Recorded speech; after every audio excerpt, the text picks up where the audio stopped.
What up, everybody? It is 10 a.m. in the District of Columbia. It was about, 12:30 last night. I saw Brian Mitchell in the tunnel of Paycor Stadium, and he just smiled this big smile and said, "We got a quarterback, boy." Good morning, B. How do you do? What up, Jay? How you doing, brother? Oh, man. I've gotten about 1 million texts from people trying to describe what happened last night. And B, I asked Jaden if he was surprised by the level of success, and I think he gave such a good, honest answer that he said yes and no.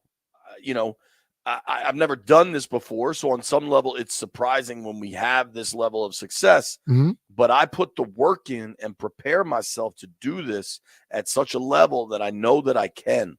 And I love that answer so much, and I think it's so damn accurate about everything we saw last night. Well, I think the whole thing about it is, there's no guarantee that you're going to have the success when you put in the work, but you damn well won't have it if you don't put in the work. So, right. And the thing about it, like everyone was looking at, look at Monday night, they got a full crowd. He played in front of 105,000 at LSU. Okay. He went to a lot of SEC stadiums that had 79 and 80 and 90,000. There was 62,000 last night. That's not much for him. We said it over and over again. I mean, the kid last year took the LSU Tigers into Tuscaloosa for an 8:00 game. Yeah. That was significantly louder than the Bengals game was last night. Oh, yeah. What a area of concern I did have going into the game anyway was if they get down early, you don't want him to feel like he has to press, right? He went right down and got a score. Well, the Bengals scored immediately. Yeah. The Bengals went 6 plays, 71 yards, touchdown. Jamar Chase, 41 yards, boom. Yeah. And in that moment, you're like, oh, okay, this could get intense. But no, they got the ball back, 10 plays, 70 yards. B-Rob punches it in from the 1, tie game. Yep. And what I have said throughout, and I've said this on air and off, is when the actual players are on the field, you don't know what's going to happen. And I thought Jaden was the right pick at number 2 all along. I think it's only 3 games in, but I wonder how Chicago feels right now. But regardless, for Washington, I thought Jaden was the pick all along. I thought his athletic skill, the accuracy, the way he can win from the pocket and dissect you with his legs. Mm-hmm. But you still never know what's going to happen until these guys get on the field. But what did change for me is since he was drafted in late April through the end of training camp, I'm not going to pretend I know him well, but I've now spent enough time with him. I've asked him questions. I've seen him interact in the locker room with his teammates, with fans at camp and at games. Like, you start to spend enough time around a person. And Brian, what I told anybody that would listen is I don't know what happens on the field, but I know he's absolutely the right dude to lead a team and to put the work in and to put them in a position to succeed. Mm-hmm. And I feel more confident in that than maybe ever. Well, yeah, I think when you watched that game last night, from the precision passing to the precise, from the unbelievable playmaking ability when they needed a first down, and he had the ball in his hand, they got it. When he had to make a decision, a smart decision to get the ball to the right guy, he did it. He slid last night, people, so he does know how to slide. So I don't want to hear that crap any damn more. But he also showed you he knows, like, the subtleness that he has when he's about to take a hit. When you see a person, it's totally different than when they hit you, like in the pocket. Because the touchdown pass he threw to Terry, he got hit. Rocked. He got rocked. And I think that was the hardest hit he took the whole night. But he has a subtle way of just turning just a little bit to where they don't hit him full on. But the dude makes plays. He throws the ball where it needs to be.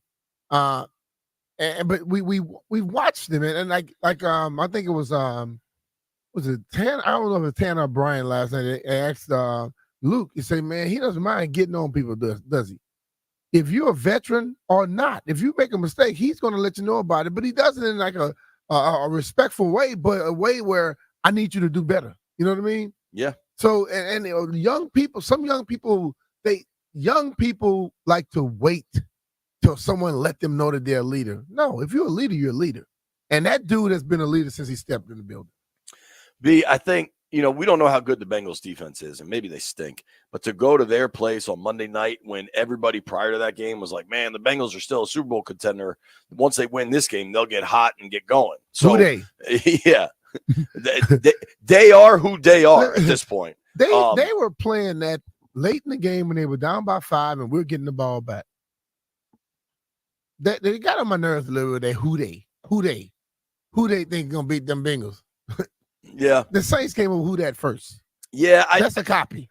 That whole thing is bizarre. And frankly, I just choose, like, I am sure the information of how Cincy does the same thing New Orleans does is readily available. I just don't care.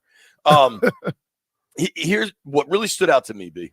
So the Bengals score early in the third quarter to make it 28-20. So all of a sudden, what had been a 2-score game is a 1-score game. Yeah. And then Washington gets a drive, and they put it together pretty well. But it's the only time in this game they get held to 3. Now, they took a lot of time off the clock. 12 plays to go 46 yards, 6.5 minutes. Oh, every time they got the ball, they took time off the clock. But you wondered in that moment, okay, now it's an 11-point lead. It's still 2 scores, but that's the first time they haven't been able to score a touchdown. And the way offensively the Bengals were moving the ball, you're like, all right, this introduces a little bit of nerves into the scenario. Sure enough, Bengals marched down the field, 5 plays, 70 yards, a minute 48 to make it 31-26. They had a decision to make there. They go for 2. They don't get it. Jeremy Chin breaks up the pass in the back of the end zone. The Bengals crowd screaming for interference. I thought it was just a really solid hit. Maybe it was their hair early, but I'm glad they didn't call it. But the referees have been horrible all year. They were horrible against us. They're going to be horrible against somebody else sometimes. So then all of a sudden, it's not only a 1-score game, but 1 score gives them the lead. It's 31-26. It's the first time the Bengals have really been sniffing at the lead. And the way they just went down the field, you're like, oh, man, if they get another chance, this thing's going to go really fast. Mm-hmm. So what happens? Daniels gets the ball. Offense gets the ball. We're now deep into the fourth quarter, okay? And there's some thought if they get a field goal that makes it 8, the Bengals are still in this thing. And the drive starts terribly. Yeah, what a penalty. 2 for 50 minutes of this game. For 50 minutes of this game. And no penalty. The stat popped up on the phone. I showed it to Santana. And then bang, bang, 2 penalties. I want to go play-by-play on this because the absolute stones from Jaden Daniels and from the offense as a whole, the absolute stones required for this drive in that scenario are so damn impressive. So, first and 10 from the 30, bang, penalty on Zach Ertz. False start, 5 yards, okay? Now we're at 1st and 15. Daniels connects with Ertz for 4 yards. He fumbles. Yeah. He fumbled the damn ball. Yeah. And Allegretti jumped on it. Okay, so like the amount of deep breaths required right now are pretty significant. 2nd and 9, Daniels connects with Ertz again. At this point, Ertz and Daniels realized that on this little option route, every time Ertz would break in, he was wide open. And it was like 8 to 12 yards whenever they needed it, right? Yep. There's a number of storylines that were destroyed in the process of this game. We'll get to the storyline graveyard earlier. So they pick up the first down, 1st and 10 from the 43. B-Rob, 6-yard gain. Now the clock is really starting to tick. Things are starting to work here. 2nd and 4, Daniels is a little quick 2-yard gain. I don't even know if that was a design run. 3rd and 2. This was a huge, huge conversion.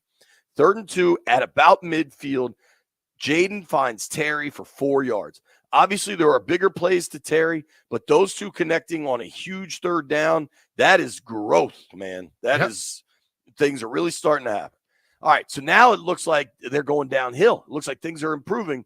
1st and 10 from the 45. Bang, false start on De'Ami Brown, of all people, your receiver going early. 1st and 15 from the 50. Daniels takes a sack. Trey Hendrickson finally gets involved, beats Brandon Coleman to the inside. B-Mitch, you're now looking at 2nd and 20. Yeah. 2nd and 20. You go Daniels to De'Ami for 8. Daniels to De'Ami again for 8. 4th and 4. I thought the call was the right decision all along. 4th and 4 from the Bengals 39. If you try to kick that, you're talking about a 56-yarder in, that it was kind of wet, humid air throughout the night. If you make it, you're only up 8, and that's a 1-score game. If you miss it, you're giving them the ball at the Washington 44. You know what I mean? Yeah. And your defense hasn't stopped them all night. So, like, yeah, that's a discussion. That's a conversation to have. Yeah, we got 4 hours. Right now is the good stuff. I love the decision there, and there didn't seem to be much wavering, much waffling on going for it. And like I mentioned previously, Zach Ertz on that in-breaking option route could get what he wanted, what he needed. And sure enough, Daniels finds Ertz for 9 yards, first down from the Cincinnati 30. And at this point, the clock's all the way down to 3:43. Oh, yeah. I was looking at the clock more than I was looking at the play on the field, to be honest with you. Sure. Because I kept wondering, okay, if they could get this under the 2-minute drill, they might not have to give the ball back at all. And the final just finishes, they're able to just clock it. That doesn't end up happening. So you get 1st and 10 from the 30. Brian Robinson, little 1-yard gain, but at this point, they're just trying to bleed the clock. Yeah. They run B-Rob again. I couldn't help but notice, Brian, late in this game when they really needed it, all these runs were between Biotish and Wiley, with Cosme in the middle of it. Mm-hmm. You could see which side they thought they could really count on more. And I don't think they were wrong for that assessment either. Biotish is so damn good, by the way. He is good. So now this was a little concerning. Going to 3rd down, Washington calls a timeout, because if they can get the first down here, you're in business, and you got to pass this thing because you're kicking regardless. Like, you were firmly in, let's pick up this first down and win the game territory.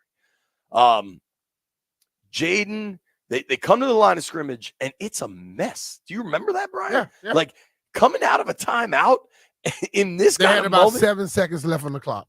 I mean, I understand they were trying to bleed the clock, but damn, they got really close to a procedural thing there. And you know what? It doesn't freaking matter. Jaden identified cover 0. He identified Terry one-on-one on the outside. Throws just an absolute dime. I mean, just an I'm going to take you back.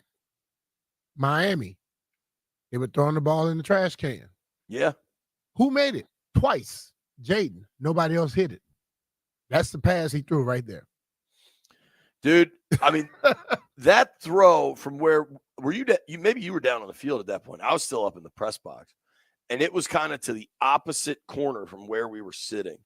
And you see the loft on it. And I think, everybody's kind of reacting in the moment. And I think some folks were like, oh, he's just throwing it away. And I was like, I don't think so. Because the way that ball was lofted, you could tell it was coming into the corner of the back right of that end zone. Mm-hmm. And then as you're watching, you could see Terry has a little bit of a step. And when they get to that end zone, and, from where my vantage point, and I'm not looking at the TV replay, I'm looking in person live, and you see Terry come down and pop up holding that ball, and then you see the ref throw his hands up, signal touchdown. And, of course, you got to wonder if all the feet got in. You got to watch the replay eventually. Stadium just went silent. One foot came down, then the knee. When the knee hits, ball game over. That's touchdown. Ball game over. Yeah. I mean, that play, that throw, all of it was just so impressive. This whole game for Jaden. I mean, dude. 91.3% completion ratio. Unheard of. I mean, some of the statistical things that are coming out are just unheard of. Yeah. I tweeted a bunch of these out last night. Shout out to Charlie Muley with the Skins PR. He does a great job of at least sending some like interesting stats and facts along after the game. I mean, they scored 21 points in the first half, B. That's the most in the first half since 2018. They had 3 rushing touchdowns in the first half. That's the first time they've had 3 rushing touchdowns in the first half since you were playing for them. Wow. That was the 99 team. Hell, I wonder if you got one of them. I know Terry was like a touchdown machine back then. But I wouldn't be shocked if you had one of them. All right, listen to this. And for like, I know we got a lot of listeners that span a lot of ages, right? But for our young listeners, for my man Jeff, try to understand the scope of this, okay? Try to understand the size, the magnitude of this. B, you already said it. Jaden Daniels completed 21 of 23 passes for a 91.3% completion percentage. That's the highest completion percentage by a rookie in a single game ever in NFL history. Yeah. Ever. He had more touchdowns than he did incompletions. Think about that. He had more touchdowns than incompletions yesterday. As far as Washington history, that's the highest completion percentage for a game ever. They've been playing football. This organization has been playing football since 1932. 100 years. Sonny Jurgensen, like highest completion percentage ever. And dude, this was not. You remember there were a couple games there where like Mark Brunell threw it underneath like 11 straight times and broke a record, or John Beck threw it to Roy Halou in Toronto like 17 times and broke a record. This wasn't that. This was not dink and dunk. This was down the field. I mean, that's another storyline graveyard. And then that they don't have any depth to the offense. The two incompletions yesterday. The one that Terry, that I think he expected Terry to go straight up. Terry broke it off, but he was getting hit. He was getting pressure, so he had to let it go. The other one to Terry that was out of bounds, he was throwing the ball away, basically. Yeah. So what if he had a little bit more time on those? Maybe he goes 23 of 23. I mean, just think about it though, because Terry broke more like a flatter post route, and I think Jaden was expecting him to go up the field, but he was wide ass open. He was wide open on that one. One more, and I think Jaden is at the front of the compliment here, but I think you got to talk Cliff Kingsbury. You got to talk about this O-line. You got to talk about this run game. You got to talk about these wideouts, these tight ends, all of it. Washington is the first team in the Super Bowl era to have back-to-back games with 0 turnovers and 0 punts. B, they've been playing the Super Bowl for 54, 55 years. Yeah, I called Tress and left him a message. He'll probably call me when he land. I said, look, bro, you got to stop all this freeload, man. I mean, 2 damn games you haven't punted yet. What the hell is going on with you? B, do you know what Tress did last night? Probably just went inside, changed clothes, kept moving. No, I'm going to send you the video. I got to post it. I came over to talk to him. And so he was like about to get in the shower. I was like, yo, I want to talk to you for TV if you're cool with it. He's like, yeah, just come back whenever. So I was like, all right. And we're kind of bouncing around talking to all the other guys in the locker room. And finally I look at him and he's dressed and he's standing there. I'm like, oh, Kerwin, let's go talk to Trice. We go over there and he's holding this big bag of ice. And I'm like, what's the ice for? He's like, oh man, my hands are just so sore from holding. And I'm like, what do you mean? He's like, yeah, my upper latimus, my lower, like all these. And I was like, wait, are you sore from holding the ball so much? He's like, yeah, with this offense, I really got to take care of my hands. Hell, let's just think about it. With the kid York, how many points did he have? 90-something extra points. Oh, at LSU in 1 year, dude. Yeah. Dude. Listen, the high the Commanders fans are on right now is so unbelievable. This just feels very, very different to me. Mm-hmm. I don't know if you agree, Brian. I want to get to some audio. Dan Quinn, Jaden Daniels. There's so much to unpack from this game. But one thing I definitely want to do, and I feel like, B, in some ways we can, at least within our program and maybe the broader set of discourse surrounding the burgundy and gold, it's time to put some storylines in the ground. We're going Commanders storylines graveyard next.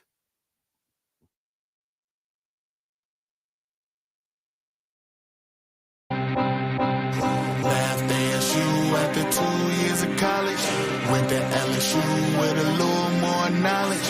Leader of the O, Truly was a pilot, 55 games later, drafted second with the Heisman. He can run, he can pass, he is the total package. Man, we've been waiting for something that's electric. We could feel it in the air, something big is about to happen. Success is his mission, and the ladder he keep climbing.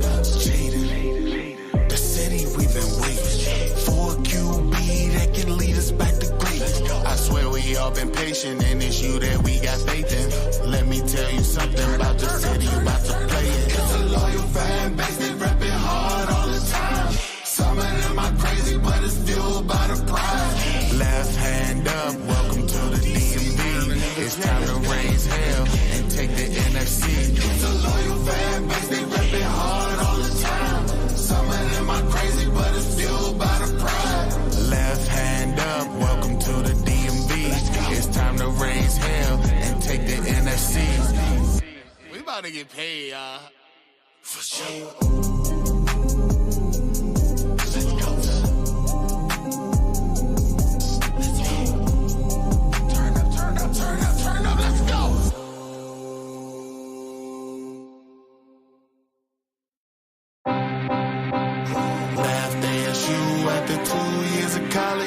Went to LSU with a little more knowledge. Leader of the O, truly was a pilot. 55 games later, drafted second with the Heisman. He can run, he can pass, he is the total package. Man, we've been waiting for something that's electric. We could feel it in the air, something big is about to happen. Success is his mission, and the ladder he keep climbing. Jaden, the city we've been waiting for a QB that can lead us back to greatness. I swear we all been patient, and it's you that we got faith in. Let me tell you something about the city, about to play it. It's a loyal fan base, they reppin' hard all the time. Some of them are crazy, but it's fueled by the pride. Left hand up, welcome to the DMV. It's time to raise hell and take the NFC. It's a loyal fan base, they reppin' hard all the time. Some of them are crazy, but it's fueled by the pride. Left hand up, welcome to the DMV. It's time to raise hell and take the NFC. We about to get paid, for sure.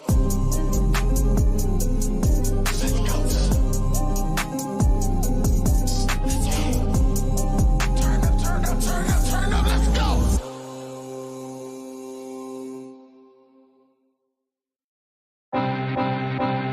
Left ASU after 2 years of college. Went to LSU with a little more knowledge. Leader of the O, truly was a pilot. 55 games later, drafted second with the Heisman. He can run, he can pass, he is the total package. Man, we've been waiting for something that's electric. We could feel it in the air, something big is about to happen. Success is his mission, and the ladder he keep climbing. Jaden, the city we've been waiting for a QB that can lead us back to greatness. I swear we all been patient, and it's you that we got faith in. Let me tell you something about the city, about to play it. It's a loyal fan base, they reppin' hard all the time. Some of them are crazy, but it's fueled by the pride. Left hand up, welcome to the DMV. It's time to raise hell and take the NFC.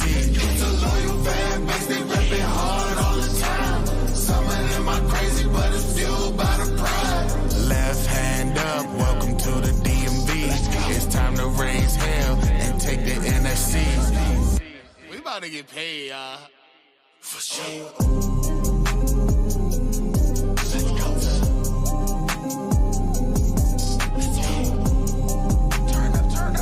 Turn up, let's go.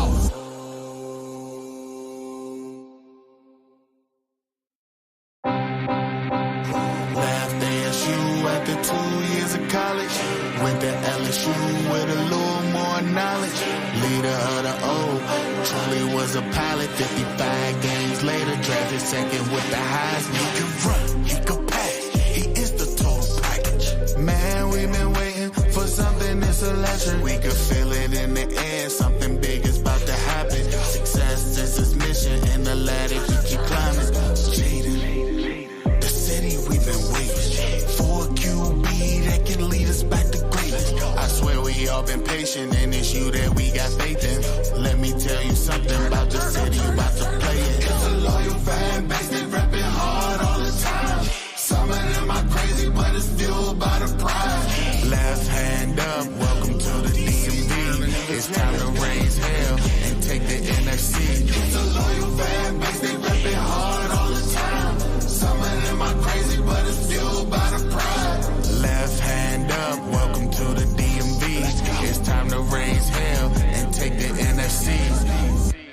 about to get paid, y'all. For sure. Let's go. Let's go. Turn up, turn up, turn up, turn up. Let's go.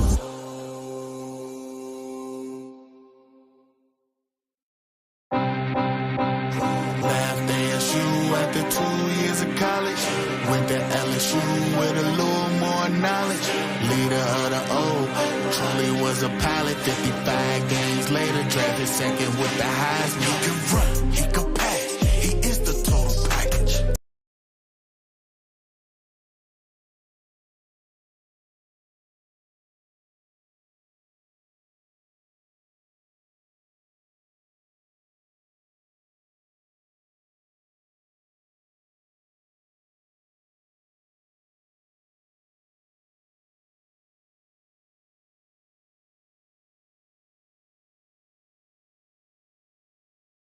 Whereas Coach Doug Peterson said ruling anything out when it comes to making changes is not out of the question. The Jacksonville Jaguars have started their season 0-3, and this change might not even be regarding quarterback Trevor Lawrence. So Peterson said that everything was on the table, whether it's play design, personnel. But if he was asked if that includes Trevor Lawrence, he was a bit non-committal, but again, he didn't rule it out. Trevor Lawrence has completed 47.5% of his passes for 432 yards and 1 touchdown with 1 interception, and he's been sacked 10 times so far this season. One thing's for sure, something has to change for the Jaguars, or else a lot more is probably coming down the pipeline for them change-wise. Get a degree, certificates, or take an enrichment course. Live within 6 miles of MGM. You could go for free. The local impact grant makes it possible. Visit pgcc.edu for more information and explore the freedom to learn. From the Crop Medcalf 5-Star Sports Desk, Savannah McCann on The Fan.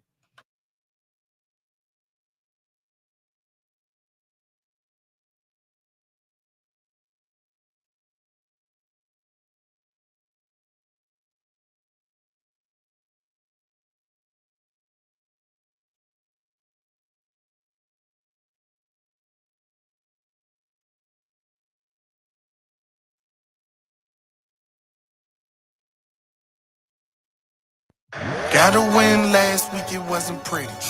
We beat the Giants, boys, lost including Philly. Now we about to take our talent up to center. And lead the jungle 2-1 is the mission. It's only one way, stop that hate that we've been hearing. Go grab these kids up by their neck and bleep it clear. I'm speaking for the fans, we want to kill them.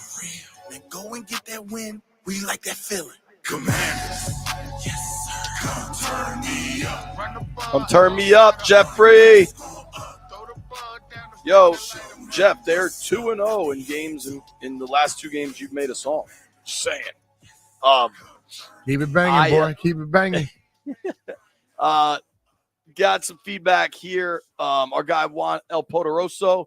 I don't know. I retweeted it last night, but I don't know if you heard the Spanish language call of the McLaurin touchdown late in that game. But our guy Moises Lunares did such an awesome job. I love a good Spanish language call. I don't really know what they're saying.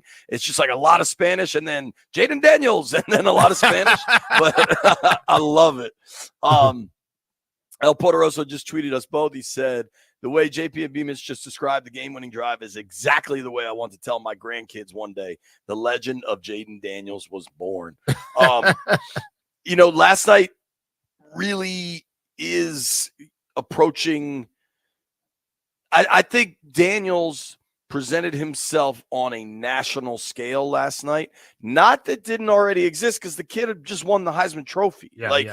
He's already out there, but it does change when you do it in the pros. You do it on Monday Night Football, and I think I think a lot of things changed last night. He did it in a game on Monday Night Football against a college guy. The guy went to his own college, a guy they consider top 2 or 3 quarterbacks in this league. Yep. Okay. Another Heisman Trophy winner. He did it while he was out there dueling against him, too. He had to go on his side and try to take care of his team, and I think he had a better game. Dude, it's hard to, I mean, listen, Burrow also balled out, but their offense had far more stagnant moments. I don't want to knock Burrow. He's 29 to 38 for 324 and 3 touchdowns, but I do think Jaden was the better quarterback on this night. I think he controlled the game more than maybe Burrow did. And whether that's Burrow's fault or not, that's a different conversation. But I think a lot kind of changed last night for Washington. And I think we can start with this notion that Terry McLaurin's going to be underutilized and never really get an opportunity. I think a lot of this was just a matter of timing and structure, and you did need Jaden. I mean, you heard Terry talk about this at length in different situations. Jaden had to start giving Terry chances when he had one-on-one, or even sometimes when he was in a one-on-one situation, but with help over the top or a safety. And Jaden gave him those opportunities last night. And I don't think that's going back. That genie ain't going back in the bottle now that it worked. Terry finishes. It's not going to go back in the bottle, but I think some games, if teams decide we're not letting him beat us, you got to go to somebody else. And I think other receivers stepped up last night and say, hey, I can be a viable option. Totally. I like Noah Brown, bro. I'm telling you straight up. I like Luke. I kind of – Luke did two things I told people yesterday. I was expecting Luke to have a good game and that they should bet an Eckler anytime touchdown. Both of those hit. So you're welcome, whoever bet what I said. Mm-hmm. I think Luke is starting to figure some stuff out. I think Ertz really helps them, just kind of that veteran presence in the middle of the field. I like Brown too. Brown caught all 3 of his targets for 29 yards last night. They got options. Yeah. They got options. But the thing of it is, though, like I was talking about this last night, where Cliff basically told us, with all those offensive minds on his team, he's adding to the offense he has. So basically, they're implementing a brand new offense, not just the one he had before. And it takes a little time for that to start to hit. But if you look at it, they got some stuff that's working with that team. Sure. And I always feel like this, man. You can be a team that's learning and growing. But hell, if you got chances to win some games while it's happening, do it. And they have a level of confidence right now to where, offensively for sure, they're going to have some fun. Hell yeah. Mark hit me last night. He said, man, Jaden looks what he presents is a young kid out there having fun. And I think that's how pro football should be played. Some people get a little too serious and uptight. It's still a football game. Have fun. I love this from our friend Josh Norris, who is over at Underdog Fantasy and is one of the hardcore film bros in the world.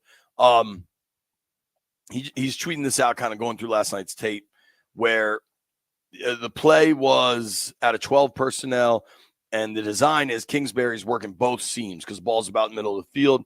And I'm quoting now. Norris says, ideally, Jaden tries to throw this to Sennett after moving the linebacker with his eyes. Instead, he scrambles for 5 yards. Even when Jaden is not perfect, he can be right. And I think we're starting to see that more and more and more. There's a reason the offense keeps moving kind of regardless of the scenario. And a lot of that is due to Daniels and everything he can do like on all levels of the field. And I think that is, I mean, Brian, we haven't talked about it. Austin Eckler did not travel with the team last night. Left the game with a concussion. I think there's, on a human level, there's just real reason for concern, and we're not going to speculate on this thing, right? Mm-hmm. But Eckler had been arguably their most explosive offensive player. Killing people. Yes. And dude, he was out. He was out. I mean, Eckler, I think, only played the first half, and he had 57 yards and a touchdout. So imagine what the offensive numbers look like if Eckler doesn't get hurt and he's still out on the field, All right, but of specific storylines that died, I think that they can't get the ball to Terry, I think, is now dead. They clearly can. Will they every game? Will he have 100 yards and a touchdown? I'm not so sure, but it's not like there's some barrier there. Mm-hmm. Another barrier that was broken down, and this was understandably a talking point from the Giants game, was, they can move the ball and get to the red zone, but they can't score. They scored plenty. They scored a lot. Another thing that to me ended last night was this notion that everything is horizontal and nothing goes down the field, and eventually that'll get bogged down. Last night was a down the field offense. Yeah. Maybe you could do the math for me. What is if he completed 21 passes for 250 yards, that's about, I don't know, 11 yards. Like 12 something, 12. It's probably here. I can probably find it. Yeah, it's 11 yards per attempt, roughly. That's moving the ball. The yards per completion is probably a little bit higher. I think there is just so much to be excited about. Another storyline that emerged during the week: the Bengals cornerback Cam Taylor-Britt, who had a hell of an interception in that Chiefs game. I'm not trying to knock him, but he decided to come out and say that Cliff runs this nice college offense. What I call that bulletin board material. Sure was. They didn't care about him one bit. They were throwing the ball no matter where, all over the field. They didn't shy away from him. No, they did not. I guess he wasn't very good in college because that college offense whooped his ass last night. And then one more. Jaden slid last night, and he kind of laughed about it in post game. And if you watch Dan Quinn on the sideline when he slid, nice job. Yeah. So he can slide, folks. I just think last night answered so many questions, and in turn opened the door to a lot of other questions. Don't look now, but they're tied for first in the NFC East. Yeah, and maybe that's silly. We're 3 games in. There's a lot of football left. Hey, dude, to hell with that. When you're there, you have a little fun with it. Sure. And when you look at some of these other teams, listen, I think Washington's offense can keep them in any game. We saw that last night. Now, unfortunately, I think Washington's defense can keep the opponent in any game. I think the defense has to get better. And that is nothing to be knocking them. It's not being rude. They have to tackle better. They have to learn to get off of blocks. They have to be able to aggressively come up, and when you attack people to tackle them, you don't wait and let a guy run into your chest and then you fall backwards with him. That's another 2-3 yards sometimes. They have to get better. And then the covering, they got to get way better covering. Yeah, I don't know that they're gonna, but they do have to eventually. I'd also add defensively, John Allen and Deron Payne, statistically, it's just not there. Like, they have 5.5 tackles through 3 games combined. John Allen in postgame last night owned it. He's like, man, thank God for our offense. We weren't good enough. We have to get better. I don't think anybody is fooling themselves into thinking defensively they've been good enough, but they're lucky to have a rookie quarterback that is so dynamic, it changes everything. Here's what we're going to do. We got to check in with the Aquarium boys. I imagine Jeff is riding high naturally. Phone lines open at 11 a.m.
I want to give credit to our guy Drew.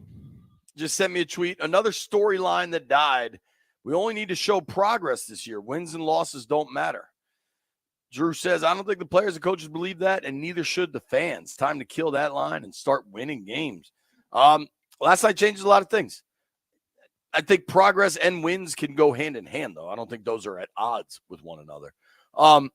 Landfill, we made fun of Cam Taylor Britt. Yes, we did.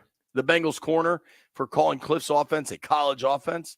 Looked pretty damn good last night. How did our guy from Cincy try to walk this back? Headlines with your comments about the Commanders' offense this week. Do you regret what you said, and can you talk us through what happened from a defensive standpoint tonight? No, ma'am, I do not regret it. And I didn't mean anything malicious out of the comment. It was just made bigger than what it was. Yes, I can eat my words most definitely. We did take a L today. But as a team, it was sort of college offense, very quick throws. He's very athletic in his spin plays. And that's how the game went, man. They stuck to their plan, and yeah, that's how it went. He's still going with it? Hey, man, listen, bro. Whatever. Listen, Joe Burrow threw a lot of quick throws, too. That's what people do. They want to throw it quick, get it out your hands. Who cares? If the offense works in the NFL and in back-to-back weeks you haven't had any turnovers or punts, and it's the first time that's happened in 50-plus years, doesn't that just make it an NFL offense? Right? Yeah. Like, am I don't know. Maybe I'm confused about something. One thing we haven't said, and he only kicked the one field goal last night. What a difference Seibert has made since he arrived. Oh, Austin. I mean, dude, the field goal he made was pretty damn important. It was I don't know that everybody felt as confident perhaps when they were up 28-20 and they get bogged down at the 24. He comes out and just drills it. 42-yarder, was never really in doubt. There haven't even with his kicks, there haven't really even been like the moments. You know what I mean? Yeah. Like they've all been good. That matters, man, for an offense trying to build confidence. And now I don't think they're trying to build confidence. I think it's just a confident group now. Yeah. I mean, look, the thing about it is, and I talked to Luke and Brian about this, when they're at practice, they know what they're capable of. And I'm sure after the first game against Tampa, they didn't reach what their capabilities are. Came back with the Giants, they were able to move the ball, but they weren't finishing. Last night, they finally finished. You know what I mean? And if they can find a way to be finishing, I mean, it's not going to be perfect all the time. We know that. But if they can find a way to finish with touchdowns more often than not, they're in games. They put pressure on other teams. And if all of a sudden you're ahead, the ability for your quarterback to run and throw, extend plays, and the multiple options they have is going to give people problems. It's going to give them fits. Totally. I think on that first deep shot Daniels threw to Terry, I think afterwards Dan Quinn picked Terry up on the sideline to like celebrate and I think there was such a sigh of relief for everybody to shut up about Daniels doesn't throw it to Terry and that nothing goes vertically.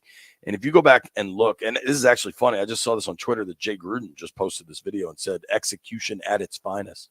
The best part of when Jaden makes that throw, Terry is completely covered, but he puts air under it like Terry's been asking for and just lets him go get it. And he starts to separate what receivers will always tell you. When the ball is in the air, Terry's at about the 40. The corner is almost a little bit ahead of him. But if he's even, he's leaving. Like the receiver's able to accelerate. The safety help doesn't get there. And it just what impressed me so much last night. Steve Sands always says, keep your poise, right, B? Mm-hmm. Jaden Daniels is all poise all the time. Yeah. And like nothing seems too big for him. I agree. I mean, the thing about it, like that like we talked about this last year with Sam. Throw the ball to a spot. I don't care if a guy run a crossing route or a deep route. You don't throw it to the person, you throw it to a spot. And the receiver will find a way to get to that spot. And they said what Terry was at 20.7 miles per hour last night at his top speed going to get that ball. Moving. He's moving, dog. Scooting. He's moving. Oh, yeah. All right. Let's quickly say good morning to Jeff in Landfill because we may not have a chance for a while here. Good morning, Jeffrey. Good morning, Landini. Hello. Good morning, fellas. Good morning. All right, Jeff, hit the button. Open those phones up. 800-636-1067. 800-636-1067. Jeff, now they won the game last night. Last week, after they beat the Giants, you still wanted to do blame pie. We only did credit pie because they won the damn game. Want to do blame pie today? Yeah, what about now, Jeff? To be completely honest, yes. But I took something away from y'all. I learned something last week. We won yesterday. Let's bask in this glory for the next 24 hours, and we'll talk about the bad stuff later on in the week. What did Coach Joe always say, B? It's hard to win in this league. Yep. It's hard to win up here. Up here. It is hard to win on Monday Night Football in Cincinnati with Jamar Chase just able to run past everyone on the other side of the ball. I must commend their fans, though. Their fans are not horrible. B, some true nice sports town. I went to the sports bar afterwards, on our way walking back from the stadium to the hotel, and they were offering drinks. Man, y'all won. I'll buy you a drink. I'm like, really? I thought you were getting an Uber. You very specifically said you were getting an Uber when we decided to walk because it was only like 0.6 miles. Yeah. And it was about close. 7 of us walking, so we all walked together. All right. We got a break. Phone lines are open. 800-636-1067. It is time for Credit Pies, baby.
There's a ton of drama in the college football world.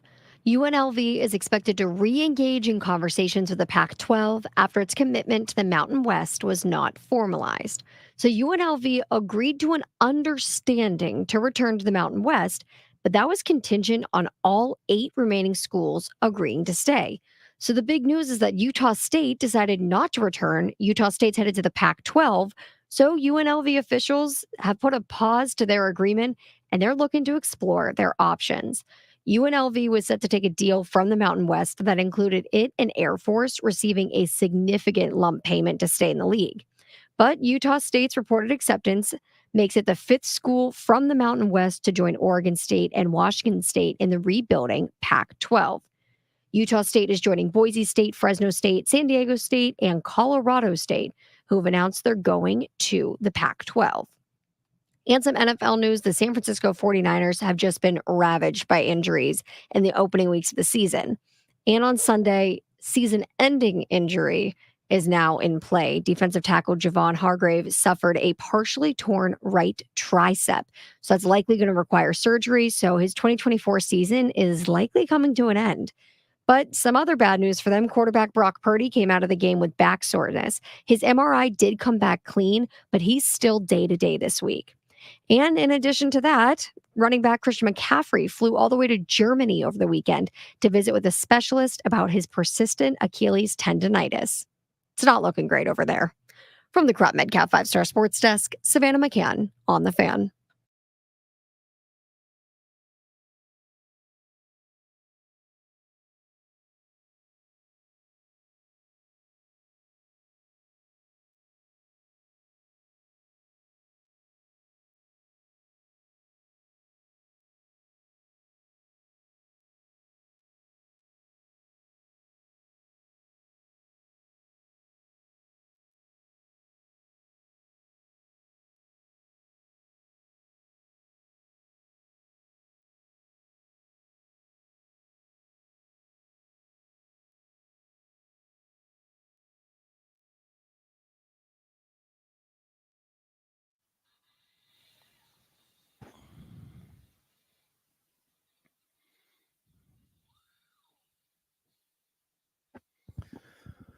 B. Mitch and Finley 1067, The Fan. Credit pie. We're going to start with, Landini, we've given a lot of grief to the team's alumni over the years, just, for not getting it done. When the owner was terrible and there was just this terrible collection of leadership and front office evaluators and all these things, it was really the alumni holding them back throughout that process. But now we've reached a place where there's new ownership, there's new everything. And Brian Mitchell deserves some credit because I saw him last night at, I don't know, when did you leave, B? About 12:30? Something like that. And he was unsure that he was even going to be able to get on his flight this morning because of just some travel confusion. I kind of thought you would go back to the hotel and crash because you were supposed to be at the airport at 5:30 or whatever. I went back to the hotel. You stopped at the bar on the way home, and B-Mitch is in studio after having to go to the airport and deal with standby.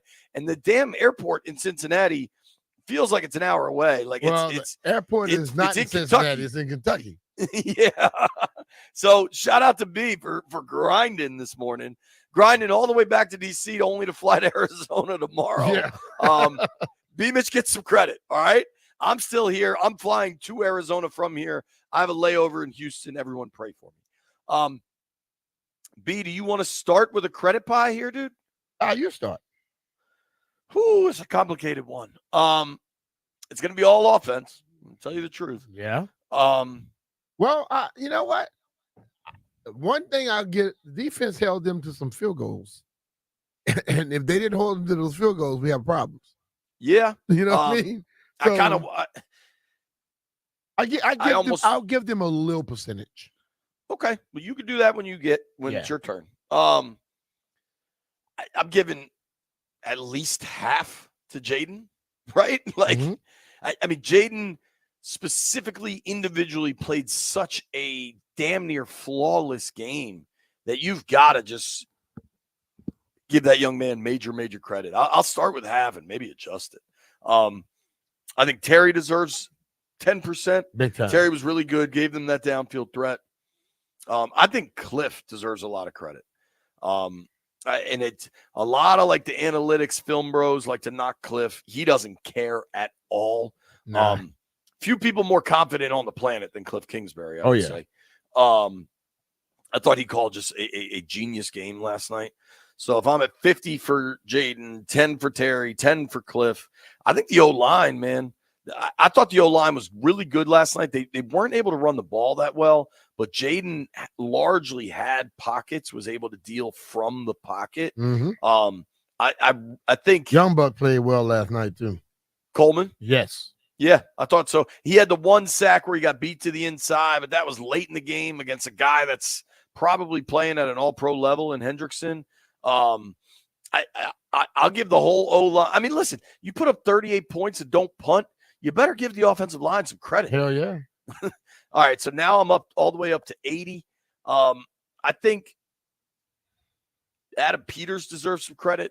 You saw some rookies really start to play and play well last night with McCaffrey, Daniels, obviously. Sennett is starting to at least show his physicality. Mm-hmm. So I'm up to 90.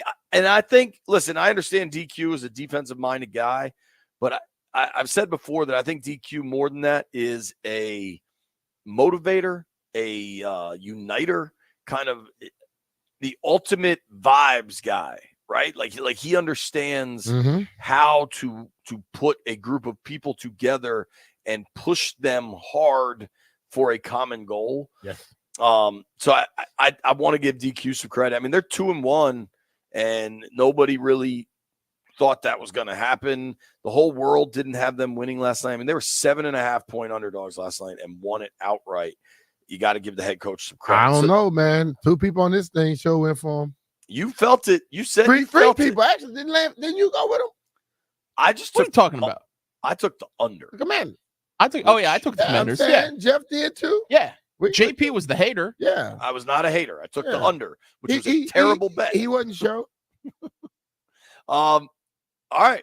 That's my credit pie. Half of it goes to Jaden, and then I'm splitting it up a bunch. Other guys that I think you could give some credit to. Eckler played fantastic early on. Certainly, we hope he's okay. Yeah. I thought Luke was really good. I thought Ertz was quite good. Ertz had that one kind of bad penalty. Noah Brown was really good. I do think Luvu was kind of flying all over the place.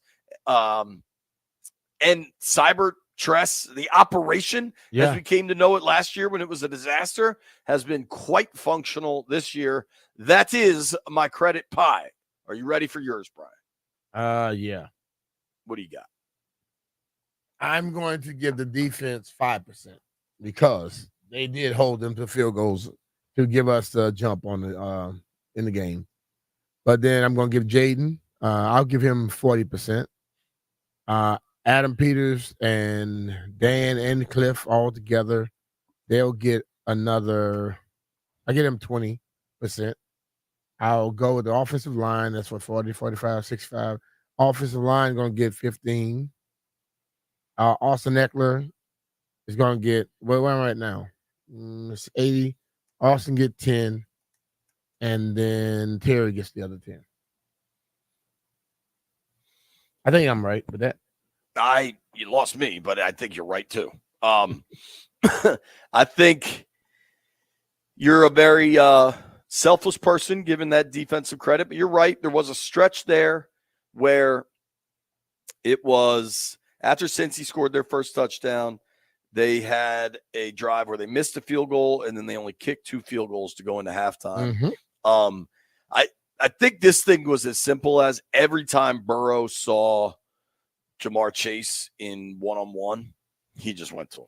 And Washington smartly didn't do it that often, but every time it was there, they went to it. All right, let's open these phone lines up. Our guy Jupe is on the line, and we'll let him kick us off. And I look forward to a little woo. What up, Jupe? Woo! Victory ritual, baby. Yes, sir. Yes, sir. Let's go, man. Hey, look, I was excited. All right, credit pie. I'm giving 20 to Eckler and Ertz. Eckler is dangerous in the kickoff return. I'm with you guys. I hope he's okay. I've got a nickname for Eckler, Ertz, D-Rob, and JD. I'm calling them the electricians, the way they keep these drives alive. I'm giving 20 to Terry. Early bleep you to all the fans that was calling in talking about trading him. We don't need to trade him. It took time. Your man was patient, and it paid off. That was Jeff. His name was Jeff. I'm going to give 20 to AD and Cliff. That man, Jaden Daniels, the accuracy, the efficiency. Your man had, through these 3 games, 1 turnover-worthy play. Like, I foresee him having the potential being like a little bit of Pat Mahomes, a little bit of Lamar Jackson. I see him having a game with 300 passing yards and 100 yards rushing. I'm going to give... I'll take that. 20%. Yes, sir. Yes, sir. I'm going to give the... where am I at? 20. I'm going to give 10% to Coleman and Sennett. They was blocking their tails off. I think it's time they need to unleash the reins on Coleman and let him be the starter and just start to finish the game. I foresee Sennett, his number's going to get called very soon. I'm going to give 10% to Dan Quinn. And I'm going to tell you, and they're going for the 4th downs, and that timeout he called at the end of the first half when Cincy went no huddle, in my gut, I felt like if they got that playoff, it would have been a touchdown. But instead, we held them to a field goal. I'm going to give 5% to the kicker, of course, and I'm going to show some love to the defense, 5%.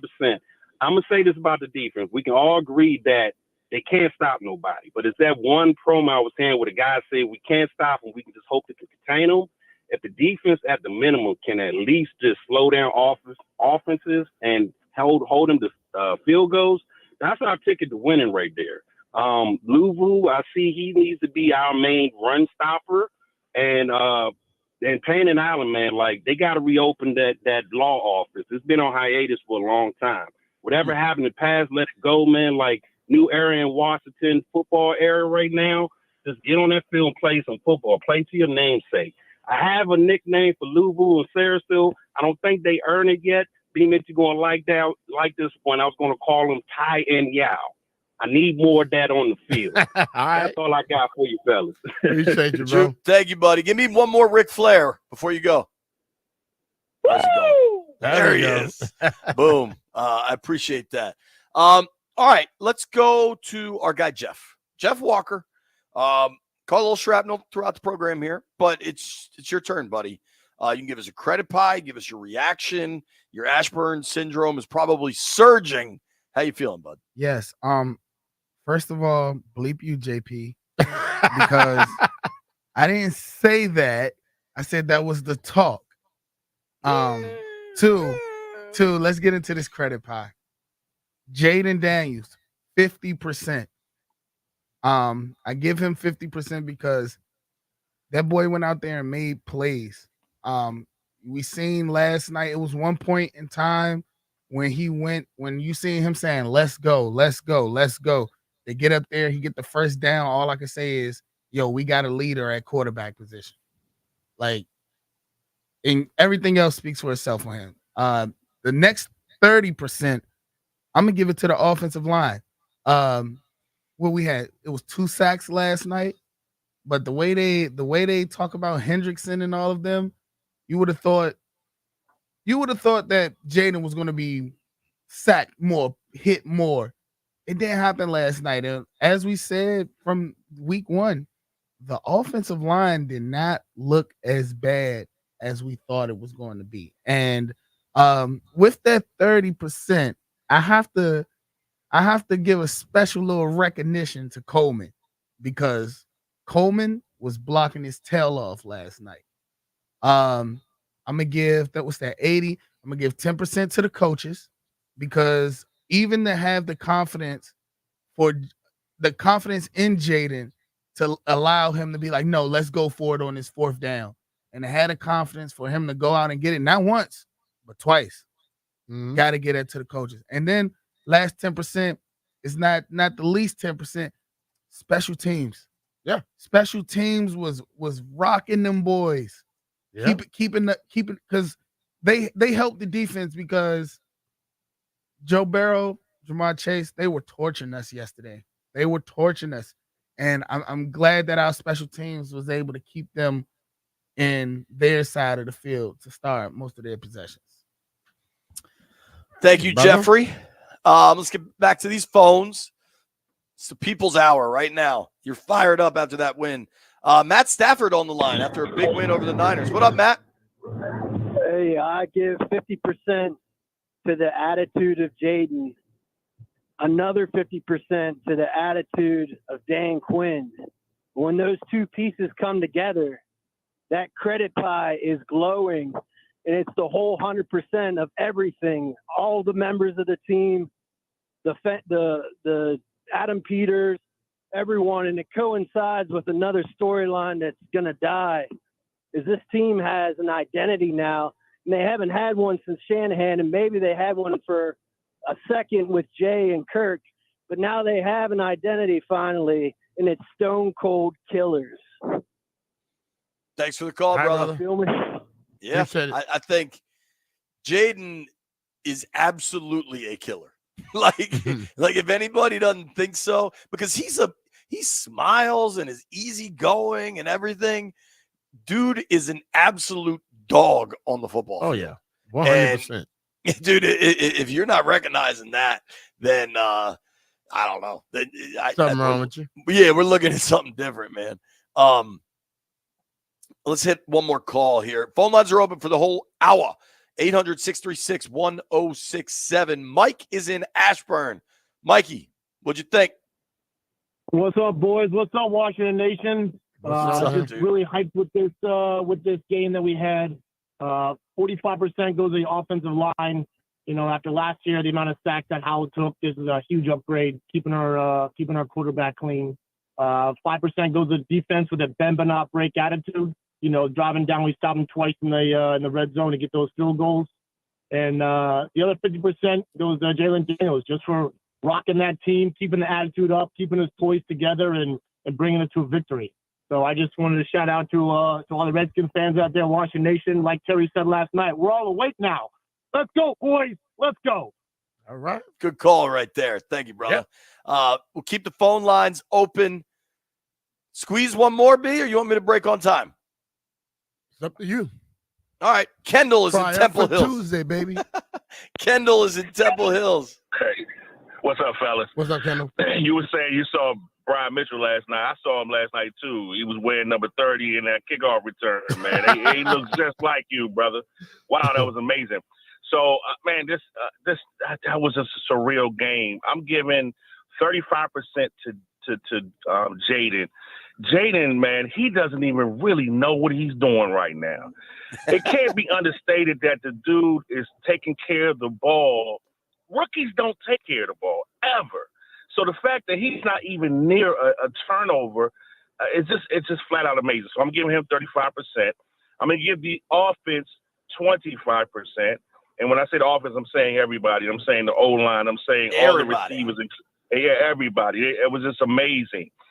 I'm giving Cliff Kingsbury 20%.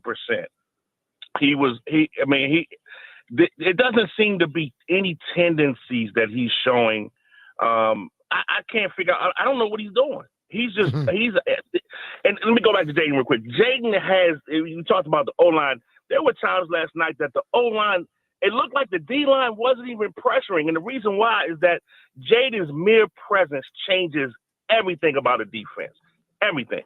I'm going to give 15% to Dan Quinn because, like you said, JP, he is really he is a team guy, man. He motivates, and you can tell that they are buying his philosophy. And then I'm going to give 5% to the defense because of those two stops. Defense was bad, but those two stops changed things. Now, I thought that they would still continue to score, but leads change the temperature of games. Yep. And so the fact that we were able to keep that lead, it changed everything. So, man, that was just an unreal game, man. I'm excited for the future. Appreciate you, Kendall. I think everybody's excited for the damn future right now. I'm excited for the future. We're going to keep the phone lines going.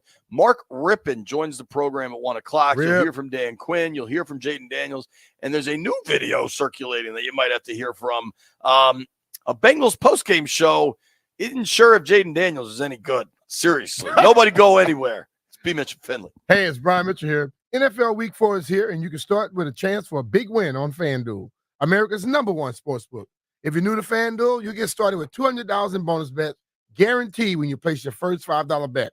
Let's build a quick same-game parlay for Thursday night football game as the Cowboys take on the Giants. Boo.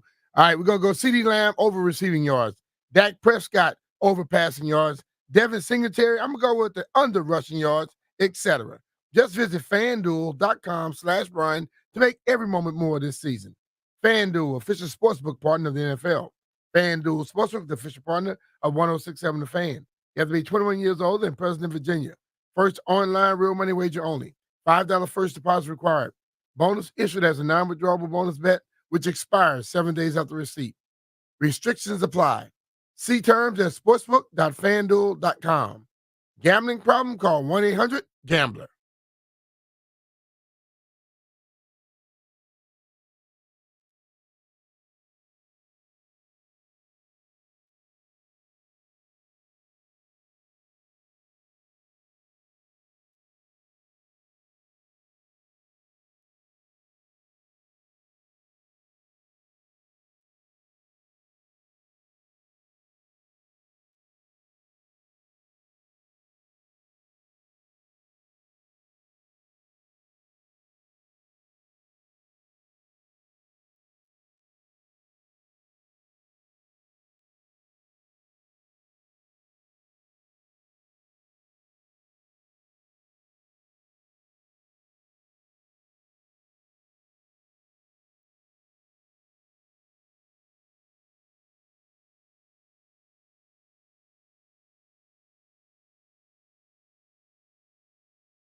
This sports update is brought to you by PVI Office Furniture. Fast, excellent, affordable. Business grows with PVI.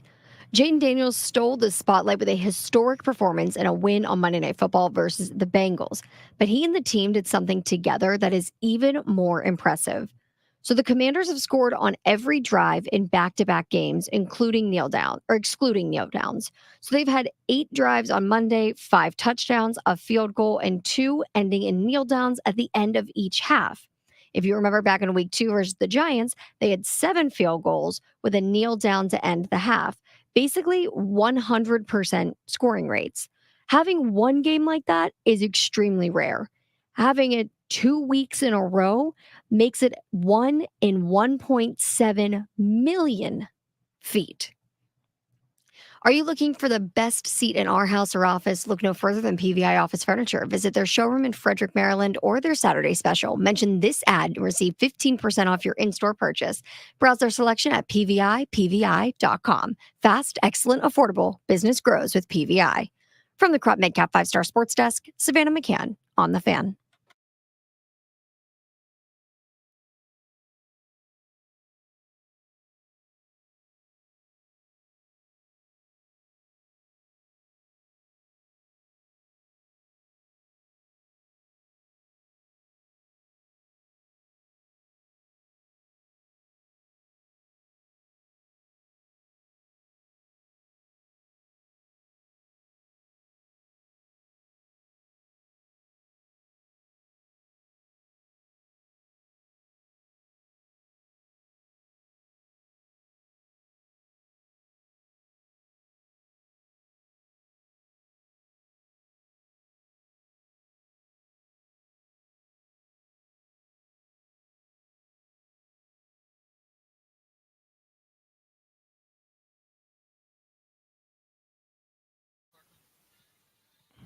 All right. Hey, real quick, left hand up. All right. We missed one in all of our credit pies. Trent Scott, big man touchdown. Hell yeah, he deserves some credit. Yeah, we forgot about that. Left hand up. Yeah. That was a mistake. Hole in the game. I love that Trent Scott and Jaden Daniels are debating who should get that football. I hate to break it to the world, but Jaden Daniels is going to get that football. Hey, Trent, I've been playing 8 years. My first touchdown, dude. No, about 10 years, huh? Seven. Yeah. I mean, what a play call that was, dude. All right, there's a bunch of audio emerging, and we're going to play this thing this kid said that I guess works for Sports Illustrated, does a Bengals podcast. But right now I want to play something far more relevant. This is Ryan Clark, who once upon a time played for the Burgundy and Gold, does ESPN, has his own, what do we call that, a brooch that he wears? What do you call that piece of jewelry? I don't know what the hell they call that. I think I'm going with brooch until told otherwise. But I thought this was really good. Ryan Clark talking Jaden Daniels.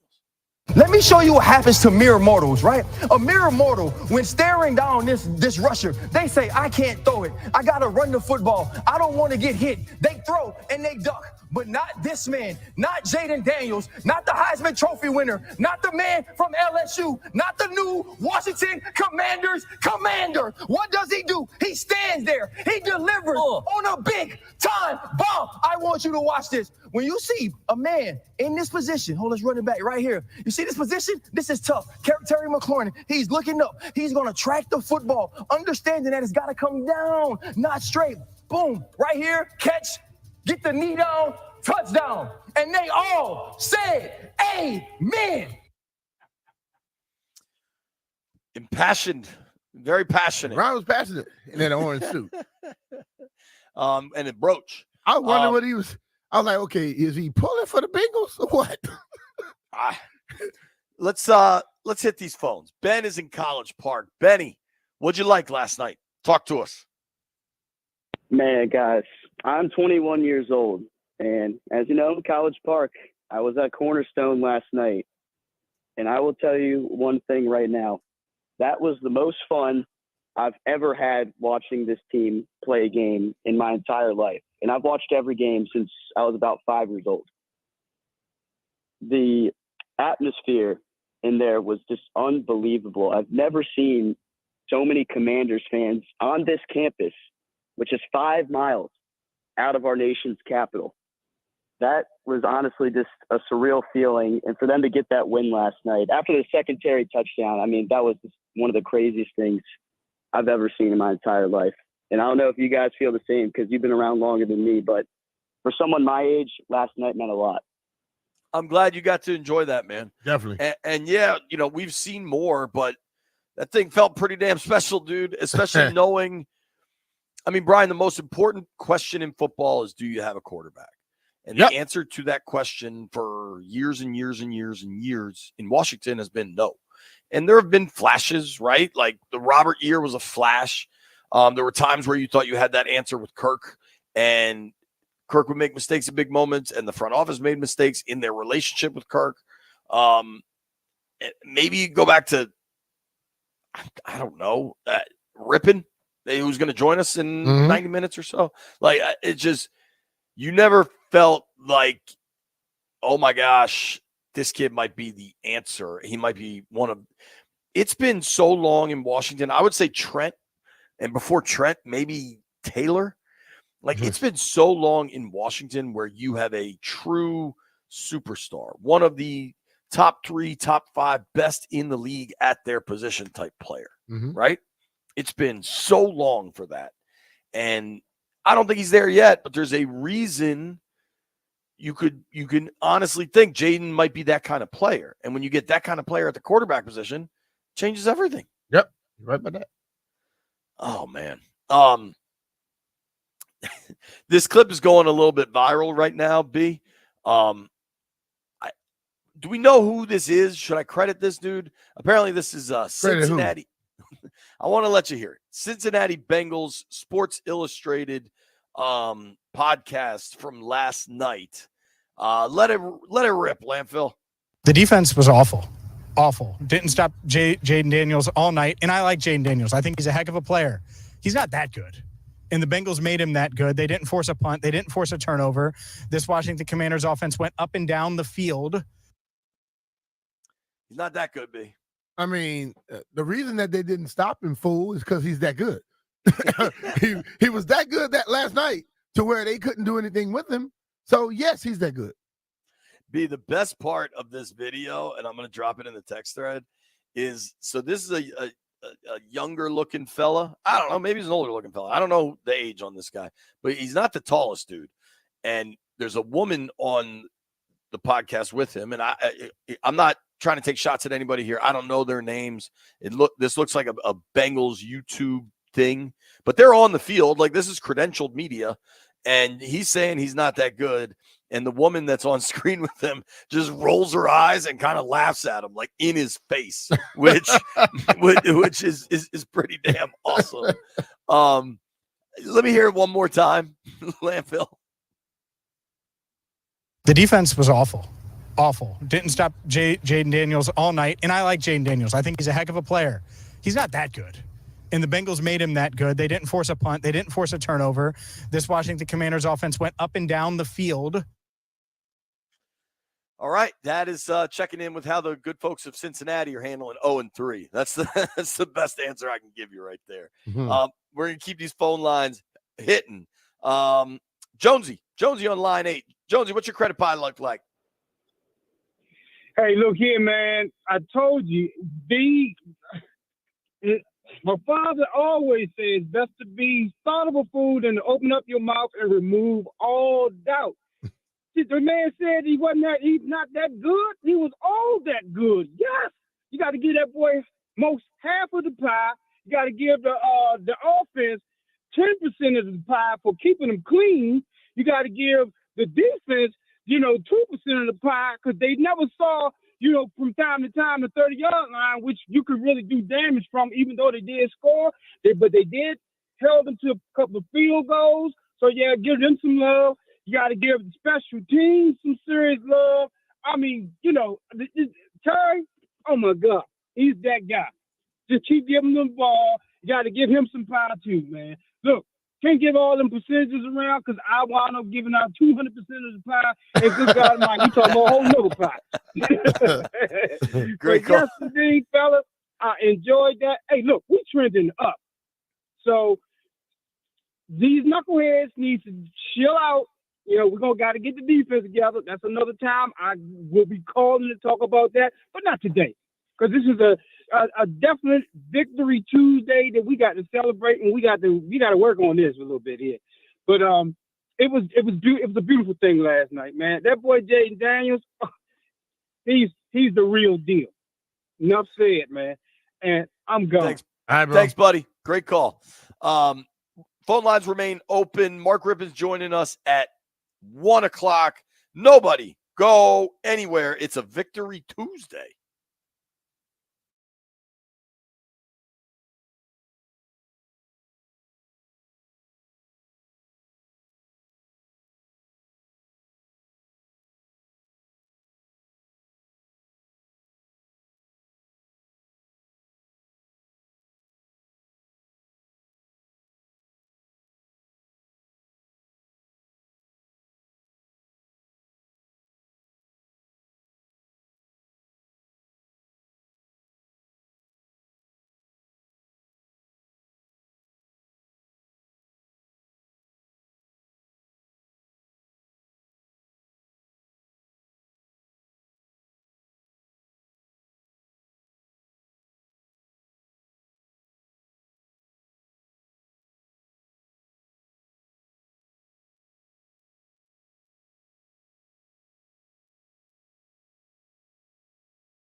And I know. Don't worry about it. It's not a college offense after all. All right. Shout out to Daryl Owens. B, you know Daryl? Yeah. So Daryl is a photographer for Bowie TV and Candy and her operation. And Daryl's at most road games. I think he does still photography. Maybe he does some camera work too. So Nikki Javala, early this morning, Nikki, Lord knows she never sleeps, 5 a.m. tweets out this photo that is really just incredible of Terry McLaurin catching a touchdown in the end zone, the one that sealed it last night. And the precision throw that Jaden Daniels put on that ball is just incredible. But our guy, Daryl, is in the background of this photo, just mouth agape, jaw dropped. Oh, my God, they just did that. That was funny, right? Yeah. Kim Martin, who used to work here, we know well. She was at the Post, now at ESPN. She's on Get Up every morning. She's fighting with Stephen A. and Greenberg and all these. Kim then took a screen grab of Daryl's reaction and tweeted it out. And this thing is now going kind of viral. B, you see the picture? I just dropped it in the text thread. It's hysterical, dude. And Daryl responded, "They caught me switching cameras, LOL. It was a hell of a catch by Terry, and I got the celebration afterwards." And he's got a great picture for Bowie TV on Terry getting lifted up by his oh, teammate. my Lord. That's how you look. I mean, how funny is that, dude? All right, we're going to let these phone lines keep hitting. Oh, boy. Everybody ready? Let's go. Listen, I'm going to give him as much time as he needs. If this ends up taking us to break, everybody that's on hold, you stay there, okay? And you stay there. There's a man of the cloth. There's a man of God on the line, Rev T. Hello, Reverend. How do you do? Man, I feel good like Hollywood. In about 10 minutes, I'm about to go to Virginia ABC store, and I'm about to turn up. all the way to the top. Hell, I'm going to go to work and turn the hell up, too. It's Victory Monday. And I told you, Bammers yesterday. See, JP, B. Mitch already know when I speak, as crazy as it sounds, you got to listen. Because I told you them Bammers need to run the ball, and they need to stop the run, and then they needed to drop the bomb. They dropped that bomb twice on them Bammers, them Bengal Bammers. And at the end of the day, I'm going to say to the people, my pie go to the offense. Hell to the offense. Hell to the defense. Hell to the special teams. Hell to every damn body that had believed in the Commanders right now. I keep telling y'all, why not us? Why not us? Because they are the mighty Commanders. See, they starting to identify who they are, and where they come from. JD5 is bringing hope alive back to the MDMV. Why not us? Why not us? Y'all know who this is on Victory Monday on 106.7 Fan, B. Mr. Philly, the people's hype man. Hey, believe in something. Why not believe in me? Red T, let's go. Why not us? Why not us? Why not us? Believe, baby. March with me. Oh, let's go. Let's go. Let's go. Let's go. Hell yeah. It's actually a triumphant Tuesday. Just so everybody knows. B, Rev wants us to believe him. Here's what I believe. He's definitely going to the Virginia ABC store. I think he's already been there. I believe that 100%. I think he's going back and he ran out. Thank you, Rev. I always appreciate your energy, brother. I mean that sincerely. Our guy Garefax is on the line. Hello, Garefax. What do you say? What's up, fella? What's up, brother? I'm loving it. Hey, look, I want to give 5% to the offensive line because I tell you what, they looked like a well-oiled machine last night. I don't know if you can see it from on television. It looked so smooth. The whole operation from the guard giving the center the hand signal, it looked so smooth and professional. So 5% to the offensive line, 10% to the coaching staff for being a competent coaching staff. They look competent on the sideline, from Dan Quinn being involved in the game, actually coaching the players during the game, running down the sideline to get a timeout. It looked like a professional organization, something we haven't seen around here in years. And look, the other 85%, I hate to give them one person so much credit, but 85% definitely goes to Jaden, Steph Curry at the Olympics this summer, Daniels. I'm telling you, the production people on TV, y'all was at the game so you didn't see it, but I'm telling you, the production people on ABC, even they got caught up in it. I've never seen so many close-up shots of one guy when he was at the line calling signals, and I'm telling you, the guy never flinched. The kid was not going to let that team lose last night, and I was texting my son, we are not this good. They aren't that good, but last night, they was good as damn enough. Cincinnati was not going to win that game. Cincinnati, I think, had stats. If you look at the stats, Cincinnati played a good game. It's not like we caught them on a bad night. Cincinnati played a good game. We just played better last night, and that kid lifted guys up, and you could see those guys played above and beyond, I think, what some of them are even capable of because of him. Even the coaches, you could see Kingsbury and him in the second half, man, they got on the same page together, and there was nothing they didn't think that he could do, and they let him do it. And all those guys got behind the man. It was beautiful to see. I love it. Keep it up.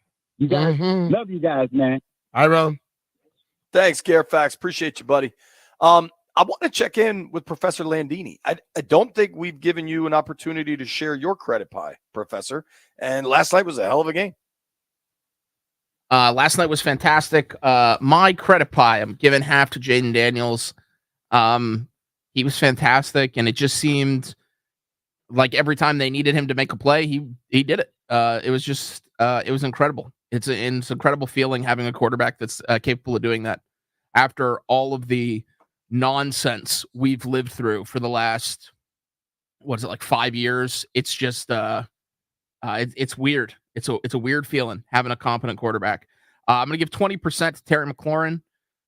He made some huge catches, and I think that it really opened up the offense, the ability to throw the ball deep to him. The next 20%, I'm going to split it between Cliff and the rest of the offense. I thought the play calling worked well. The offensive line blocking well. They were chipping in, catching touchdowns. The running game was there when it needed to be. The defense, 5%. I think they get some credit. The Bengals, Jamar Chase, Joe Burrow, those are good players, and they did manage to slow him down. And then I'm going to give the last 5% to the alumni, specifically B. Mitch and Santana. They were there. Clearly, they motivated Terry to. He was catching passes like Santana, and Eckler was returning kicks like B. Mitch. I think you nailed it. I think you nailed it, sir. We're going to keep the phone lines open. We got to play some of this, Dan Quinn. We got to get more specifically into what worked, and we do have to talk about this defense at some point. The defense is a problem. Nobody go anywhere. B. Mitch and Finley.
This sports update is brought to you by Prince George's Community College. Jaden Daniels finished 21 of 23 passes last night on Monday Night Football for 254 yards, setting an NFL rookie record for completion percentage at 91.3%. The Commanders scored on every possession except for kneel downs at the end of each half. They have not punted or turned over the ball in their last 2 games. Very impressive work from the rookie last night. The Nationals, they're taking on struggling Kansas City Royals tonight to open up the final homestand of the season. This is a great time to see the Royals as they're heading into this matchup on a 7-game losing streak. Mitchell Parker gets the ball tonight for Washington. First pitch, 6:45 p.m. Make sure you tune in right here on 106.7 The Fan to listen live. And speaking of the Nationals, the organization just named their minor league players of the year. Hitter of the year goes to Dylan Cruz, who's now in the majors. Pitcher of the year goes to breakout star Travis Sakura. He is a name to know. Defensive player of the year, Elijah Green. Best base runner, Darren Baker, who's now in the majors. And the Nationals Way Award is given to players who demonstrate the professionalism, leadership, passion, and work ethic that's required to play the Nationals way. That goes to both Dalen Lyle and pitcher Brad Lord. Power up your future with PGCC. Enroll in the tuition-free sustainable energy program and launch your career in renewable energy. Build your skills and join the eco-revolution. Visit www.pgcc.edu to get started today. From the Crop MedCap 5-Star Sports Desk, Savannah McCann on The Fan.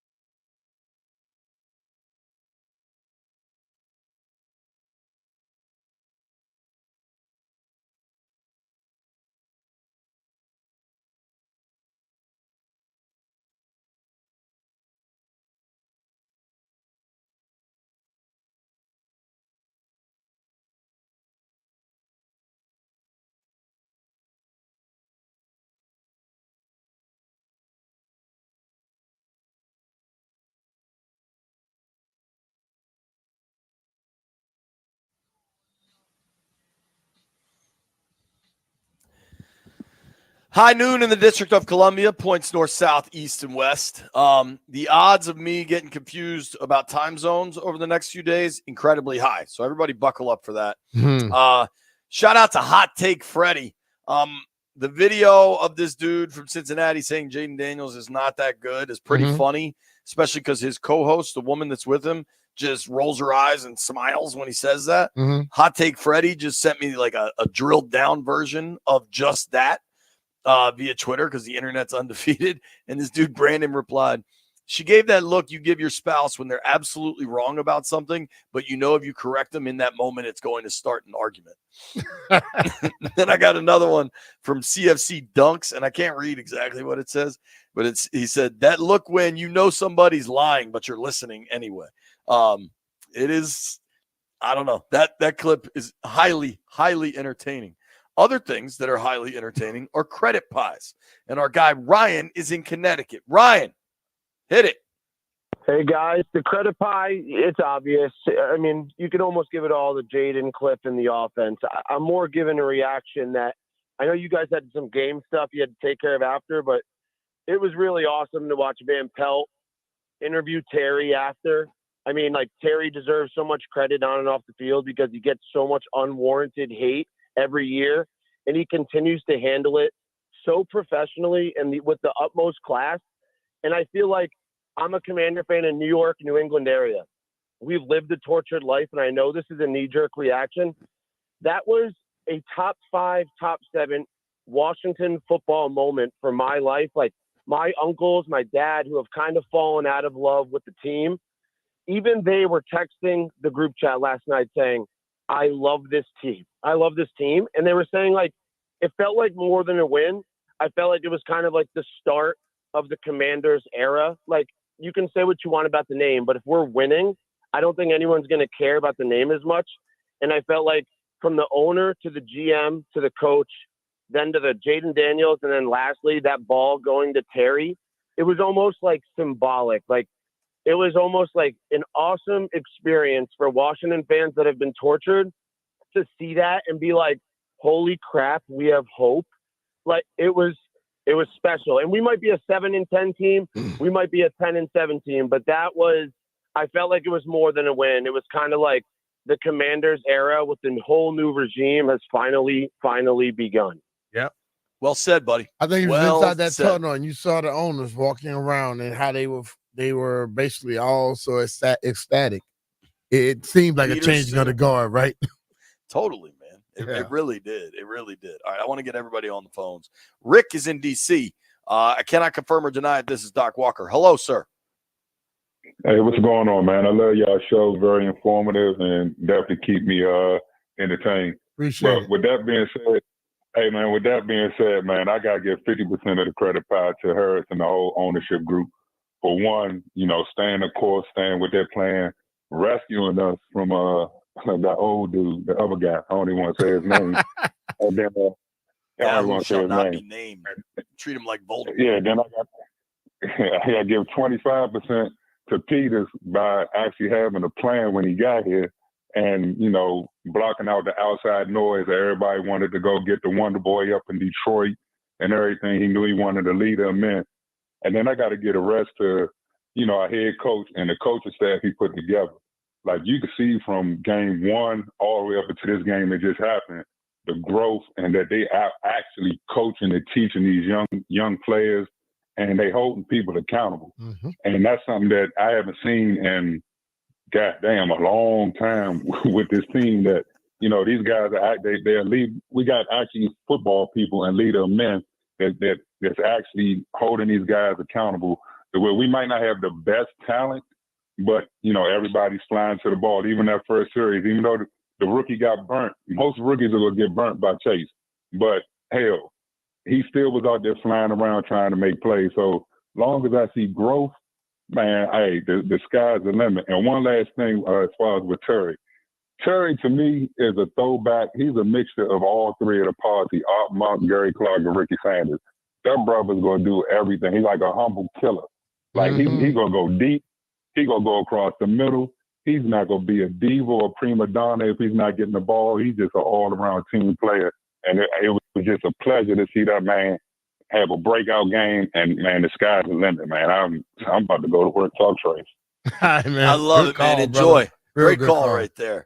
All right, we have a Commanders fan that is very fired up about last night. Our dear friend Peter Rosenberg usually joins us on Thursdays, but I think so fired up from last night's game, you wanted to call in today. What up, man? How are you? I mean, listen, since I first started calling in with you guys, when this show started a couple years back, 2.5 years, whatever the hell it's been. Yeah. We haven't had a lot of these. And I always get stuck, talking about something, sewage water pouring on someone's head. Will the owner be ousted? The name. I said after last night where we got to have this national coming out party for Jaden Daniels, damn it, I got to be on with B. Mitch and Finley today. Had to. What's up, man? Hell yeah, man. So that was fun, wasn't it? Oh, man, it was. Listen, so B. Mitch, you were gone last week, and I told JP, my thought on the game was it would be a track meet. And in the end, we would not have we wouldn't be able to keep up because I just didn't think the defense would be able to get enough stops. But two things happened that I didn't account for. One, obviously, Jaden played a whole level up than we have seen. He went up a full whole level.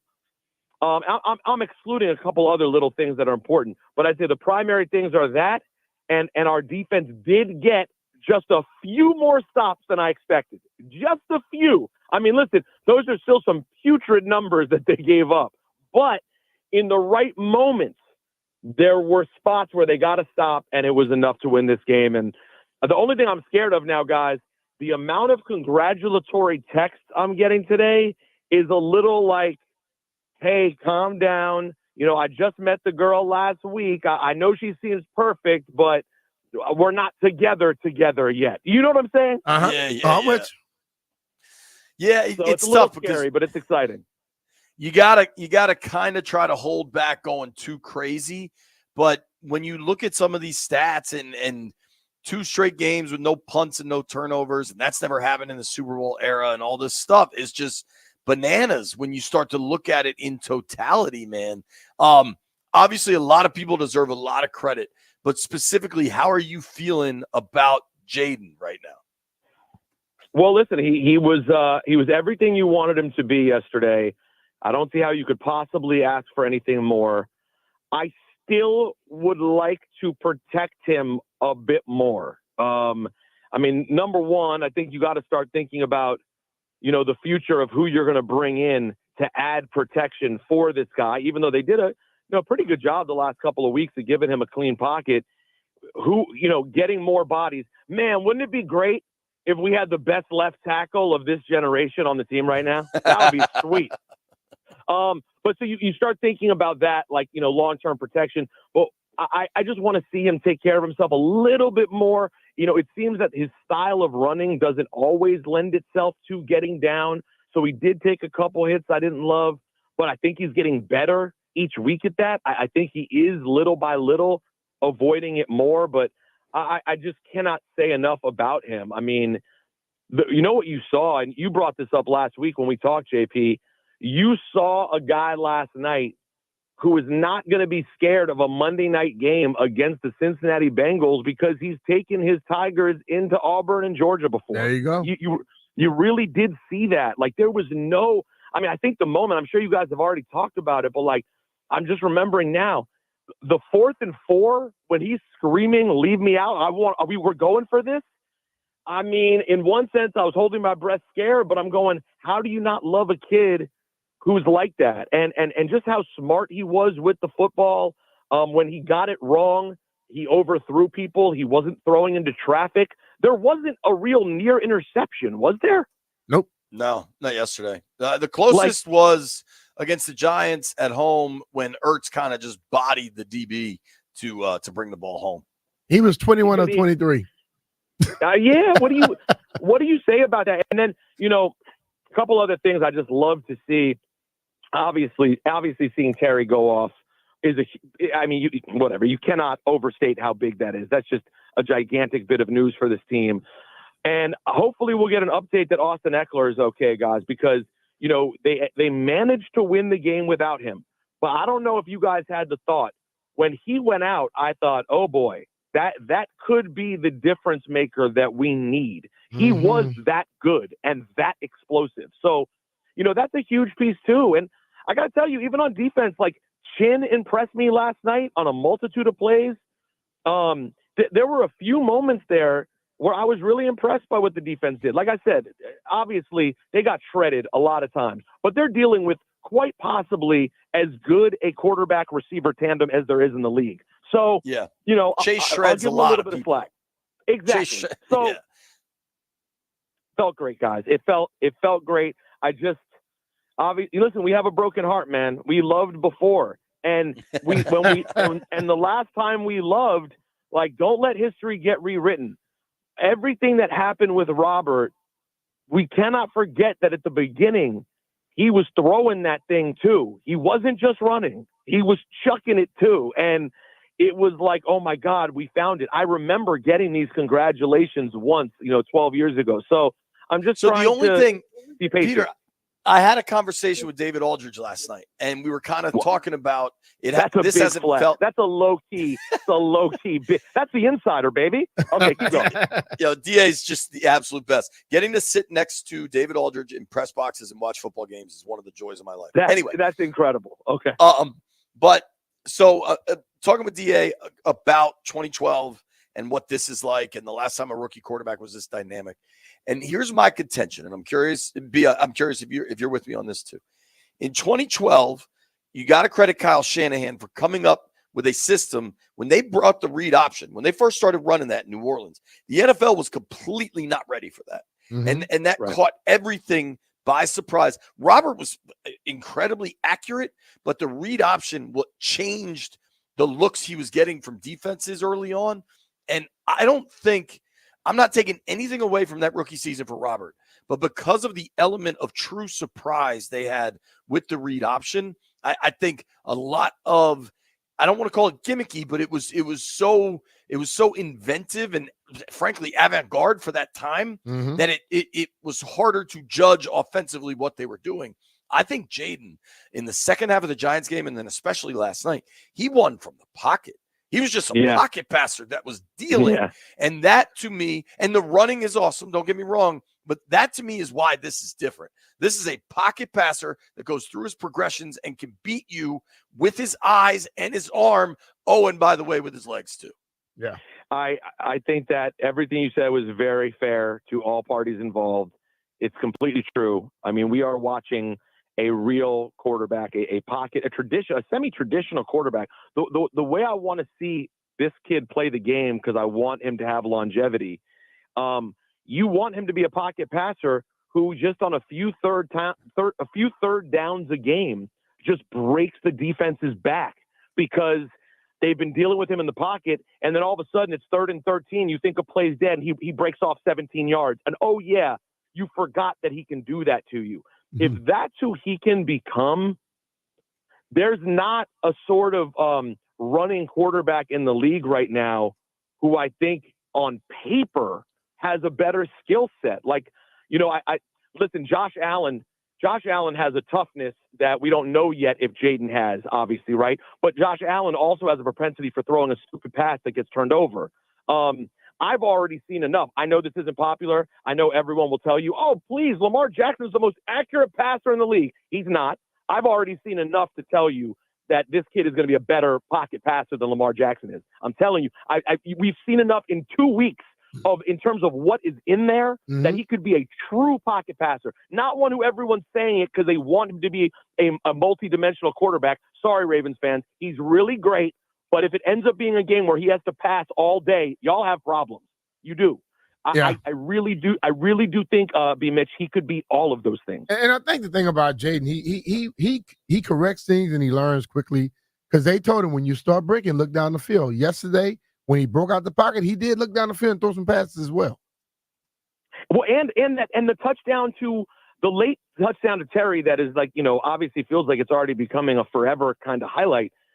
Earlier in the game, you know, Troy Aikman was killing Jaden for not on a similar play when protection got broken, not trusting where Terry was. The corner had fallen down, and Jaden put the ball in the wrong place. And then you just fast forward a couple quarters, a similar play on the other side happens, same side, and he ends up getting it just right. So maybe you're right, B. Mitch. He seems to be a kid who's listening, and it seems like he's listening with regard to trying to get down more often. We're not seeing as many of those forward He had a legit tumbles. slide last night. A legit slide after the first down. You love to see it. Yeah, I think he's a young player in his 3rd game. And even the level of excellence he's hitting is relatively unparalleled. And the growth game to game is incredible. I know. But it's listen, crazy. We got to be careful. We're falling head over heels right now. All of them. We're sitting here falling in love. Just please protect this man. Please be patient, Commanders fans, and just whatever they can do to scheme him up in a way where he's safe. Obviously, you want to let him go out and ball. Like, he's got to do what he does. Yep. But he is still young, and he is still slight. Like, he is going to get bigger. Like, we will look at video of last night, God willing, in 5 to 7 years, you know, when he's sitting in the position of a Burrow or an Allen or one of these guys who everyone knows is one of the best. And when they show the highlights from this night, we'll be like, oh, my God, he looks like a little kid. He's got a lot more growing to do. So we just need to protect him until he does that, because he is a small dude. But so far, man, he seems pretty tough. Not going to lie to you. Oh, he's tough. Pretty damn He tough. is tough. Peter, it is very fun to have you on in this scenario rather than asking you annoying stuff. I loved it. You know what? Let's do it again, guys. I'm up for this. All right, Let's Pete. do it Take care, again. brother. That's our guy, Thanks, Peter guys. Rosenberg. One of the best. Give him a follow at Rosenberg Radio, Hot 97, ESPN New York, WWE. He does it all, and through it all, loves his burgundy and gold. When we come back, we haven't heard from the head coach yet. Dan Quinn talked a lot about a lot of things and about his quarterback that gives this Washington team a chance every time they take the field. Nobody go anywhere. It's B. Mitchell Finley.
This update brought to you by Paul Henry's Window Installation, your clear home improvement choice. NFL took notice last night as the Washington Commanders defeated the Cincinnati Bengals 38-33. Quarterback Jaden Daniels, 21 of 23, 254, and 2 touchdowns, spoke about how he felt. It's great, not just for me, but for the whole team. The work that we put in training camp, be able to pay off. Obviously not just how we didn't want to start the season like that, but we kept working, kept growing, and keep improving each and every week. Hall of Fame quarterback Brett Favre disclosed today at a congressional hearing that he was recently diagnosed with Parkinson's disease. Nationals welcome in the Kansas City Royals beginning a final homestand. The Nationals need 3 wins in their final 6 to better last year's 71-91 record. Mitchell Parker, the start. Live play-by-play at 6:45 here on The Fan. This September, get $100 off each window with a 5-window minimum and $500 off each door at Paul Henry's Window Installation. Contact their team today for a free no-pressure estimate. PaulHenry'sWindows.com, your clear home improvement choice. I'm Byron Kerr on The Fan.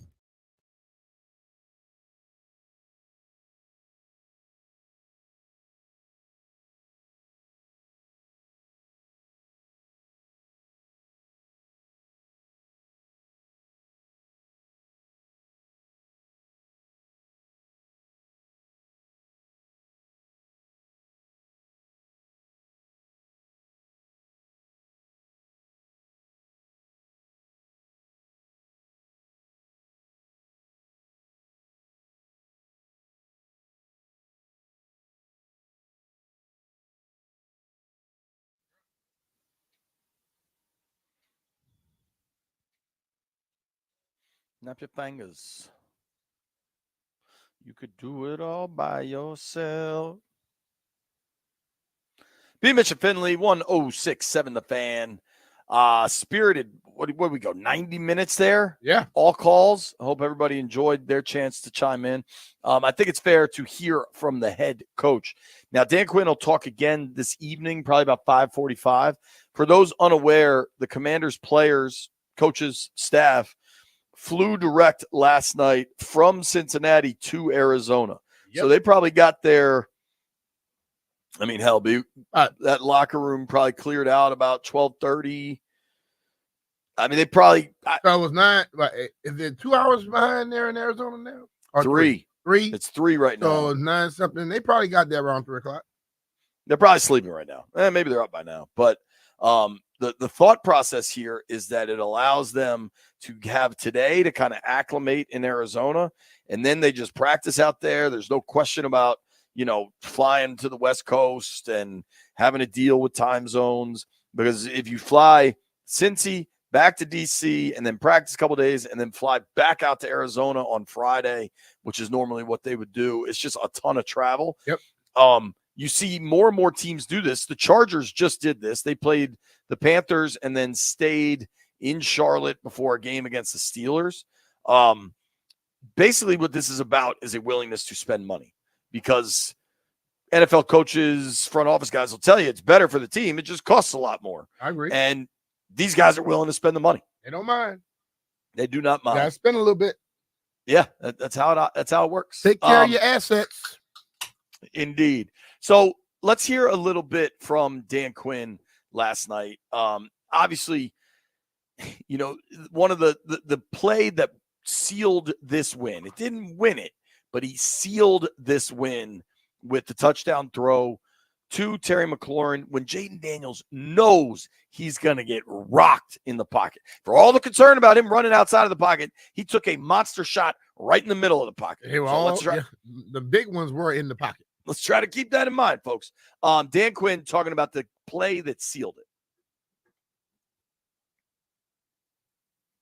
Oh, I'm sorry, Landini. That would be number 2. I think, well, you make sense by giving those 2 a shot. And,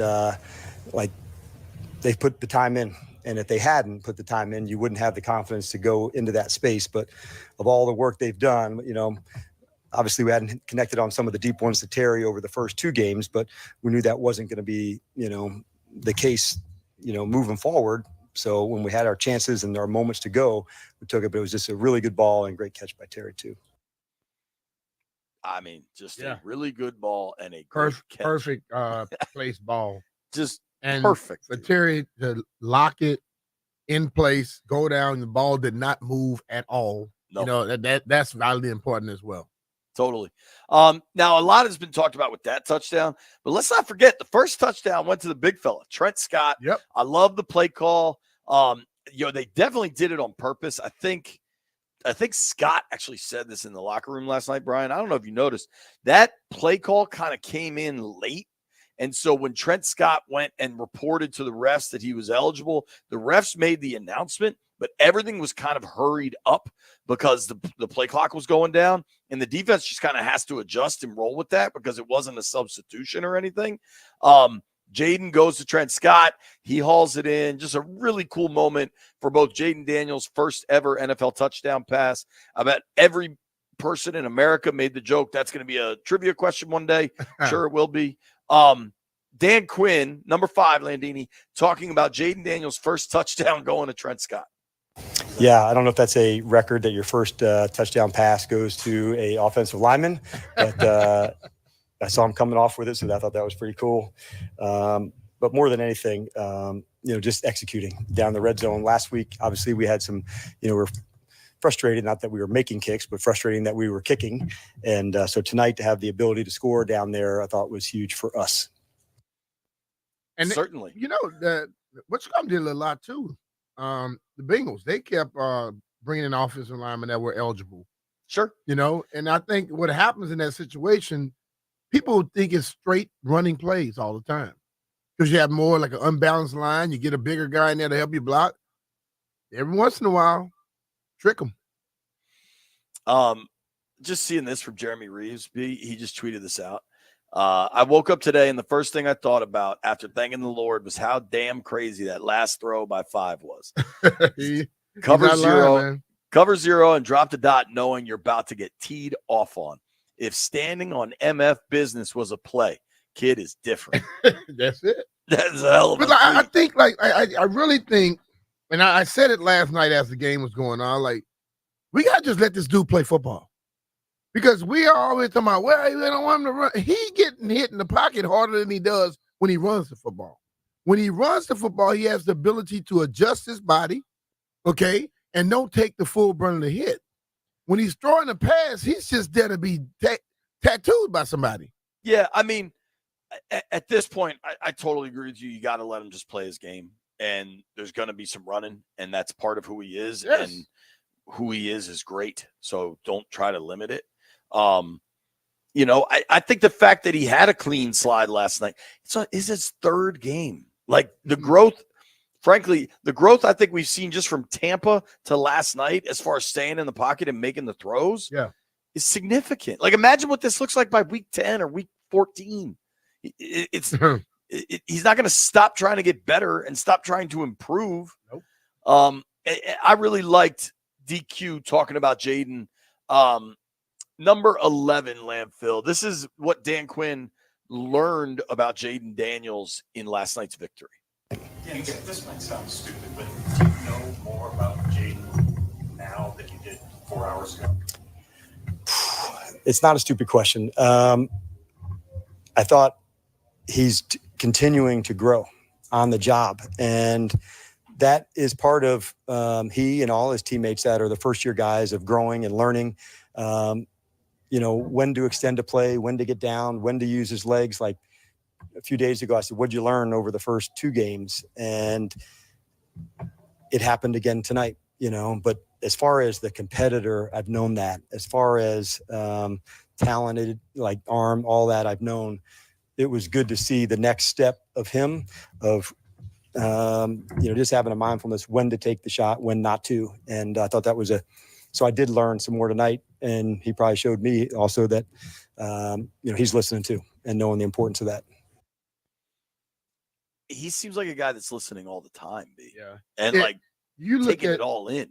I think Landfill said it earlier. You look at him, how he's demanding, how he wanted to go for it, stay on the field.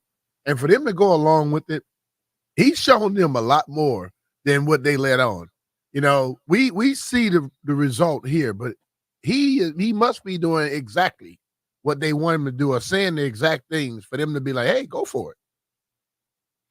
100%, man. Yeah. I mean, to that point, play 10, Landfill, on the confidence to go for it. 4th and 4, really with the game in the balance. You're trying to go out and win this thing. Dan Quinn talked about his confidence in his rookie quarterback. I didn't, and I wasn't gonna. We knew we'd have to be aggressive in the game. To extend possessions, to give ourselves a chance. That's why we thought the special teams, John, was a big piece of this from a field position standpoint. If there was a gap, if there was an edge to find, we were going to dig for it. And that included going on certain distances on 4th down when we were in that part of the field. We knew we didn't meet the mark last week in some of the red zone. Like I said, we were not bitching about kicking field goals and making them last week, but we knew that was not sustainable for us in what we wanted to do. So I thought the 3rd down in the red zone was going to be one of the areas that we really dug deep on and paid off for the guys tonight. It certainly did, and I think he's right. Last week against the Giants, especially once their kicker went down, they knew they could battle it out and just try to grind that win. Last night against the Bengals, they had 2 scoring drives that took less than 2 minutes, right? Yeah. Like, you got to score touchdowns to keep up in that game. Totally. And, when you have – I think the way Jaden was operating last night, where everyone, when he needed the 3, he'd run it, get it, boom, get down. You know what I mean? Mm-hmm. And then he was on point with his accuracy. When you have that momentum going, you don't want to stop that. So when coach went for it, I'm like, okay, now we got some aggressiveness going on here. And it worked. Dude, they needed it. To that point, 14 real quick, Landfield, DQ just about wanting to be aggressive on 4th down. Say some of those 4th downs, to kick, when not to. So it was probably very unique in that way. I don't know how many, if we had 3, maybe 3 of them in the game, how many would have been punts. I'm not exactly sure on that yet, John, but no, I don't think so. But if there's in the right spot, this is a group that's capable of being in those spaces. And when we have our chances to, we'll be smart, but we will be aggressive. That's how our nature is. And when the moments are there, we're going to do it. We're not going to be foolish about it. But if we can be aggressive and take our chances when we can, we will. It reminded me a little bit. I did the Howard Hampton game this weekend. And the coach, he said, I'm not opposed to punting. I'm just going to be aggressive. And then I looked up their 4th down stats. The man was 86%. So if you get to that at that high of a clip, you got to go for it every time. Sure. I think, there's times where you don't have much of a choice. And I think Washington really didn't have much of a choice last night. They played it aggressively, and it paid off with a big, big win. Mark Rippen joins us at 1:00. Rip.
things happen.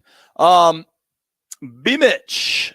Actually, Jeff, real quick, is that dude, is Jay still on the line? He's been on hold a while. If so, put him on. But I don't know if he's still there. No. Okay.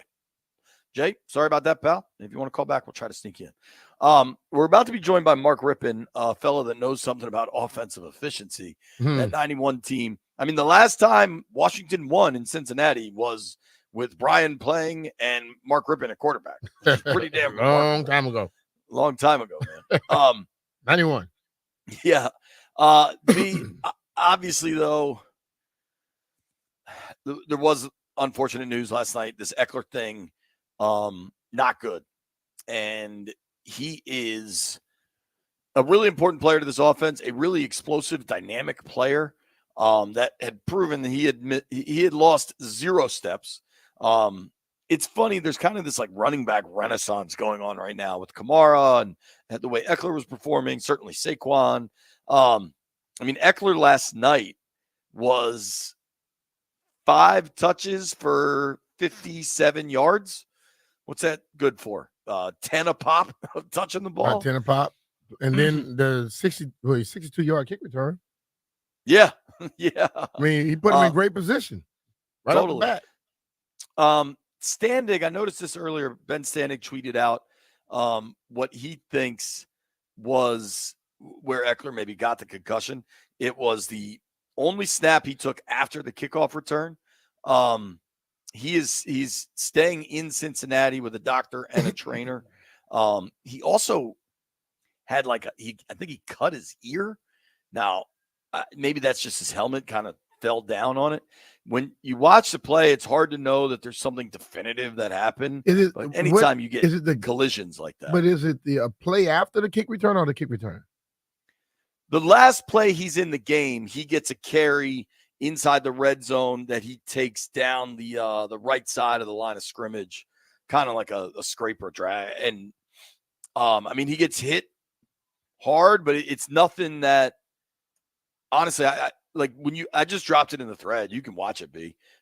When he gets hit, there's nothing that you would think is particularly dramatic there. Mm-hmm.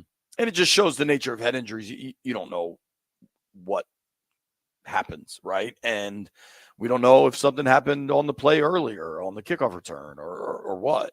I know that from an offensive standpoint, they'll miss him. But I think when you get to head injuries and stuff, it varies so much. The fact that he's staying in Cincy and that it's a short week, so it's not like,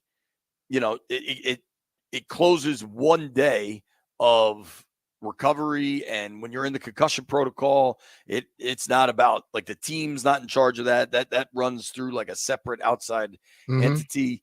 I mean, he definitely got hit hard on that, but this is a wait and see for a veteran player with a whole lot going on, and he just developed his own app and all this stuff. I don't know enough to say when he's coming back. Yeah. I mean, to be honest with you, the concussion thing, one person could be back within a week. Other person may take 6 weeks. You never know. Totally. You never know, man. And I think we're going to hear from Dan Quinn this evening, 5:45, I believe is the time.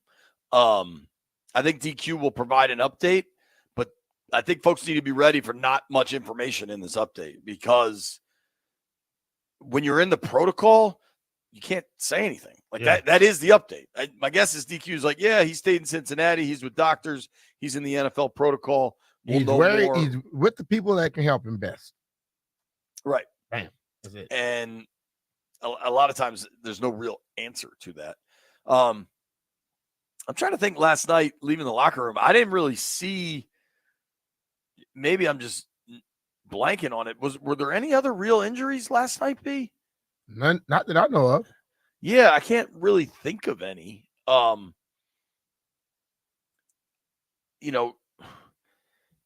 Typically I have a list of that stuff, and I don't really think there was. I mean, obviously a huge injury in that game for the Bengals with Trent Brown. I mean, they're saying he's out for the year. You can see when he goes to plant, his knee just buckles. So you knew it was. It looked like, and when you see that little tremble, that little vibration, some type of ligament or something snapped. Yeah, doesn't seem good. But sure. he's 6'8", 380, and then they bring in a 6'8", 350. They brought that rookie in that we were talking about Mims, yesterday. Mims. Yeah. But I'm like, what did they get? They got some tree trunks over there, dog. Yeah, they're buying by the pound, I think. Let's do this. Quick break. Mark Rippen, Super Bowl champion, joins us next.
What a night for the Washington Commanders in Ohio, beating the Cincinnati Bengals 38-33. All about quarterback Jaden Daniels, 254 through the air, 2 touchdowns, 39 on the ground, and another score. 21 offensive points in the first half was the most by the team since 2018.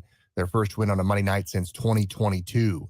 Daniels was asked, "How do you think you played?" I'll just say I'm a competitor. I want to compete at the highest level. And obviously, it's a blessing to go out there each and every Sunday to do things that a lot of people in the world can't do. I'm going to be blessed to be a part of one of the 32 teams that go out there and compete every Sunday. And, Mondays or whenever we play. Running back Austin Eckler suffered a concussion and stayed in Cincinnati overnight. Ben Standig reporting Eckler also suffered a cut to his left ear on the play where he suffered the concussion. Head coach Dan Quinn will speak later today on the update for Eckler as the team arrives at Arizona State to practice for next week. Jeremy Fowler, ESPN, reporting the Pittsburgh Steelers are going to be without edge rusher Alex Highsmith for multiple weeks because of a groin injury. Lions coach Dan Campbell's home address was publicly leaked on social media by his daughter's classmate earlier this year, according to a report from the Detroit News. The family has since moved to a new house. Nationals baseball welcoming Kansas City Royals tonight at 6:45 live on the Fan. Mitchell Parker gets the start. The Royals are desperate to get a win to try to stay in the wild card hunt. Preseason NHL hockey tonight, Capitals looking for their first win at the Boston Bruins at 7. I'm Byron Kurt on the Fan.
B. Mitchell Finley, 1067, the Fan.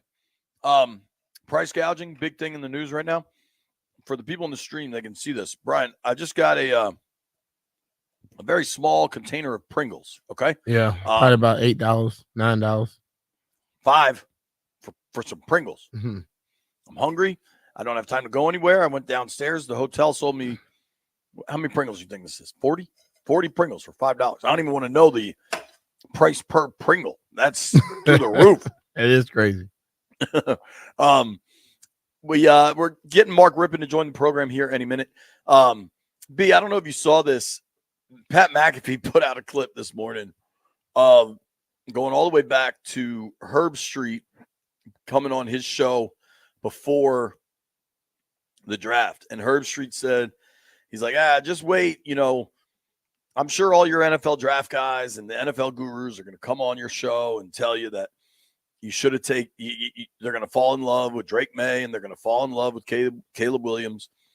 But Herb Street said for him, Jaden Daniels is the absolute steal of this draft. Mm-hmm. Now, it's incredibly early. Who the hell knows? Drafts should be measured probably 5-7 years later, frankly. Second round, second pick in the draft. That's a steal? Whoa.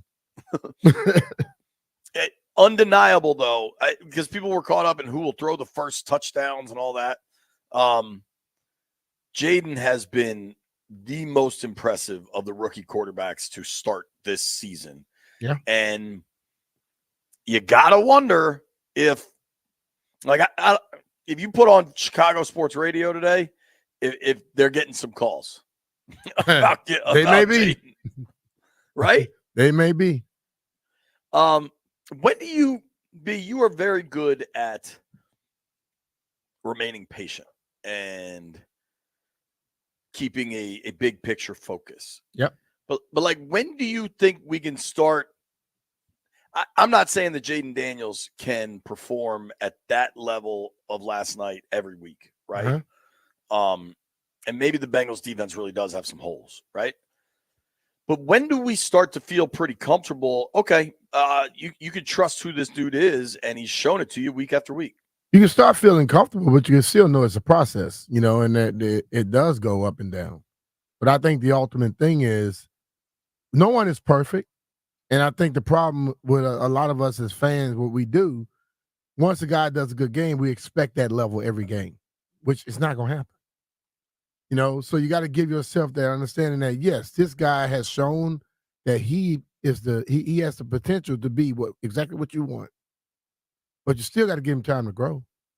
Because when you look at quarterbacks in this league and their 8th year, 9th year, hell, Tom in his 20, still learning, still going through stuff, you can't expect the guy to come in his first year to get it in 4 games. Hell, not even a season. Yeah, I mean, but damn, you saw C.J. Stroud last year. You saw him last week, right? Yeah. Okay. It happens. But the person has to be smart enough to understand if he has a last week game, that happens sometimes. Hell, Pat Mahomes threw like 5 interceptions in a game. Yeah, you're going to have bad games. That's inevitable. I think with the explosive level that Jaden Daniels brings, I don't really necessarily see that going anywhere, but that's not to suggest he won't have bad games.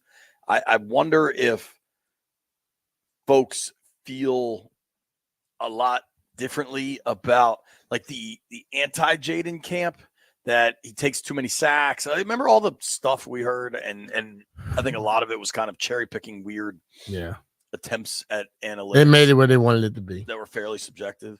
I think it's pretty hard not to be excited about Daniels now. It's funny because I've heard now like people are like now the thing is, oh well, Kingsbury's going to leave next year, and like. But the thing about that 3 games into the season. But let me just ask you this question: who cares? The same people that are now saying Kingsbury's going to leave are the same people that are like, oh, he doesn't use motion enough. Man, you know what I'm listen like? to me, man. Listen, what that means is people want to keep changing their approach because they were wrong in the first few. It makes no sense. I just think, he might. He might leave, and good for him if he gets a head coaching then Brian job. Johnson takes over. But he's 3 games. It's 3 games into the season. But see, that's the thing about it. Like people that don't want to discuss what is, they want to always discuss what will be. Those are people that's running from their own comments and stuff like that.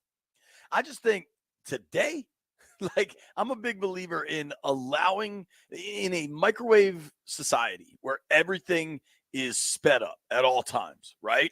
It's like immediately turn the page. And I just think, think about what Rosenberg said when he called. For so many fans, they got to wake up this morning feeling something they haven't experienced probably in freaking years, B. Years since a big Monday night game like that. And dude, I know the 2022 Eagles game when the Eagles were undefeated and they went up there and beat them pretty good. That was a lot of fun. That was an impressive win. I remember Jeremy Reeves on the aux cord in the locker room with one of those huge speakers cranking Meek Mill, and just the vibe in there was incredible. But let's be real what that win was. That was a team that showed up, had a good game plan, and kind of out-physicaled the Eagles. But nobody on the East Coast, nobody in Fairfax County, nobody in Delco, Philly. Nobody thought, Brian, it was a great win. It was a great win that night. I believe it was Heineke. I believe it was Brian Robinson. Like, they played really well. Yeah. The defense played really well. They got a couple good breaks, all that stuff. Nobody thought, even after that game, that Washington's got the better long-term situation than the Eagles, right? Yeah. They caught them. This happens in the NFL all the time. You catch somebody, you know, they're not looking, and bang, you put them down for the game. It happens. But Philly was still the better team. Yeah. Whereas last night, totally, this feels different because of the quarterback play. Because you're trying what they did. They drafted a guy because they're looking for him to be the future. And you're starting to see little things. As I keep going back to the comment David told us, if he shows you something like every game, one thing, a couple things here or there, and he shows you that then you know you got your guy. That's what you're gonna be happy about. But he's going beyond that. He showed more than one thing per week. Last night he showed a whole game. Yeah, that's what I'm saying. Last night he showed a game of it. Yeah, but the thing of it is, I am of the mind where, yes, he is going to do some great things. He may do some bad things. But it's not just about this game or this year. It's about a long-term thing. And I think that's what we got to be cautious of. Totally. I like this from Jay Glazer last night. He said, you saw why the Commanders wouldn't entertain any offers for that number 2 pick for Jaden Daniels. Mm-hmm. Teams were willing to offer up a lot, but Washington was locked in on him way before the draft. Yep. And I mean, the one I reported that we knew was the Raiders, desperate to move up for Jaden Daniels. Helping us break down Jaden Daniels' play now is Mark Rippen, Super Bowl winning quarterback for the Washington Redskins. Rip, thanks for making time for us. How are you, buddy? Finley, Mitch, how are you guys doing? It doesn't take a rocket scientist to break down that play last night. Holy smokes. What'd you think, man? Well, I mean, it's not perfection, but it's close to perfection. Here, seriously, in the only pass that he missed in the first half, should have been a touchdown if he had one more second to set his feet. He had, what's-his-face rolling right up his chest, but because he had Terry McLaurin coming on the scissors route that was we used to run back in the day. It was pretty fun. And, just overthrew him a little bit there. That was the only thing you could say that he ever – and it was really because of pressure. But what an amazing game, an amazing kid. I tell you what, the sky's the limit. And we keep this kid healthy, we're going to have a lot of chances to get in the playoffs and win some more Lombardi trophies. How impressive has he been, Rip? You watch young guys in the pocket, and a lot of them don't. Like, he goes one game where he ran every time. Now as he breaks the pocket, he's still looking down the field and delivering the football. Well, his escapability, one, is noted, back in college. But even in college, I thought that the most amazing stat he didn't turn the football over. Mm-hmm. And he has shown that in the first 3 games already this year that, hasn't made a turnover, threw a couple nice touchdown passes yesterday and just controls the game. And I think what him and Cliff have together is pretty special, and Cliff's doing a good job, getting the ball out early and getting him in rhythm early on in the game. And then from there, this kid is just so talented. It's just so fun to watch him play and to hear, how nice a kid he is and the things he can do and he's going to do is just great to see. I think the people in DC should be really excited, and we just need to, like I say, just keep him healthy. But his O-line seems to be doing a pretty good job. They're running the football well, and that was just a textbook game yesterday. Mm-hmm. And I mean, from the kick, right from the first drive, and especially after Cincinnati went down, just took what they did. They haven't punted it in 2 games. Yeah, that's unheard of. So. The 1990, you were injured, and they had me go through a week of watching film and being with the quarterbacks for a little bit, and I was like, "This is too much." Well, looking at a young guy like this, I mean, but you got to have someone that's going to be all in, and he seems to be all in as far as doing everything he needs to do to put himself in a position to succeed. Absolutely, and I think he's sold on what Cliff is trying to teach, and Cliff's just been a reputable guy and is had years where not only in the pros but in college where their offense is a top offense in football. So they've got opportunity, they got a chance, they got great skill guys. Noah Brown I think has been a great addition. McCaffrey's been awesome. Obviously Terry's a special player. So it's great to see what the things that they're doing, and obviously, but when we had that big season 91-92, there was every aspect of our game. Special teams changes a little bit now with the kickoff, but our defense was so good in 91-92, and that's I think one of the things that we're getting better, and we need to get better is on defense. And Dan, that's one of his specialties and what he can do. It's so cool to see, and I think the sky's the limit for Jaden and what he can do. And I think if we can just start doing the things at home and getting that fan base, back to when we played, Mitch, it was. Yep. That was pretty special, and I think it's the DC area should be excited because this kid really brings a lot of excitement to the game. Hey, Mark, obviously that you played on some special teams. That 91 team was an absolute freight train. And B, maybe you know this too. Did you guys ever go a game without punting, let alone back to back? I think we've had maybe one or two that I can recall, and the only time they didn't give up on downs was the kneeling before the first half and the kneeling at the end of the game. So that's just impressive. Never twice. I don't think it's ever happened yet. You have to go back into the archives to find out, but I don't think it's ever happened. So It's cool to see. I tell you what, he's got a great vision, great understanding. I think what Cliff's trying to do, and he's doing it at a very high level right now. And I'm just so proud of this kid. I haven't met him yet, but I heard so many good things about it. Look forward to coming back to Alumni Week and getting behind these Commanders and getting them back to where we were, Mitch. I mean, that was some fun times. Oh yeah. Great group of guys. Yep. Big time. Hey, Mark, specifically to the offense, this kid that the Bengals cornerback Cam Taylor-Britt called it a college offense that Cliff is running, kind of getting the ball out fast. What do you think of the offense when you watch it, and kind of the evolution over 3 games here where now you are seeing some shots down the field?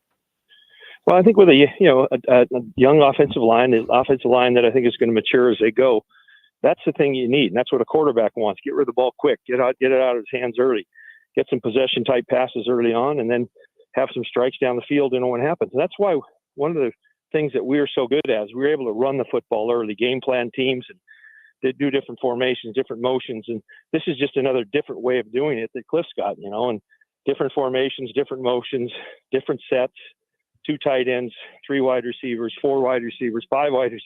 So there's a whole myriad of things that he's doing that kind of resembled a little bit of what we did, but in a different way, and I think that's one of the things you want to do is be able to get the ball out of your hands early.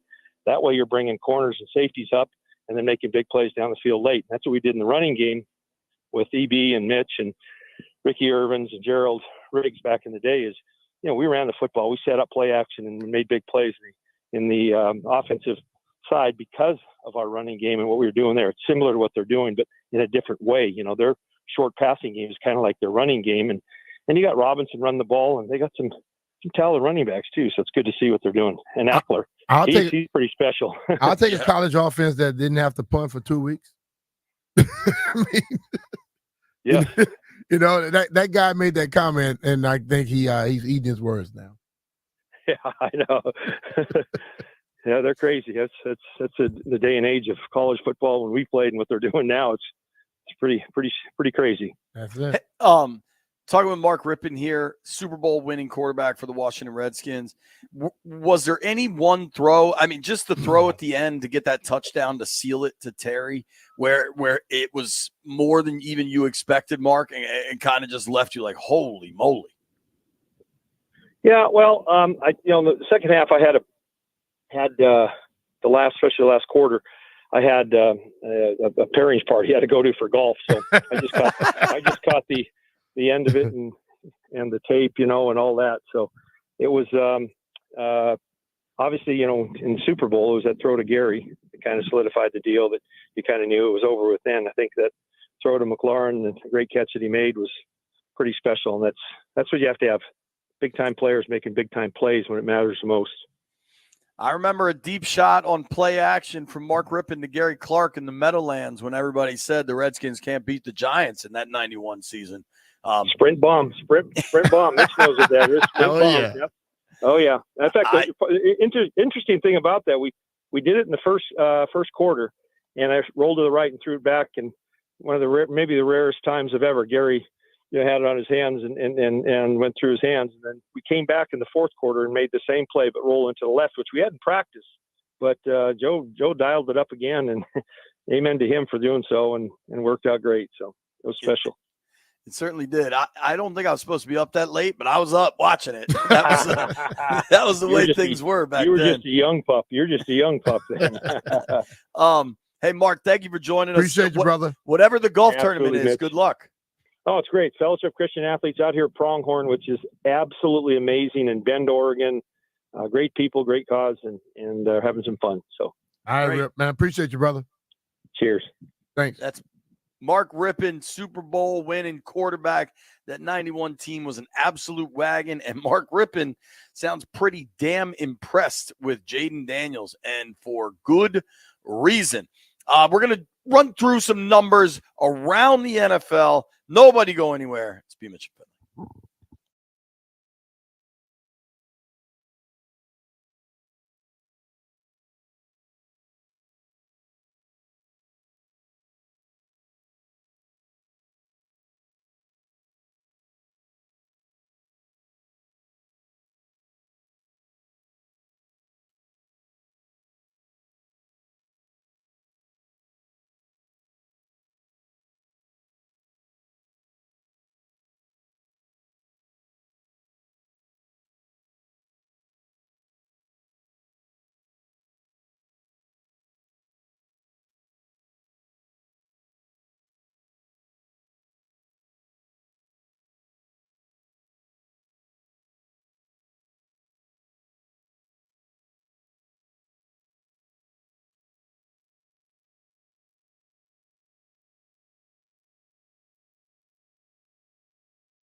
This update brought to you by Prince George's Community College. Washington Commanders take down Cincinnati Bengals 38-33, second win of the season. Jaden Daniels, 254 yards on 21 of 23 with 2 touchdown passes. Talks about his second touchdown pass to Terry McLaurin. Yeah, cover 0 and, just give Terry a chance to go make a play. Hey, he said, if you trust me, and that's what we did. I trust him. Steelers edge rusher Alex Highsmith could be out multiple weeks. Dolphins head coach Mike McDaniel says quarterback Skylar Thompson day-to-day with a rib injury. Nationals baseball versus Kansas City Royals tonight, 6:45, live on the Fan from Nats Park. Calling all active duty military veterans and their families, PGCC is here for you. Our Veterans Services Office helps you apply for educational benefits, provides tutoring, academic, and career counseling. Enroll today at pgcc.edu. At PGCC, our mission is your future. I'm Byron Kerr on the Fan.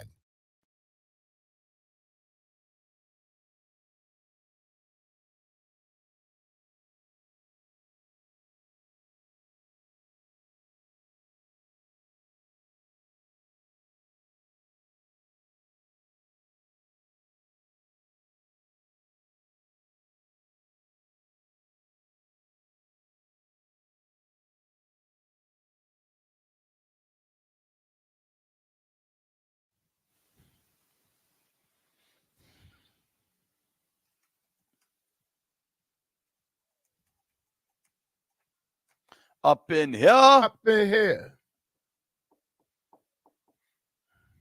Shout out to DMX. Y'all gonna make me act a a fool. fool. Y'all gonna make me lose my cool. Up in here. For 3.5 hours, we've been talking about football. All football coverage on 106.7 The Fan is presented by T-Mobile. Head to T-Mobile and get a great deal on an iPhone 16 Pro. Go get yourself a new phone. All right, they got iPhone 16s out, B. Yep. I'm pulling up to figure out what kind of phone I got. I'm guessing it's a 10. I don't know, Jay. How do I find this out? Isn't there like a general? About. Yeah. All right, I got a 14. That's not that bad. All right, yeah, bad. Damn.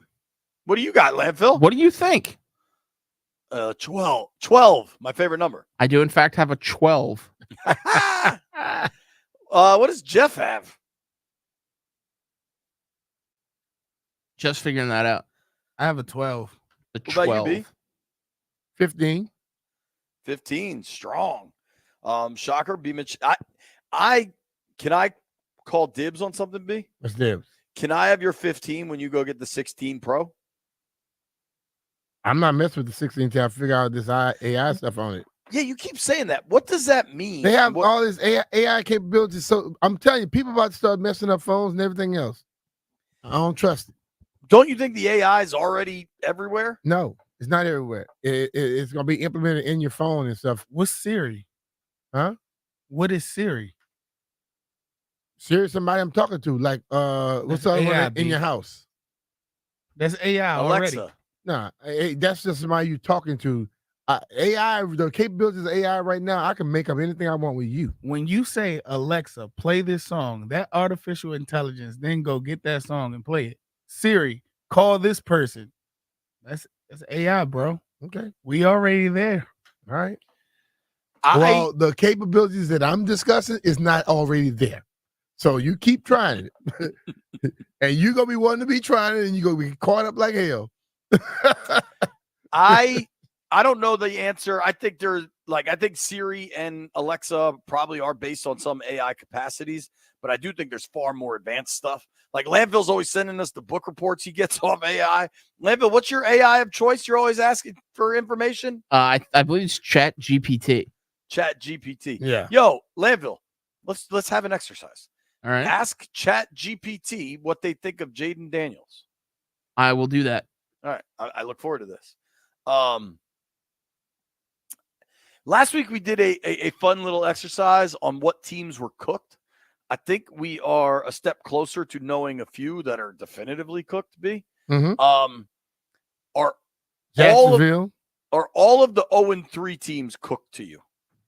Nah, I'm not gonna completely say that Cincinnati. Cincinnati is cooked because they can put some points up. All right. What about the Jags and the Titans? I think the Jags are cooked. How do you think feel? they're the crawfish boil. Yeah. What about the Titans then? Titans, they got some fight in them, but Jaguars seem like they are going the other direction real fast. They are in trouble, man. In trouble. And I'm wondering what is it, because the quarterback, the coach has always been cool. I thought he was effective, and then you get Tennessee. You're talking about? No, in Jacksonville. Okay, Peterson. Then they give all the money to Lawrence, and then he don't seem to be the same dude he was 2 years ago. He doesn't. He doesn't at all. All right, Landfill, can you go ahead and read us what ChatGPT says about Jaden Daniels? Sure, I could do that. All right. Jaden Daniels has shown a lot of potential as a quarterback. His athleticism and ability to make plays both in the pocket and on the run make him a dynamic threat. He also has a solid arm and good decision-making skills, which are crucial for success at the NFL level. If he continues to develop and improve, he could be a key player for the Commanders. That is ChatGPT's artificial intelligence opinion on Jaden Daniels. That was some bland stuff right there. Yeah. For all the concern of like ChatGPT is going to take our job, like ChatGPT is never going to tell a joke or anything. Like that's just regurgitating. It's just word salad. So I feel a little better about ChatGPT. B, do you feel better about AI now that we've heard what ChatGPT thinks about Jaden Daniels? I know, because it's going to end up in the hands of some idiot that's going to do something stupid, and it's going to mess up a lot of folks.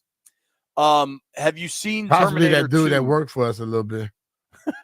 Have you seen Terminator 2, Brian? Yeah. The Rise of the Machines, Skynet. I don't want to have to deal with all that.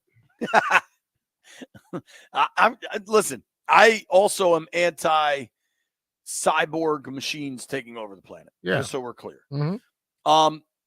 Best team in football, B. Mitch. I'm going to still go with the Kansas City Chiefs. And I know the problem is people go, well, they haven't played very well. They're 3-0, aren't they? They are. So if they're not playing well and still winning, I tell you a lot right there. You've got 3-0 teams in the AFC. The Buffalo Bills, who are just crushing dudes. The Pittsburgh Steelers, who have no offense, but just an outrageous defense. And the Kansas City Chiefs, 3-0. Yep. Listen to this, B. Kind of interesting. The Chiefs' net point differential in 3 games, 3-0. Mm-hmm. They're plus 13. That's pretty narrow. Yeah.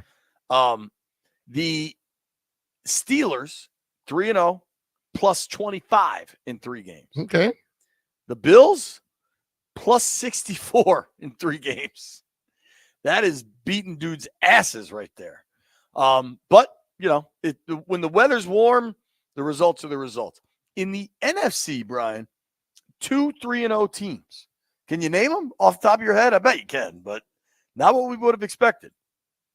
Not the Saints anymore. They lost. Nope. The Minnesota Vikings. Yeah, the Vikings.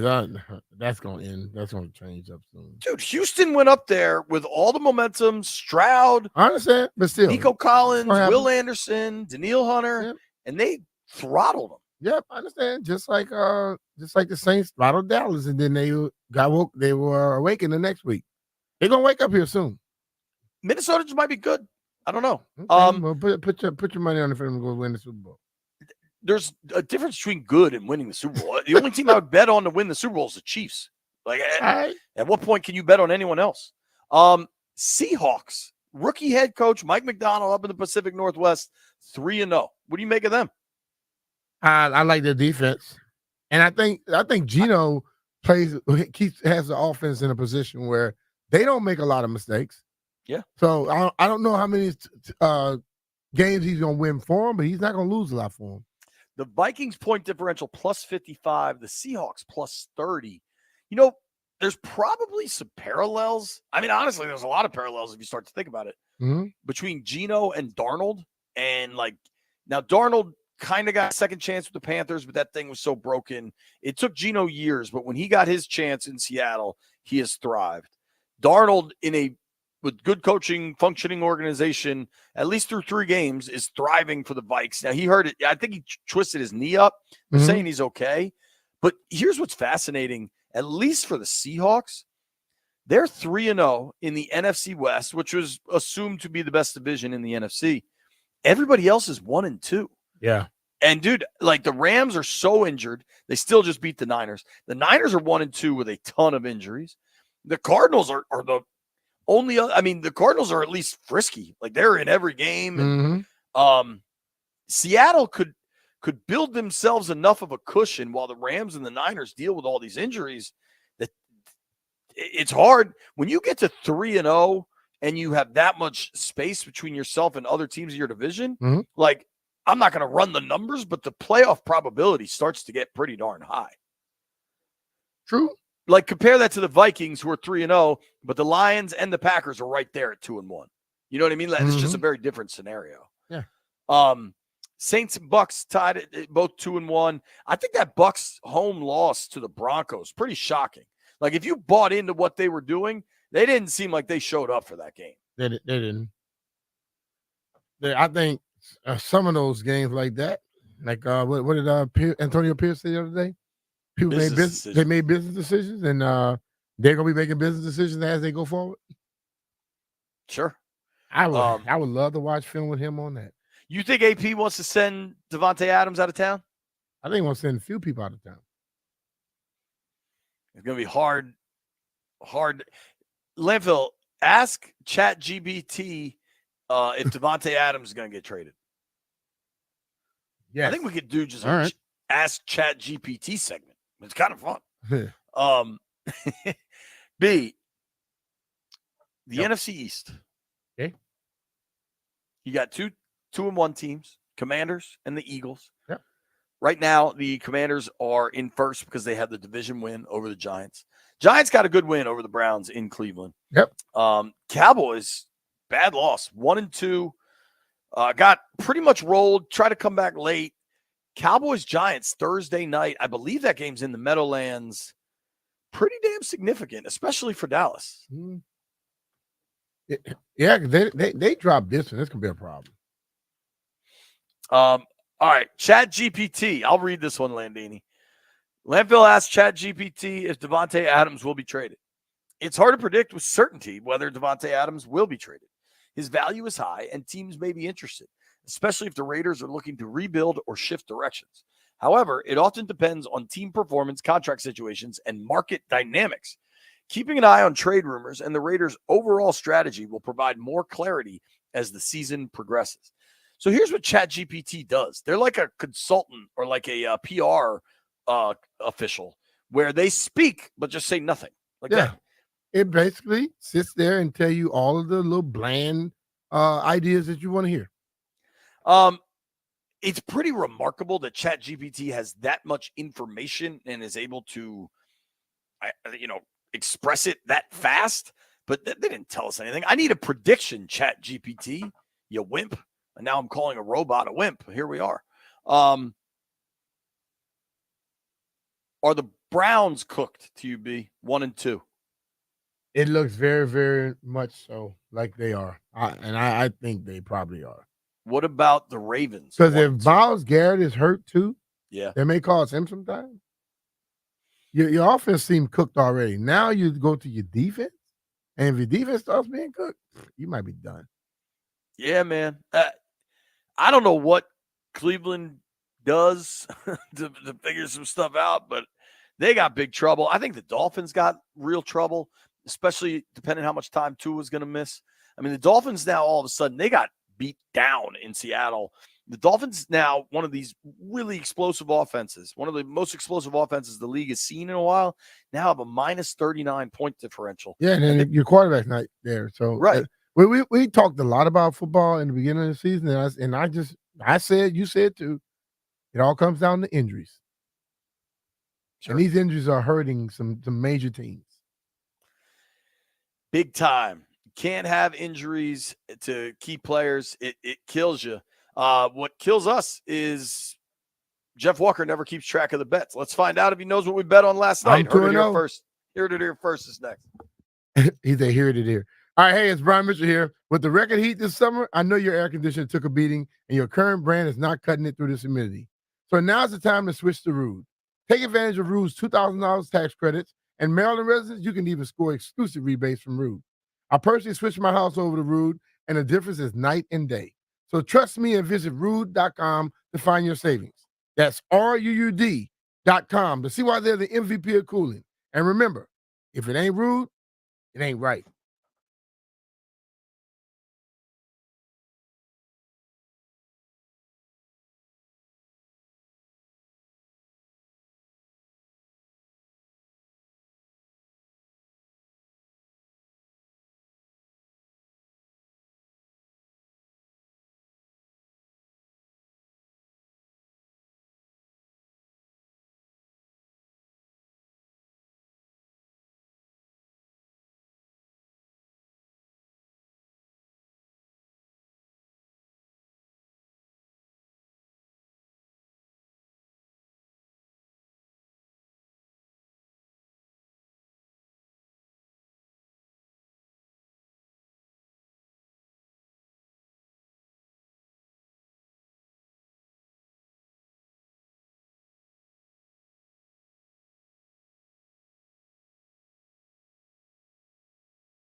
Maybe the best bit you've ever come up with, Landfill. I'm not Landfill saying in there hanging out with BG. BG. Who's BG? Bubble Guts, Jeff. That means Jeff won't be at work the rest of the week. Good luck, Jeff. I hope you recover. I am good. Jeff, who sings this song? Crank it, Landfill. A guy with a voice. My man. Why does Landfill play this song at the end of every Tuesday show, Jeff? Is it a song about Tuesdays? Yes, dude. Yes. Proud of you. Two things. Check out our 1067 Fans merch store for the latest Jaden Daniels and Commander shirt designs. Go to 1067thefanshop.com and order your t-shirt or hoodie now. 1067thefanshop.com. You can also get the B-Mitch HOF shirts and hoodies. The Jaden shirt they're selling right now with the outline of DC and Jaden's face in there is really dope. And then B, Heather McDonough just sent me this. Shout out to Tommy McFly from NBC4. So you really can't think how big of an impact a baller performance by a rookie quarterback on Monday Night Football can be, like how broad that can impact the world, right? You know Michael Bublé, B? Yeah. So he's a great singer, like a crooner, like a jazz singer, whatever you want to call him, right? So Michael Bublé, there's a new season of The Voice, the TV show The Voice that's about to start. And so Tommy McFly was doing an interview with Bublé to kind of promote it. And they started talking football.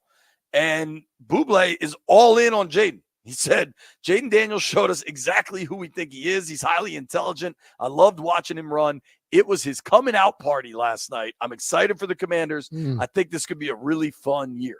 Got it. I mean, you know, Wale loves this team and is from here. Michael Bublé, I'm pretty sure, is from Canada. Yeah, I think it is. But think about, I think Jaden's personality is and people want to be around people that are pleasant. They don't want to be around asses, be honest with you. Winners. He's greatness. a pleasant dude, and he also is good. So I think that's going to take him a long damn way. I want winners. Exactly.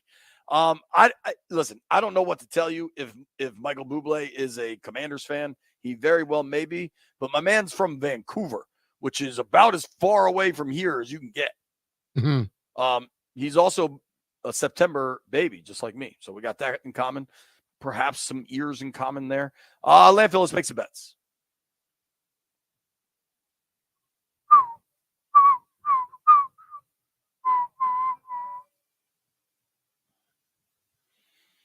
Gather around. Jeffrey. JP. It was not looking good for you last night, brother. That under was bad. Yeah, early. You were the only one who did not hit their bet last night. B-Mitch sitting at 2-0 as the Commanders hit the +7 and the Phillies won. Landfill is sitting at 1-0, calling the Commies for the win.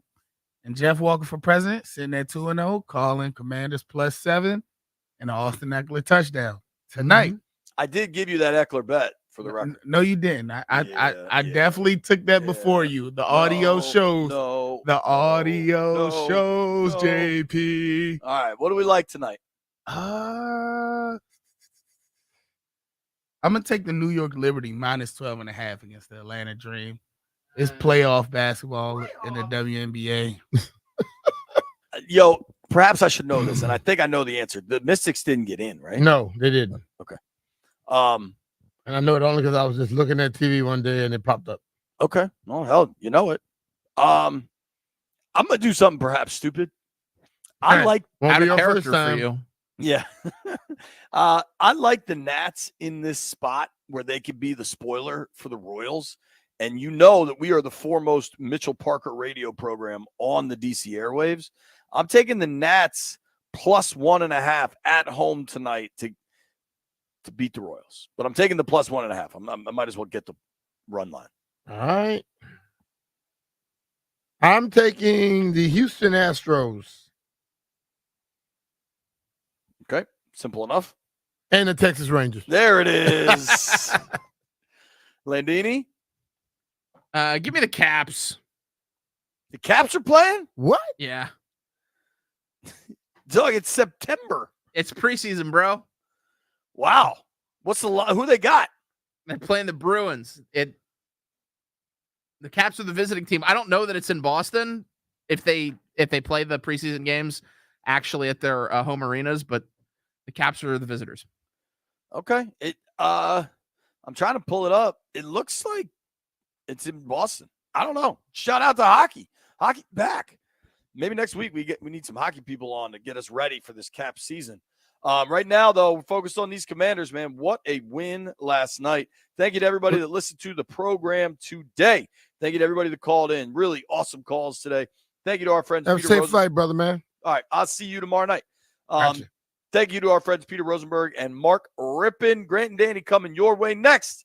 You made it this far. I owe you tickets to a Caps preseason game.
This update is driven by Ted Britt Automotive Group, home of Ted Britt for life. Washington Commanders traveling to Arizona, preparing for the Cardinals, feasting on a 38-33 win over Cincinnati Bengals on the road.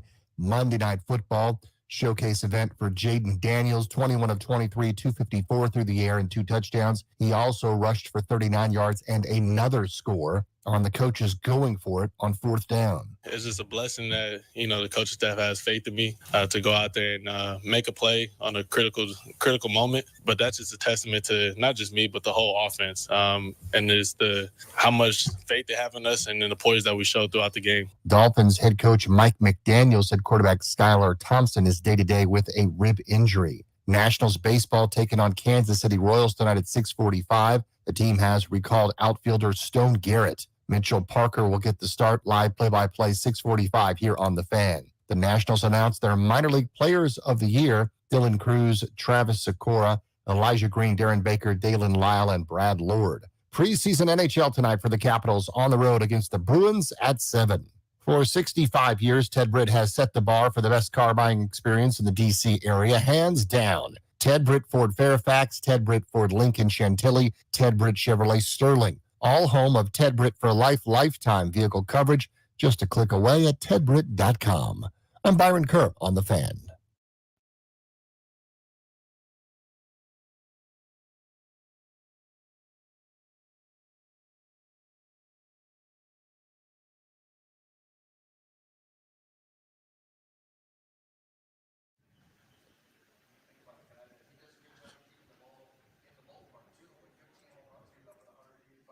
It's a Hall and Oates Tuesday on a Victory Tuesday on Grant and Danny, coming your way from the tri-state areas where we are still enjoying ourselves after an incredible night in Cincinnati. The Washington Commanders on primetime with the country watching on national television under the lights went to a desperate Bengals building, a raucous, loud environment, and moved up and down the field with ease in the coming out party for Jaden Daniels. A star may have been born last night. Danny Rouillet, a casual 38 points, a 5-point win. The first place Commanders are 2-1, and it was a style points victory last night. Many years ago, the great Stone Cold Steve Austin cut one of the all-time promos in wrestling history.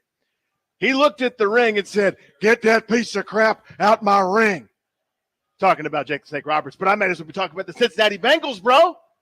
You're desperate. That's adorable. We've got Jaden Daniels. Hey, Joe Burrow, MVP candidate. We've got Jaden Daniels. The entire stadium last night felt what I have felt for decades. The entire fan base there in Cincinnati, the Queen City, but maybe it's in Kentucky, maybe it's Indiana. I don't care. They felt what I had to feel for 30 plus years. Be jealous. Swallow it. Taste my pain. It's our turn. It's our time. He is here. He wears number 5. Everyone else can line up and kiss 100% of my tuchus. Just taste the fury that we have, which you don't have. That was incredible. What a joyful, perfect evening last night, my friend. It was a masterpiece offensively. Jaden Daniels, take a bow. Just an incredible performance. Near perfection for him. 21 of 23 passing. He had 2 incompletions while throwing for 250 yards. His first 2 career touchdown passes, he rushed for another. So he scored more times last night than he had incompletions. As Washington's offense, for the second time in as many weeks, did not punt. In fact, we're going to have Tress Way on the show today because he needs something to do. We're going to call him at 3:30, and I don't even know if we need to ask him about the game or really have any kind of a conversation. Check on him, see if he's okay. I just want to make sure he's alive. I want to make sure he's still under contract. He hasn't retired. He hasn't quit. I want to make sure he's going to Arizona. Or maybe we should just tell him to hang out with his wife and the kids in Ashburn because he's not needed anymore. Your services are no longer needed. Jaden Daniels took your number and essentially your job away as well because this team doesn't punt anymore because he is a cheat code on 3rd and short and 4th and short with what he provides with his feet. But it was just so exciting last night. To me, the dream and the hope with Daniels, and this is not linear. This isn't what it's going to be every single week. That shouldn't be the expectation. But he had a game last night, Danny, that almost every quarterback in the league cannot have. It goes back to my scouting theorem with baseball. You take out your notebook, you get your stopwatch out, right? You're scouting a baseball game, you're spitting your sunflower seeds out. I see a pitcher throw 97, and then I see him rip off a really good breaking ball with feel for a changeup. I pack everything up, I go home. Now it's my job to figure out how to get that out of him all the time and locate and pitch with command and get the most out of him. But he's got that, and 99% of pitchers on the planet don't. Jaden Daniels had a game last night. Name the quarterbacks in this organization through the years, certainly recently or historically, they can't do that. They can't. Taylor Heineke on his best day? No. Carson Wentz on his best day? No. Alex Smith on 2 legs? No. Alex Smith on 1 leg? Absolutely not. That game that he had last night is kind of the dream. Didn't just start running at any sign of trouble. He scrambled to reset, right? He's finding wide receivers. Someone tell Cam Taylor-Britt, by the way, that was an NFL offense. They involved wide receivers, Danny. McLaurin, McCaffrey, Noah Brown, De'Ami Brown, all made huge plays as the game went along. But how fun was it just to be in that environment and to enjoy back and forth electric offensive football, shots being exchanged between an AFC heavyweight, supposedly, although they're 0-3, and Washington. What a fun night it was. The rare, great evening. The thing that makes the whole experience worth it for a Commanders fan. I'm going to hold on to that one for a while, dude. And I thought it would go differently. I said so in the air.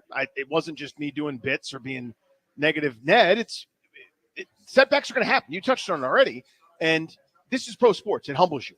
The best in the world fail. Juan Soto, who's going to make $600 million, started off a season, through 2 months hitting 219 a couple of years ago, right? Stuff happens. This is really, really hard at this level. There's no higher league than what they're doing and what was happening last night. You touched on it. Cincinnati was desperate. They needed that one really, really, really badly. They're 0-3 now, which is unfathomable to me. I mean, you still saw the bones of how good that offense is. Jamar Chase is uncoverable. Joe Burrow is excellent and could do so much. They did whatever they wanted on offense. And yet they were chasing Washington's offense, which will not punt. They're not going to do it. There's probably a time where, plus you'll probably get the field goal unit out there. Nope. We've got Jaden Daniels.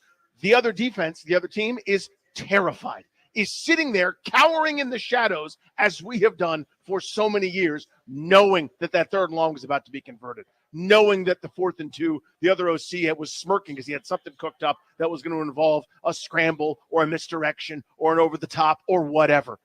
What an unbelievably fun environment. Again, I had no ill will towards Bengals fans. They were very courteous, nice, kind to us. I would even say that it was the nicest experience with visiting fans I've ever had. I would put maybe Lambeau Field in Green Bay up there, kind of in the vicinity. But everybody, I think it's because Washington's so harmless. So we're there with our buddies, Kandori and Murad and their crew, and everyone's in burgundy and gold. They're rocking their jerseys. We had a Heineke jersey in the crew. We had a Portis jersey, Sean Taylor jerseys. And everyone just kind of like, oh, cute. These little Washington fans here to see their team get their teeth kicked in. Yeah, and they empathized with us. They're like, they know what it's like to be embarrassed because they were the laughingstock for decades, right? A couple flare-ups here and there. Recently, they've been very good, and again, they're sort of like, we get it, man. It's tough. It's fun. It's not fun to be the laughingstock. So they were stunned. Certainly, what was happening last night. But then when it went the other way, they were like happy for us. It was very strange. They're like, oh, you guys don't get many of these. This is kind of fun for you. So it was a really pleasant experience. We had unbelievable seats thanks to our guys, right in the club level at about the 15-yard line, action in front of us all night long. You can check out Instagram at Grant H. Paulson. I posted a bunch of pics and videos from where we're sitting in with the crew, but it was a perfect experience. I do want to tell one quick story from before the game because this, I think, sums up how impressive the night was for Washington. So we get into the stadium. And by the way, it's a great downtown here, right across the river. We walked really is cool down along the banks of the Ohio River, essentially. There's like bars and restaurants between Great American Ballpark where the Reds play and then where the Bengals play. And we're walking in and the drums are being beaten and everyone's, they're like selling boxes of pizza by the $4 and everyone's just eating in the street. It's kind of wild. And the scenes were great. A couple of people who obviously made the trip were yelling, Grant and Danny, and it was like just a big party. It was a football fun time, right? So we're walking into the stadium. We get to our seats. We sit down about a half hour before the kick. And the slow buildup as everyone got to their seats was electric. And then the last 5 minutes before the kick, there's this app that everybody has on their phone here where basically your flashlight is taken over, and they do this light show. And apparently, Thom was telling me they've only done it a couple of times, like playoff game, maybe the big Bengals-Bills game for the top of the conference a couple seasons ago. But they had this new stanchion they brought out for the introductions with fireworks, and then they did this light show, and then they go into this old school, like 1950s anthem they play after every score. So we heard it a lot last night. Yes, there are many scores. And it goes into the Who Dey song that they love to scream. Who's going to beat the Bengals or whatever. So this is all happening. I say all this to tell you that we're sitting in our seats. We are moments away from the kickoff. The Bengals are lining up to receive the kick, and the place is out of control. I mean, it is bonkers. New Orleans is one in terms of like the din and the noise and like how thunderous it is because the sound can't go anywhere. This is number 2 now for me. That's only the second because it's loudest a I've ever dome, heard. though, I would say. Yeah, right? seriously, yeah. But I have been having traveled on that beat for 4 years. Denver, I would have always said, or Seattle, were the loudest I experienced. I would put this right up at the top. Yep. It was so loud. I'm sitting between Darius and Danny. I could not hear anything either of them were saying. So anyway, Seibert's got the ball teed up. He's ready to kick off on Monday Night Football. And Danny and I make eye contact. And Danny says, basically screaming next to me so I could hear him. He goes, "We're going to get mud stomped." Like exactly. That's how it felt. Right? I mean, and I'm like, I couldn't disagree. I mean, it was just such an amazing environment. And the Bengals needed the game so badly. Their season, in a lot of ways, was on the line. And you go, "We're going to get mud stomped." And sure enough, about 5 plays and 2 minutes of game later, the Bengals went right down the field with the touchdown to Jamar Chase. It was like taking candy from a baby. And so I see him, by the way, single covered on the left side, and I turn to you and Darius, and I point. I said, "Touchdown, Jamar Chase." Yeah, you called it right before the snap. And sure enough, I think it was Mikey Sanders still that they beat. And it's 7-0, and it's absolute pandemonium in that place. And I'm going, oh, my God, just survive. Just get through this. Not only did they survive, they walked right down the field and scored a touchdown like it was insignificant. Like they were bored. Like, I guess we have to do this. Eventually, you guys are going to get the ball back, but we got this touchdown. We got to score real quick. But the feeling after that touchdown, at least for you and me and Darius, we're like, you know what? Let's just, if Jaden has a pretty good game and the offense moves the ball, let's calm down a little bit. They look professional. I don't care if they win or lose. Like, let's just not get embarrassed. Let's go home with some pride and let's regroup against the Cardinals next week. Yep. Like, that was kind of the thought. But Washington's got Jaden Daniels. And all week long leading up to the game, the reason I had them covering is not just because now 5.5-point dogs or more are 14-2 in the National Football League this year. But what if Daniels has one of those games that makes the hype and the promise and the conversation worthwhile, right? Like, supposedly we got one of the great athletes in the league. No. Why can't he just go out and be a star? Why can't he play this unbelievable game in primetime? And that was kind of the point all week long. I kept going, but what if the guy that we're told always elevates his game on the big stage, what if we're told the guy that won the Heisman and was amazing last year, who's going to be incredible this year, plays like it? This is not an insurmountable task. The Bengals are a bad defensive team that's 0-2. And with that loud environment, a 7-point deficit, that offense trots out onto the field for the first time. Danny, they played on the big board. I thought this was awesome. You actually pointed out to me. There was this sign that said, "The Commanders' offense has requested silence, ... And then it says, "Please act accordingly." And people lost their minds. It was so funny. It was good. But it was so loud. And I'm going, oh, my God. Oh, my God. I'm thinking, this is a 3-and-out.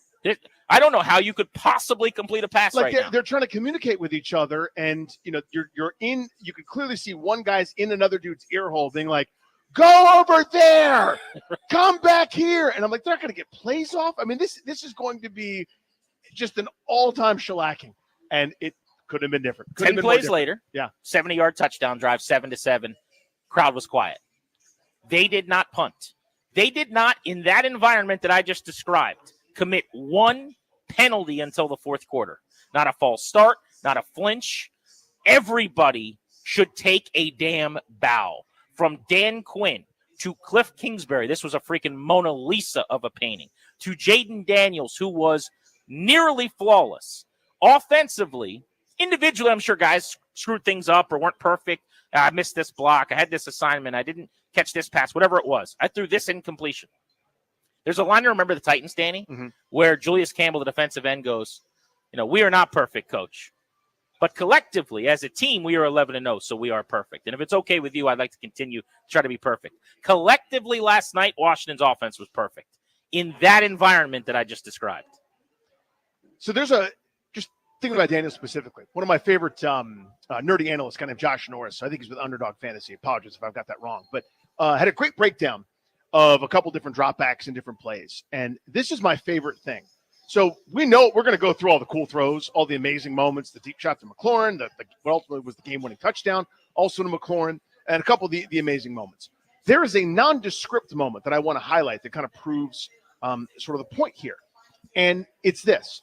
There was a play where there were only a couple receivers out in the route. I think it was a kind of a play-action thing. And Ben Sinnott is free, I would say, middle of the field, about 17 yards away from the line of scrimmage. He's open, but not in a conventional way. In a Jaden Daniels needs to manipulate this guy and this guy with both body language and his eyes, and it needed to be thrown a microsecond ago with pace, but also some touch in front of a safety. It would have been, to me, a 400-level quarterbacking type throw, right? A Burrow can make it, Mahomes makes it, maybe a couple other guys, right? In Aaron Rodgers could do it in his prime, et cetera. And Daniels either doesn't see it, isn't looking for it, or whatever. So then, because nothing's around, pressure happens. He turns it into a 5-yard game. It's a nondescript 5-yard game. It's, it doesn't help move the sticks just yet, but keeps them in a positive down and distance. And Norris's point was, even when he's quote unquote wrong, talking about Daniels, he's right. That's what's special. That's, to me, the blessing. That's the perfect storm of things that takes what would be negatives for everybody else, and not only isn't a negative for you, but turns it into a positive.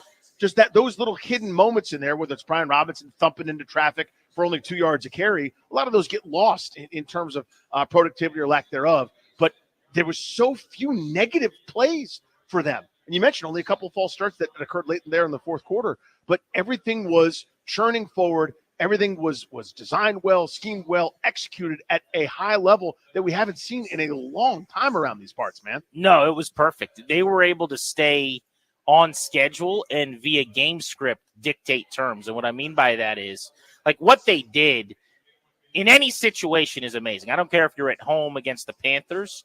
I don't care if you're on the road in Cincinnati or Kansas City or anywhere else. I don't care if they're playing Stonebridge High School. Like, what they did last night was incredible in any environment. But I think what happened was it's easier to play well when you do all the little things correctly, when you never have a penalty, so you're never setting yourself up to be behind the chains, when you never lose yards on first down or on a first down run. I think they ran on their first 6 first downs, first and 10s, mostly with running backs, but occasionally with Daniels. When you're getting 6, 7, like they did with Eckler on the first play of the game, 8 occasionally, and it's second and short, it's a play caller's dream. So all night long, they were ahead of the chains. All night long, they avoided penalties. They never turned the ball over. It's just the perfect environment, situation for good offense. They didn't really make any big blunders, any mistakes. And so it elevates the tide massively. If you come out next week against Arizona on Sunday and, you commit a holding penalty and a false start in the first 2 drives, you might have punted twice. That kind of thing never happened once. So that's number one. The other point you make on Daniels, I think, is correct, which is to say he has the ability to make the bad play okay, right? Which is what happens with running passers. Guys like Lamar Jackson, guys like Josh Allen, or whoever it is that's a playmaker and a dual threat who's mobile, where there were a few plays last night where when you go back and you watch, you'll go, oh, you could have hit that.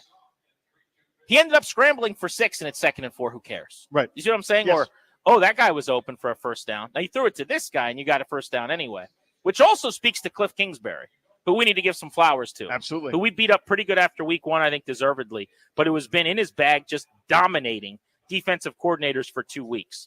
Now, what he did last night to Lou Anarumo, you can be arrested for in 13 states. I mean, that was so irresponsible and mean, the level of assault. He just completely pulled his pants down like your buddy did to you in high school in front of everyone. was so embarrassing for Anaromo. His boxers came down too. Yeah, right. It's right. I mean, right there during the pep rally, the whole school's there. You got your local rival that night. And it all, I mean, it all came down. And Anaromo's making his speech, and now he gets pantsed. And you haven't taken the Clippers to it in a little while. And you here know comes what I mean? Cliff, and like, man, that was mean. That was malicious. Washington They didn't know which way was up, GP. Sorry, go ahead. 3 rushing touchdowns in the first half.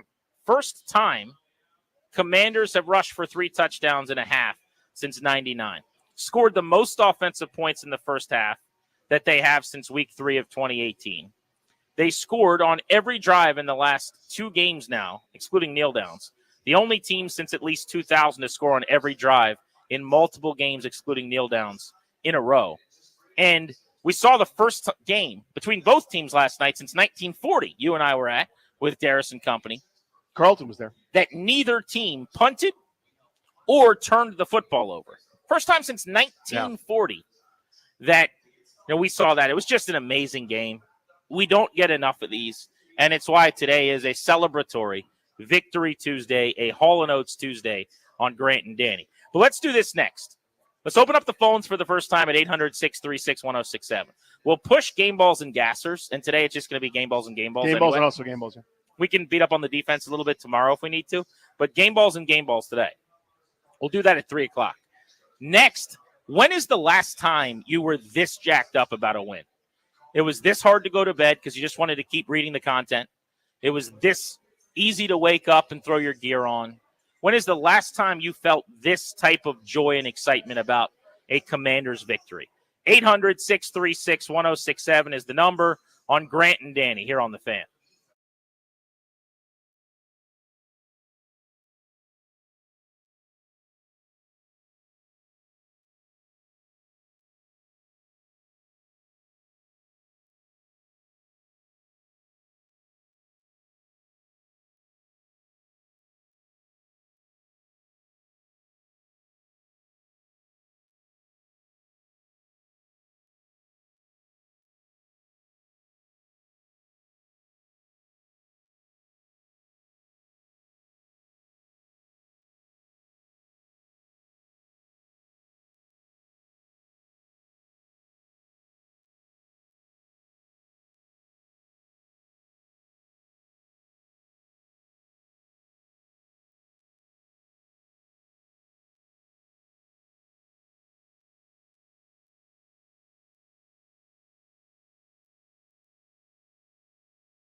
Washington Commanders now move the show to Arizona, getting ready for the Cardinals this weekend after a very impressive 38-33 win over Cincinnati Bengals. Jaden Daniels, 254 through the air and 2 touchdowns. He also had 39 on the ground and a touchdown run. Last night on how the win felt. It's great, not just for me, but for the whole team. The work that we put in training camp, be able to pay off. Obviously not just how we didn't want to start the season like that, but we kept working, kept growing, and keep improving each and every week. Hall of Fame quarterback Brett Favre has disclosed during a congressional hearing today that he has recently been diagnosed with Parkinson's disease. The Pittsburgh Steelers edge rusher Alex Highsmith has a groin injury. He could miss multiple weeks. Dolphins quarterback Skylar Thompson day-to-day with a rib injury. Nationals welcome in Kansas City Royals and welcome back Stone Garrett tonight, 6:45 on the Fan. Mitchell Parker gets the start. Nationals Minor League Player of the Year awards include Dylan Cruz, Travis Sakura, Elijah Green, and Darren Baker. Capitals at the Boston Bruins preseason NHL tonight at 7. I'm Byron Kerr on the Fan.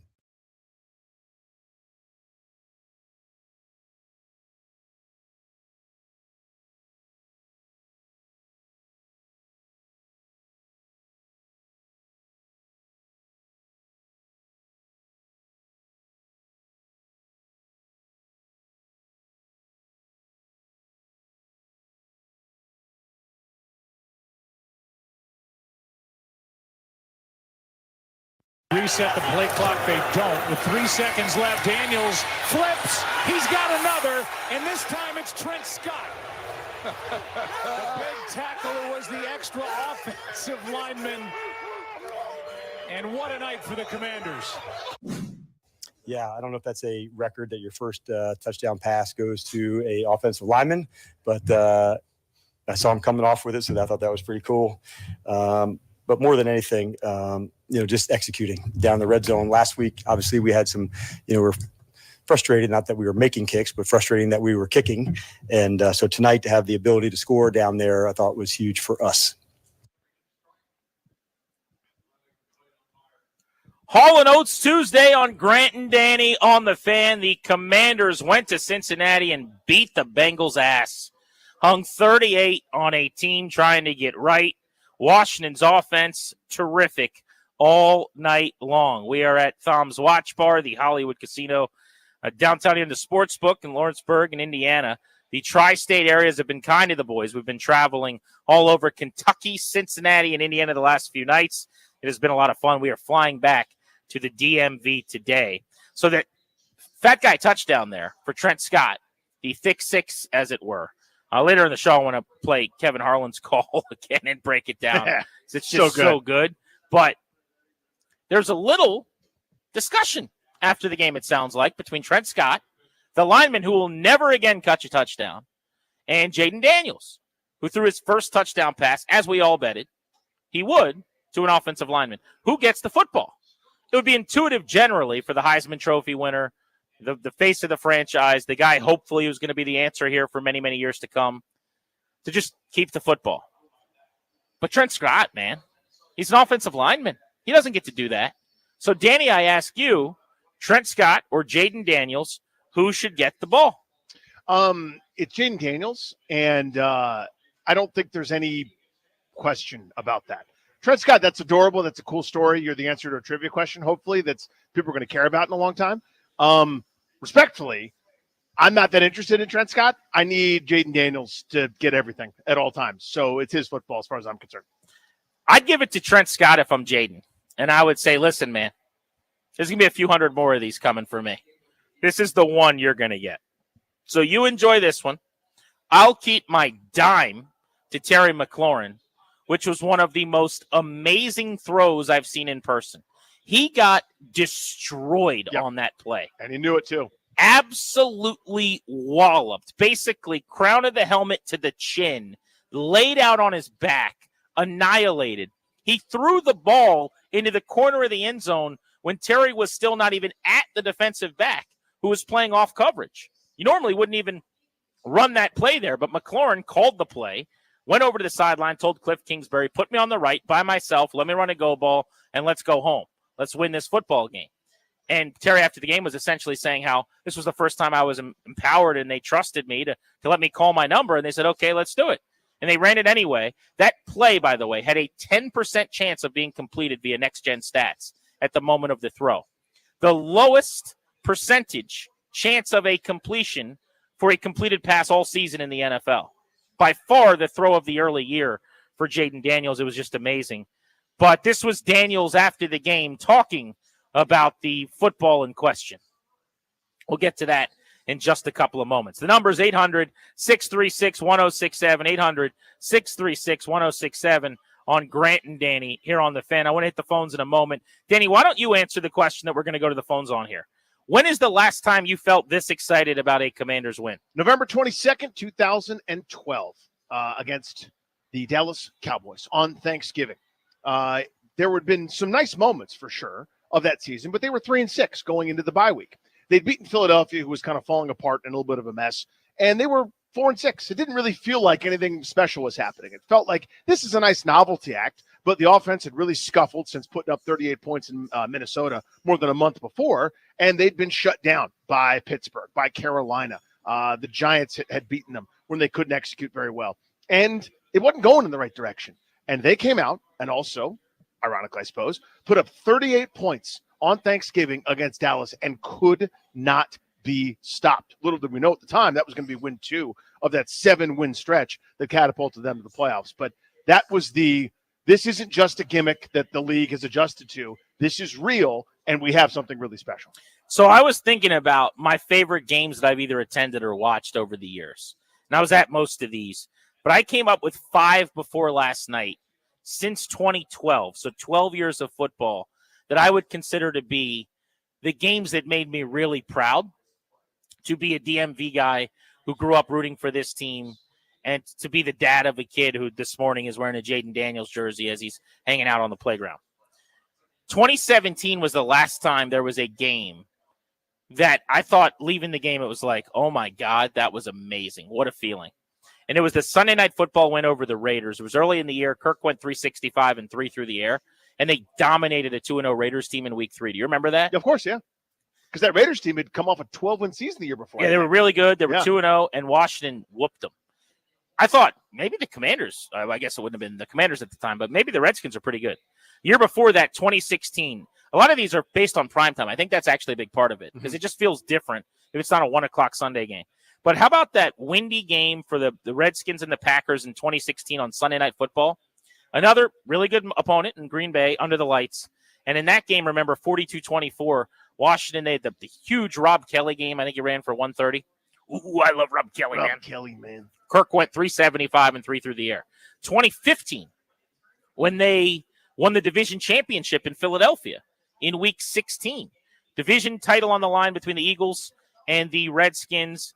Cousins 365 and 4 through the air. That was kind of one of those nights they won a division championship. Is that cheating because it's a playoff clinching win? No, it's not cheating at all. Okay. That's you're excited. You're talking about your excitement level. And then there was 3 in 2012. I would go with the week 17 game where Griffin, Alfred Morris, 200 yards, 3 touchdowns on the ground, win the division at FedEx Field against the Cowboys. The Thanksgiving game you referenced. And then the Saints game in week 1 of 2012, the debut of Griffin, where Robert threw for 320 and a pair, and he also ran for 50 yards. And Alf, in his debut, ran for a couple touchdowns and 95 yards for Kyle Shanahan. So I just went through 6 games, if you count last night, as my favorite games of the last decade plus. That said, to answer the question directly, Danny, the last time I felt as hopeful and as excited, and that little voice in the back of my head saying, maybe this is a thing, maybe they're good, maybe they got the guy. It was as loud as it is this morning, week 1, 2012 in New Orleans. Yep. That's what last night felt like to me. I woke up this morning going, don't get ahead of yourself. Don't rush to judgment. Everyone everywhere is going to be throwing the party and saying it's over and saying nothing matters. Everyone's going to have the big, we got the guy celebration. And after last night, God, is it hard not to think that way. There's no reason to rush. We don't have to slam the gavel today. But I have not felt this way about this team since I have after the Griffin game in week 1 in New Orleans. And it's because of the quarterback, how young he is, how good he looked. How can you not feel good this morning? How can you not feel like everything is possible. Yeah, 100%. I mean, in the ups and downs of that season, if you remember, and I know you obviously were on the beat and you were there, firsthand seeing all these different things, but the start was incredible. And then that swoon happened where, they got beat by Cincinnati. Griffin was concussed against Atlanta. And there was all is he running too much? What's happening? What are we doing? And is the offense really that good? And, because they were kind of in a slump. Bye week happens. Shanahan does we're evaluating everybody. Which doesn't sound like a team that's about to rip off 7 in a row. And then, of course, they did. And it was this magical ride. So, the undulations of that year, you go back to that New Orleans game where nobody had seen anything like it, and you went, oh, my God. This is so beyond what anybody had expected or hoped for. We didn't see it in the preseason. We had no clue. They kind of took the league by storm. And then that late season run made it seem, hey, this is more than a flash in a pan. This is more than something that people hadn't seen. This is for real. And we, of course, know how it ended. And so there's a lot of us, myself included, where I'm pretty scarred from that, where I'm feeling these feelings again, and the last girl that did that left me at the altar and broke my heart and ripped it out and shot my heart with a 12 gauge and then lit it on fire with a witching ceremony. So I'm a little bit reticent to hope again, but I'll be damned if I don't feel those feelings.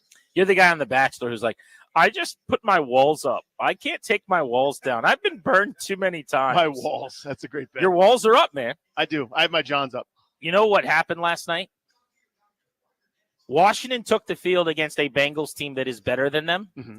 And the Commanders had the best player on the field that evened everything out. Yeah. I will also say, though, that I think the Kingsbury plan was amazing. I agree with this. Because I don't want to take anything away from Jaden Daniels. The throw he made to Terry down the field on the 55-yarder was a dime. That's a Rembrandt right there. You cannot walk that to the player better. And that wasn't even his best throw to Terry. The touchdown to McLaurin was even better. But they had receivers open all night on huge downs and distances. There was never really a play where Kingsbury got by Anaromo. Was there? 3rd and 1, 4th and 1, 4th and 2, 4th and 4. Zach Ertz was always open. They always had an answer. They were always one step ahead of Cincinnati. It was just a clinic to watch. And while we're talking about fourth downs, Dan Quinn went for a 4th and 2 on the opening drive from the 34, the 30-yard completion to Luke McCaffrey, who had his own coming out party last night. 4th and 1 at the 33. They went for it, got 4 yards. That was the Jaden Daniels scramble. He kind of ran basically powerful, lowered his shoulders, Lamar style. And then 4th and 4 at the 39, late in the game with 4:30 to go. They could have kicked a long field goal. Would have been like a 52-yarder. I don't know that I trust Seibert there, so they rolled the dice, put the ball in Daniels' hands, and Ertz got free for 9. But they were 3 for 3 on 4th down in addition to being really good on 3rd down. Let's hit the phones next, 800-636-1067. We will let you guys give us your thoughts on this game by way of this question. When was the last time you were this fired up about this football team? We're Grant and Danny on the Fan.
college offense. Did you have an issue with that? And do you feel like those are? That's not what we do. That's not what we do. We praise our own team, praise the other team. We don't need to take shots like that. That team hasn't punted in 2 weeks. They've scored on every single possession the last 2 weeks. So I've got a tremendous amount of respect for what they're doing over there. I've known Cliff a long time. I knew paired with that quarterback, this was going to be a very dangerous offense to play against, and they've proven that so.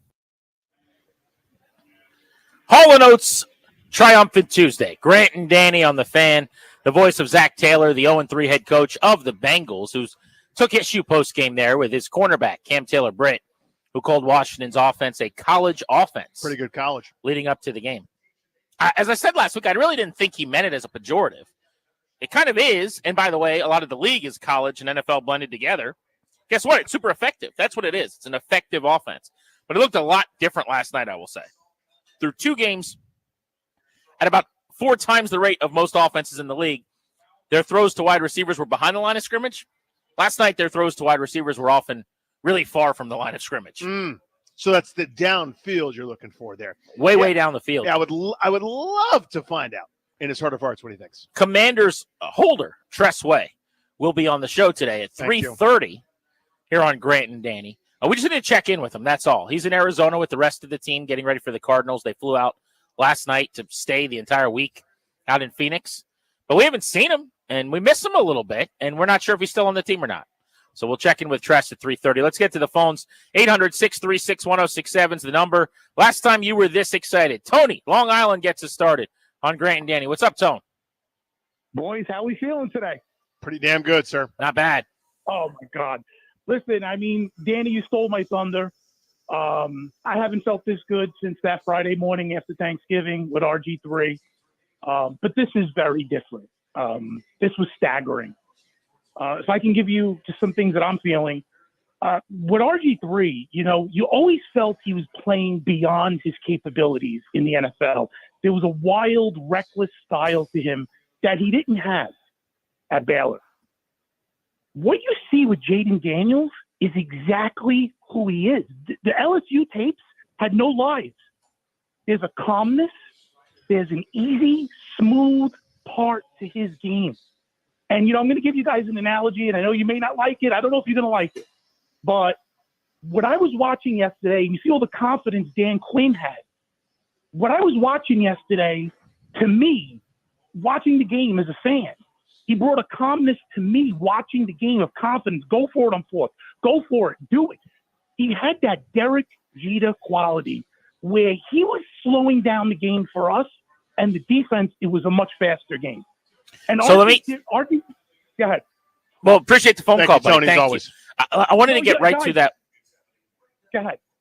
I wanted to get right to that one point that you made about that let's go for it. The Derek Jeter mentality. When I went back last night, we got to the hotel. We immediately rewatched the game, and me and the guys from Kian and Wasim and the crew from Kondori and Murad, and we're sitting in our room and we're watching the game.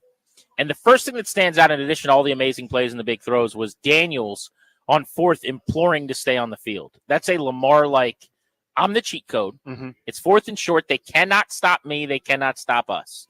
I'm not coming off the field. That mentality is awesome. Right after they get a big first down on a 4th, ESPN kind of zooming in on his face mask, and you see him yelling to the sideline, Danny, to Dan Quinn. And frankly, Kingsbury probably like, give me the play, give me the play.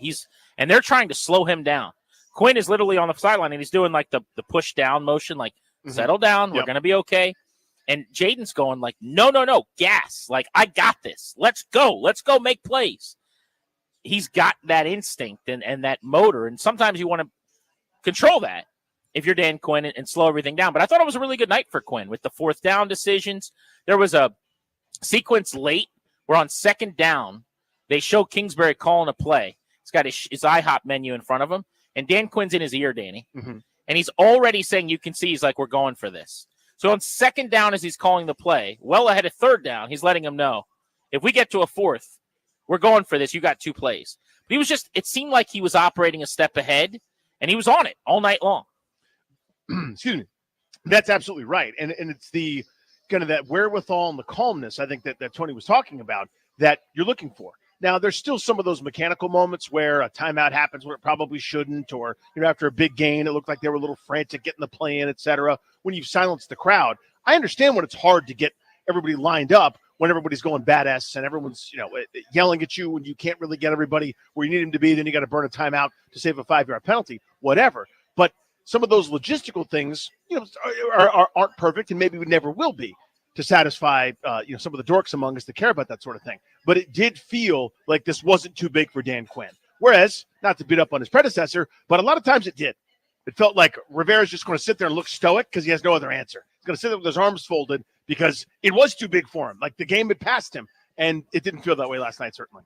It sounds like revisionist history to say, oh, the game was too big for Robert, or like it was smoke and mirrors when he was playing well. I don't know if that's fair.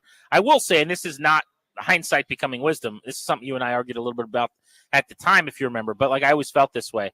They were mixing potions in the lab for him. I mean, it was a lot of half the read fields and the drift route behind the linebackers on play action off of read option. And I mean, last night was a pretty sustainable looking model, but you had the team off balance that you're playing, and they never really knew what was coming, and you were just ahead of them on everything. And that comes from no penalties, no turnovers, playing with Clean, a lead. yeah. Like everything is ideal, and that happens probably 20% of the time. So that's going to be the challenge moving forward. When's the last time you guys felt this good about the Commanders? That's the question on Grant and Danny. We'll do game balls and game balls next hour. Plus, at 3:30, Commanders holder Tress Way joins the show right here on the Fan.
This update brought to you by Reynolds Empower Home Team, Keller Williams Realty. Washington Commanders with an impressive win over the Cincinnati Bengals 38-33. Jaden Daniels 254 through the air and 2 touchdowns. He also had a rushing touchdown, no turnovers, no punts, and only 3 penalties for the team. First win on a Monday night since 2022. How did you think you played? I'll just say I'm a competitor.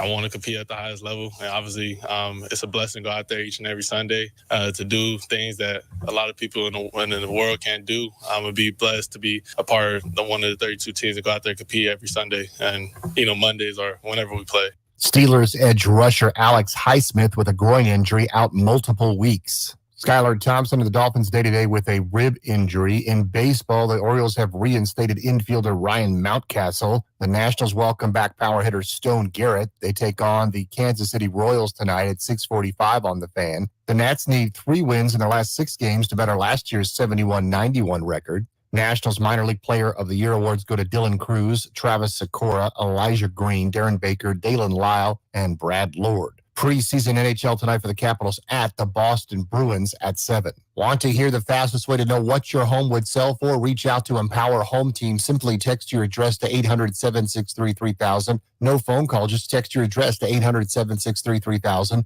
That's 800-763-3000. Byron Kerr on the Fan.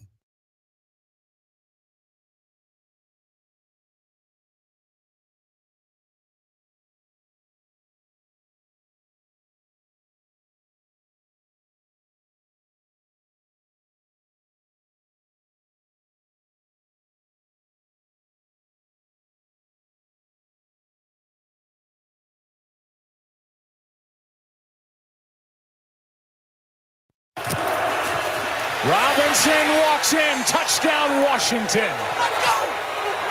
And a really impressive answer for this young Commander team.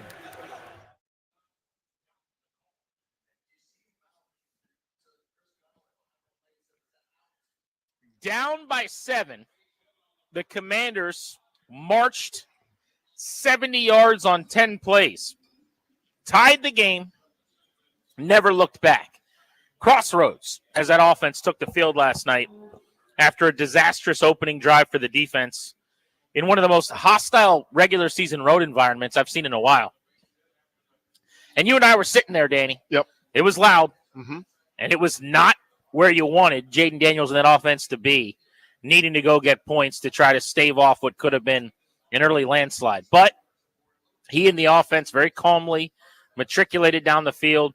The only shame of the entire game, frankly, Austin Eckler's injury ended up with a concussion. He will not join us today at 5 p.m., as you can imagine, because he's in the concussion protocol. So that's a bummer. But I bring him up because on the first play of the game, they handed him the ball out of a passing look, 7 yards. Next play, they threw to him, first down. A couple plays later on the opening drive, they hit him for a screen that went for like 15 and another first down. He was cooking right out of the gate, and he got them across midfield almost single-handedly with the snap of a finger. Had a big game, had the huge kick return to start the second half to steal momentum back from Cincinnati and really deflate them, I think, coming out of intermission when they made whatever adjustments they were going to. So he was huge in the early going of this game. He is so good. So obviously speedy recovery because it's him and the person. We want to make sure that he's A-okay. And as you said, it's a bummer he won't join us today. I think the rest of the team flew to Arizona last night. He stayed behind in Cincinnati. Obviously getting checked out. His health is paramount. That's the most important thing. Just from a football perspective, though, as we're talking about it, I love it. Early Austin Eckler involvement. He's so good with the ball in his hands. He's so explosive. You mentioned the intro carry to the right for 8 yards, throwing it to him, and there's not much there. And he's sort of leaking behind guys and wiggle and burst and power to get himself another first down. He's so good with the ball in his hands. Grant and Danny, triumphant Tuesday, Hall & Oates Tuesday on the Fan. The rookie quarterback led the way last night. The local football team looks to have a bright future, and it is time for you to plan your future as well. The exclusive sponsor of our show and our trip out to Cincinnati this weekend into Monday Night Football, the law firm of Condori and Murrah. They can help you update your last will and testament, set up a trust for you and your family, schedule a free consultation with their estate planning attorneys today. Visit kmlawyers.com. Be sure to tell them that we sent you so that you can get a discount. That's kmlawyers.com. Offices are in Fairfax. They serve Virginia, Maryland, and D.C., though. They can help you wherever you're at. They're rock stars in the DC area. So check them out. They've been a great hang all weekend. Want to get back to the phones in a second. 800-636-1067. Gauge the excitement level today on the MGM National Harbor listener lines. 800-636-1067. Some notes on Jaden Daniels, though, after last night, Danny. 21 of 23 through the air, a 91.3% completion percentage, the highest completion percentage by a rookie in a single game in NFL history with at least 20 passes. Also, the single game high in franchise history, 20 or more passes. He's been immensely accurate. Obviously, accuracy and completion percentage are not necessarily, synonyms, but last night I thought the ball was where it needed to be the vast majority of the time. Pretty easy to say that when you only have 2 incompletions. Yeah, without a doubt. Here's some other nuggets, though. PFF grading on the quarterback position. So they watch the tape. They give you a plus, a minus. They grade you on every single snap. Daniels finished yesterday with a 95.9 overall PFF grade, the highest single game grade by any quarterback for Washington in the history of the PFF grading, which goes back several years. Also, the single highest game grade for any quarterback in the NFL this season. So you've now had 3 weeks of football, right? 16 teams have played.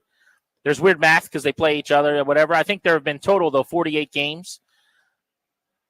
No quarterback has posted a performance as proficient as Daniels did last night via PFF's grading. Just incredible. And again, when you're there, and you guys know this when you go into games, and if you're sitting in some of the seats where you can see the whole field and see things materialize, there are instances where you go, oh, that's open. Oh, he can hit that. And you have no idea what he was coached to look for, to look at, where his reads were taking him, where the pass rush is. I mean, there's a million things that it's much easier to sit in the stands and be a pudgy zilch than it is to play quarterback in the NFL. And so that's refreshing to even hear that, right? Where it's not one of those, yeah, it's because Cincinnati stinks, or but look at the things that he left on the table. It's no. Of what's expected of NFL quarterbacks, it's the best we've seen this year. While setting an NFL rookie record for single-game completion percentage, Jaden Daniels also became the first player in NFL history with 90% passes completed, 250 passing yards, 2 passing touchdowns, and a rushing touchdown in one game. Nobody had ever done all of those things and filling out the box score like Daniels did, who's leading the NFL right now in completion percentage, 4th in QB rating, 4th in first downs per attempt, 7th in QBR, 2nd in quarterback rushing yards. He's now number 1 in scrambles for first downs. It is an exceptional game last night, and the numbers look very good, and the performance is trending better and better through 3 games, as we had all hoped. Let's get to the phones, though. 800-636-1067 is the number on Grant, and Danny will go to Susan, who's in Great Falls, to join us on the Fan. Hello, Susan. How are you? I'm good. I was very happy about last night. As well you should have been. Yes, ma'am. The guy that on the answer phone said, y'all want to know who the game ball should go to? Yeah, go ahead. Terry McCollum. Had a great game. Thank you for the call. Yeah, 4 catches, 130 yards, and a touchdown for Terry McLaurin. We talked last week a lot about Terry. And what was the conversation? What is he right now? How good is he at this point? I thought last night was McLaurin at his best and what he does best. He is the contested catch. Get behind a guy, what we call stack him, like get him behind your back. That first catch was the perfect example of that. You touched on it. Prototypical. He's got to step to the inside, and he bows his route in such a way where the defender has no choice but to accept that he is now trailing the play. He can't run alongside you anymore. He's now behind you. And so Daniels throws the ball before McLaurin has him beat. But you can see with the angle where the defender's hips are in terms of being able to swivel and get back in time. Terry's bursting straight, and this guy's not going to be able to catch him. It was perfect. Yeah, he beat him with basically it looked like Taylor Britt was playing outside leverage. Mm-hmm. Taylor jolts inside, and now he stacks him behind him. So he basically is just boxing him out like he's going to go up for a rebound, like squared shouldered, but at full speed, and then he tracks the football. So the idea is Daniels throws it out in front of him. They have done this at training camp for weeks, preseason, constantly. They posted a video. They have, every step of the way, like 6 or 7 of these along the way. But just this past week, and everyone was joning on the Commander's account. They're saying, oh, do it in a game. Stop telling us about practice. Well, you do it enough in practice, eventually it's going to happen in the game. They had not hit on one of these yet.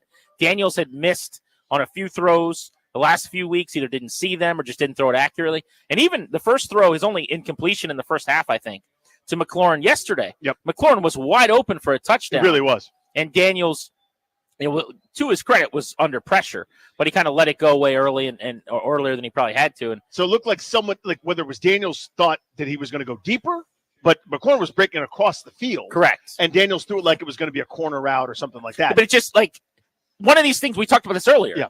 It doesn't matter because everything else was so good. Mm-hmm. And even on that drive, he made another play and you didn't end up punting. You don't have to look back at it and go, oh, we left points on the field. You got the points anyway. And they're getting points. But that's one of those throws in the league that you got to hit on because you just don't get those opportunities very often. But the point is they finally got their home run to Terry. And he had a great game. The touchdown catch was the next vintage moment where there's a lot of guys in the NFL that are explosive, that are the types of number ones we talked about last week that we would rank ahead of McLaurin, that do not make that catch. That is a contested, grown man, big boy, defender draped on your back, get your feet in. There's no one in the league I would trust more in that spot, honestly, than McLaurin. Yeah, so I was thrilled for Terry McLaurin on a number of fronts. One, obviously, for the team and for us and for all the fans, that was a huge moment. That was great. But for him, because, listen, he's a human being. He's aware of all of the talk. He knows that the quote-unquote number one receiver had 39 yards coming into yesterday, right? He went 6 for 22 most recently. That's not what number one receivers do. Number one receivers do what Jamar Chase did last night. Go 6 for $120 and a couple of touchdowns. They put up huge numbers. Their first, second, and third round fantasy picks, and everybody talks about you in the right way. Not the, what's going on with Terry? Why didn't Terry get the ball questions that every offensive coordinator for the last 5 years has had to answer so often. It's annoying. So I was thrilled for him to kind of get that monkey off his back as he had a fantastic Terry McLaurin game.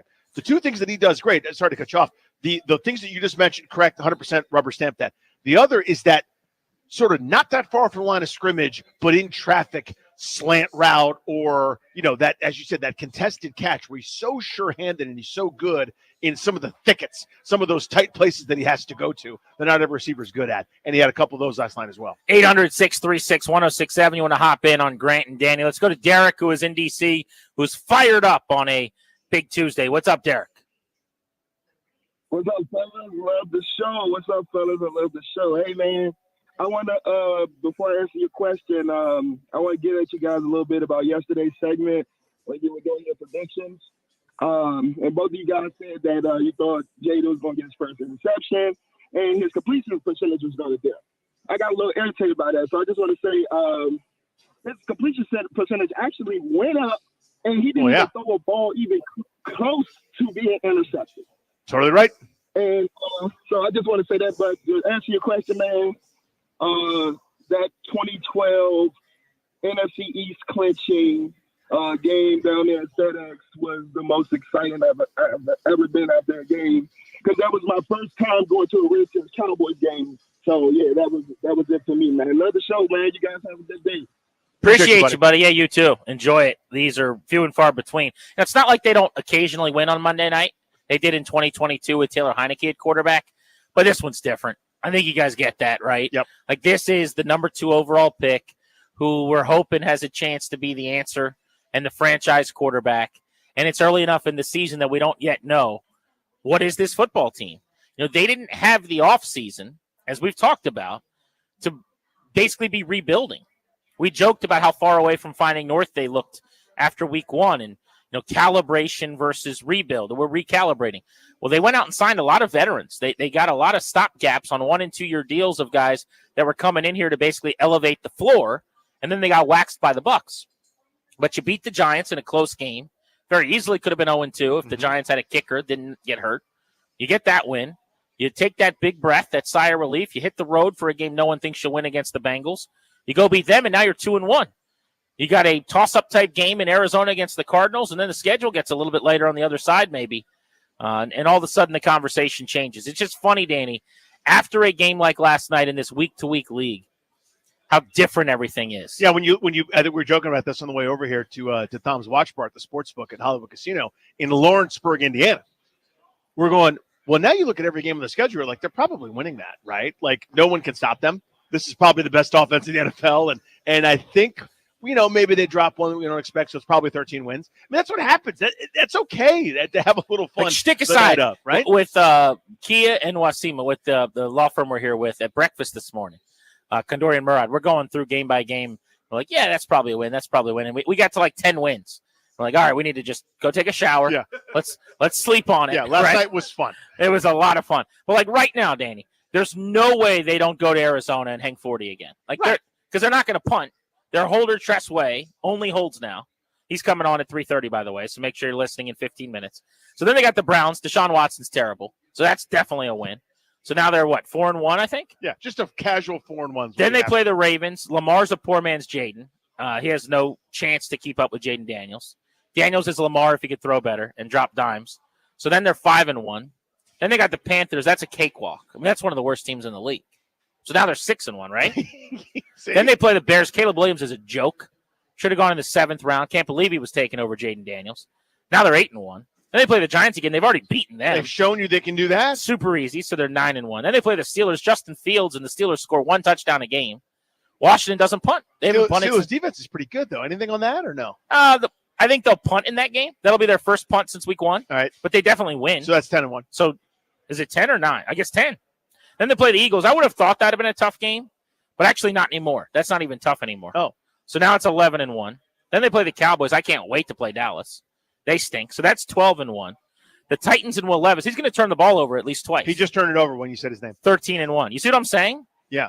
So they'll never lose. Right. So the opening loss turns into, is it by 16 straight? I guess they won't need the last game, so maybe they rest everybody. They'll rest everyone against the Cowboys January 5th. 15-2. That's it. Yeah. I think that's the way it goes. But a game like last night, it's got that cologne. It lasts for a little while. Let's go to Anthony and Calvert, who's on line 6 on G&D. What's up, Anthony? Anthony. What's going on, guys? Hey, man, fire up the air compressor, inflate all the balls to between 13.5 and 12.5 PSI for the Tom Brady rule. And I got a lot to give out, man. First of all, Harris Group, got to give them a game ball, man. They went through the process. They hired the right guy. I got to give a game ball to the ownership group who hired ultimately, the GM and the coaching staff. So all of them obviously get game balls. Got to give game ball to Chicago, man. They drafted Mr. Bedazzled, and, glad we got what we got. Really no gassers, man. I mean, the only gasser I got is the rule that a kneel down takes rushing yardage off of the quarterback, and a buddy of mine lost a 4-figure winning because of the kneel down. Deep burn. That Appreciate you, buddy. Thank you, buddy. That's a bad beat. Nobody cares about my bets or anybody's bets. Injuries should not kill you like they do. I'll just say that. Your boy lost a couple of parlays with Eckler a yard or two away from some things, who played a half brilliantly and then got hurt. But yeah, it's like a fantasy football team. Nobody cares about any individual person's bets or team, I suppose. Real quick on Josh Harris. We will get to game balls at some point. It's going to be game balls and game balls probably today. Did you see this was lost amid the beauty of the night? Turned in on the field. Did you see the Commanders' social media team? I did. Josh Harris went up to the booth. I don't think he was on the telecast at any point. I think they just brought him up to do shtick with Joe Buck. But if you remember, on Monday Night Football in Landover, Maryland last year, right after he had bought the team, Josh Harris was on the broadcast with Joe Buck, and they had the most awkward handshake exchange in the preseason that you've ever seen in your life. And it became a huge national meme talking point. Everyone laughed at it last year. So last night, Harris went up to the booth. What a funny, just normal person, great thing to do. And he shook Joe Buck's hand. Yes, Josh. And the Commanders posted a picture if you want to go check it out. It's outstanding. And it's them shaking hands. And Josh Harris has his thumbs up toward the camera, and they go, second time's the charm. But whoever's idea that was, give them a raise. Yes.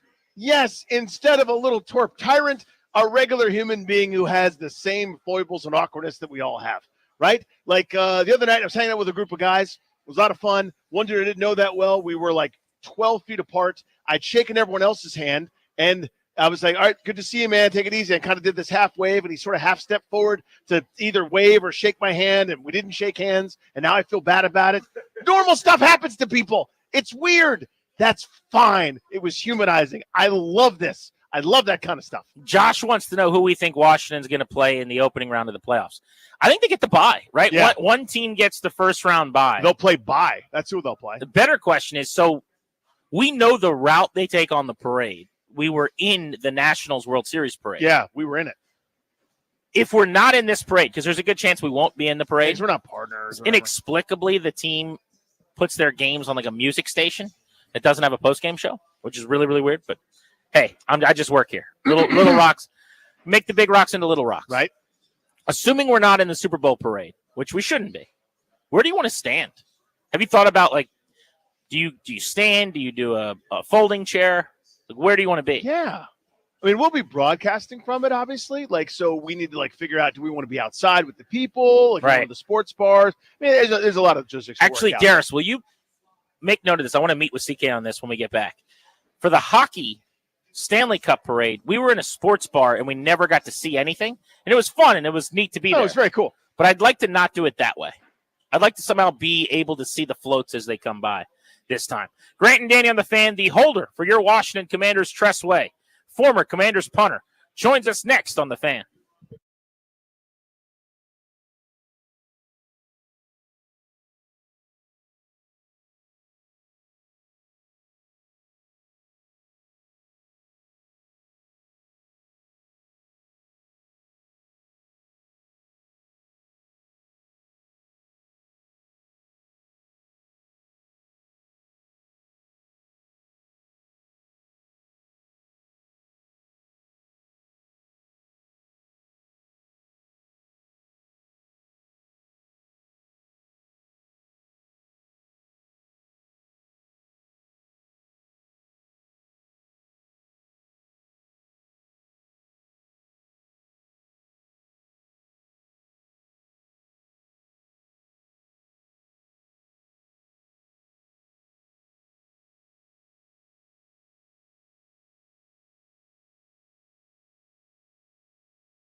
This update presented by PVI Office Furniture. Fast, excellent, affordable. Business grows with PVI. Commanders defeated the Cincinnati Bengals last night 38-33 thanks to Jaden Daniels, 254 yards and 2 touchdown passes, 39 yards rushing, and another score. Are you surprised by your success? Yes, because obviously it's something new to me as I continue to journey in my rookie year. But also just knowing the aspect, I put in the work. I mean, what's done in the dark will always come to light. So I just know that I'm prepared for these moments week in and week out. I'm just got to go out there and play football and execute. Nationals baseball tonight versus Kansas City Royals at Nats Park at 6:45. They recall power hitter Stone Garrett, Mitchell Parker to the mound. Are you looking for the best seat in your house or office? Look no further than PVI Office Furniture. Visit their showroom in Frederick, Maryland for their Saturday special. Mention this ad to receive 15% off your in-store purchase. Browse their selection at pvi.com. Fast, excellent, affordable. Business grows with PVI. I'm Byron Curl, the Fan.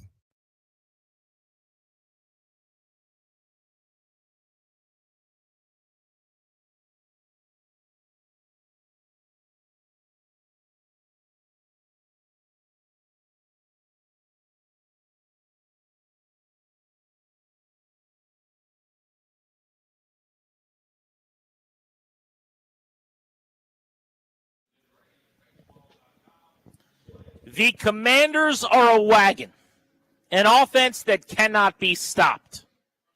Grant and Danny, welcoming you back on the Fan. Bad news today is our buddy Austin Eckler, our weekly guest, he's going to join us every single Tuesday all season long at 5 o'clock, will not be with us today because he's in the concussion protocol. Was fantastic last night, but unfortunately got dinged. We're hoping for a speedy recovery for him. The good news is we will have a player presence on this show. Next man up in the National Football League. And joining us right now on the BetQL guest hotline, bet smarter to beat the books. Download the BetQL app, visit BetQL.com. Our buddy, the holder for your Washington Commanders, Tress Way, ladies and gentlemen. Tress Way joins us on Grant and Danny. The Commanders holder. Guys, can you hear me okay? Because I'm on speakerphone because my hands hurt a little too much to actually hold the phone up to my head. Am I coming in okay? We got you. You're coming in loud and clear. Okay. It was an exhausting night for you. In fact, one applause is not enough for Tress, if I could say that. He had to hold a field goal attempt, and he had to hold five extra points. Five? Ladies and gentlemen, Tress Way. Thank you. Tress Way. Now, remind me, because I haven't seen you punt since week 1. Do you remember how to punt? Right-footed or left-footed? I'm thinking about switching it up. There's no film on me these last couple weeks, and I like to keep the other team guessing. So if we ever punt again, I might just go righty. I hope it works out well. Will you be fined by Dan Quinn? I saw you in the second quarter in the concourse last night in the club level. Your feet were up. You were wearing your full uniform, eating popcorn, remote in hand, sitting on a couch, texting someone. Are you even allowed to do that during a game? No, honestly, of all of that, I'm okay to do all of that. But in hindsight, the popcorn just might have been a bad mistake. Just the hands might have gotten a little slippery on the hold. And so I probably could have done without the popcorn, go with maybe a nice salted pretzel. But yeah, other than that, I'm just a quick text away and I'll be right down. When do you think you'll punt again in a game? I think I'll punt at practice tomorrow. And then other than that, it is that first time we call punt. If we actually do, I'll look down and Izzo, DQ, they'll give the punt sign, and I may just have to respond with it. Are you sure? I've seen us convert a lot of fourths, a lot of third downs. I mean, they could give it another go. I've got their back either way. But yeah, I'll have to double check that we're really going out and letting one rip. I'm looking at the 106.7 The Fan YouTube page where we are streaming live today in high definition. And PE just asked, he said, what if his leg muscles atrophy? I mean, we're starting to worry. That's what we're worried about. Why even practice punting if you're not going to do it? I know. And I don't mean to brag, but guys, 2 weeks in a row, I have had some really good pregame warm-ups. Just those moments where you're like, wow, all right, the ball's really flying. Here we go. Mm-hmm. Nothing to show for it. But, we're in Arizona for the week, getting ready for the Cardinals. They brought in a full massage team to give the guys some massages. You sign up for little blocks. And I'm surprisingly sore from just all the squats of getting up and down and the nice little NFL trot to and from the field goals and the PATs. And so the body's recovered. Going to do a little bit of a workout, going to punt some tomorrow. And you understand, I just have to be ready, because even though I'm just holding right now, I technically am the punter. So we'll see. Maybe I could talk with some of the guys in the NFL offices if you can actually change, your position name, or even, like a slash, like punter / holder. That Right. I might Yeah. just a pioneer. Yeah. Well, the main reason, honestly, we wanted to get you on is to check in. We didn't know if you were still on the team. I mean, I saw you on the sideline come off and congratulate Jeremy Reeves on a tackle. That's right. You have an awesome handshake. It's very choreographed. You guys have rehearsed it. It looked really good. And I go, oh, there's Tress. And that's it. That's the last I saw you. Yeah, I like to make my presence known in other ways. I handed out a couple of ice cold waters and Gatorades yesterday. Gave a couple good handshakes, a couple good pats on the butt here and there. A couple good screams. I was, as you guys probably remember, a couple years ago, I was supposed to have a date with y'all on the air, and my voice was gone. So yes, still let it rip a little bit vocally. But other than that, I'm still here. Still love being here. And anytime it's time to punt, I promise I'll be ready. So we'll just see when that happens. Okay, this is a serious question. We've been joking around a lot, but I do actually have a real question about last night. And it actually comes from right. Michael. Michael wants to know, Tress, will you demand a trade to a team that punts? No, absolutely not. Are you freaking kidding me? This is the best. I mean, of course I get out there. The biggest thing was, and I'm going to sound a little selfish here, but I've known you guys for a long time, so I hope you can trust me. Okay. We were playing so well last night, and it was so much fun that there came a point where it looked like we were going to have to punt in the fourth quarter and maybe pin them deep before Jaden converts an unbelievable fourth down. So was that like the 2nd and 20 after the penalty sack? Is that what you're thinking? Yes, that's it. Yeah. And I was like, yes, I freaking get to go in on this game where we're just killing them. And I get a chance to pin them deep and just to sprinkle into this win and a little bit. And oh my gosh, of course it did not end up happening. The best part's coming into the locker room after everybody's just pumped. What an incredible game. And Adam Peters is just he sees me and he just starts audibly laughing and he goes, "Hey man, I think I need some money back here." Jaden took your number and your gig. He doesn't let you punt anymore. I think he did. I know, so help me God. Was that part of the negotiation, by the way? I never want to punt again? You're like, I want tickets to the LSU game and to never punt. Nope, absolutely not. I kept my punting gig, but so help me God, if the first time we punt in a few weeks turns out to be a quick kick, that's really going to rip my nips, man. I'm going to have a tough time with that one. Commander's holder, Tress Way, with this here on Grant and Danny, working on getting the slash, like a model / actor, to his official business card. When's the last time you've seen anything? I mean, this doesn't happen in the NFL, dude. Like, as I know we're in an offensive era, and I'm much older than you, so I remember when, teams would win, 10-6. I'm old enough to remember some of those games. But, I can't remember anything like this, where it's just this – it's whatever – the defense throws, it's like we actually have an answer for that that's better than what you've got. Yeah. What is going on right now? That's the part that has been so fun to watch. Obviously these dudes are my buddies and we are teammates, but it's also whenever you have the game going like last night, there's this fun balance between you saw the offensive guys cheering on the defensive guys cheering on the offensive guys, the holder cheering on the offense, things like that. Everything has just been, it's been seemingly so attainable. It's not like these, and don't get me wrong, Jaden is making just freaking ridiculous plays, but his poise and then Eckler and B-Rob and then just freaking, I'll take 17 on my team and anything the rest of my life. But that's been the coolest part of watching our offense. And Cliff Kingsbury has one of the coolest power walks ever. Whenever our offense has been rolling these last couple of weeks, just constantly moving the ball, he has this little swag walk to him. And I'm like, oh, this dude is just, back in the day when I used to play the NCAA football and I used to roast all of my roommates in college, and I would be calling some good plays, I think I had that same walk, but Cliff has a vibe about him. And it's been so cool. It's been so cool these last 2 weeks. And last night was just so fun, man. He's very handsome. Cliff Kingsbury is. Just a baritone voice. I'm sorry about my attention being paid to you. And so is Tress Way, the holder for the Commanders, is joining us here on Grant and Danny on the Fan. who should get the ball? The first ever touchdown for Jaden Daniels went to Trent Scott, an offensive lineman. We're split on this, Tress. Yeah, Danny and I disagree. Danny says Jaden Daniels is the only guy that matters. Nobody else matters. Jaden Daniels, I love him, whatever else. My point is he's going to have a few more of those in his career. Trent Scott gets one of those. I'm giving that thing to Trent Scott.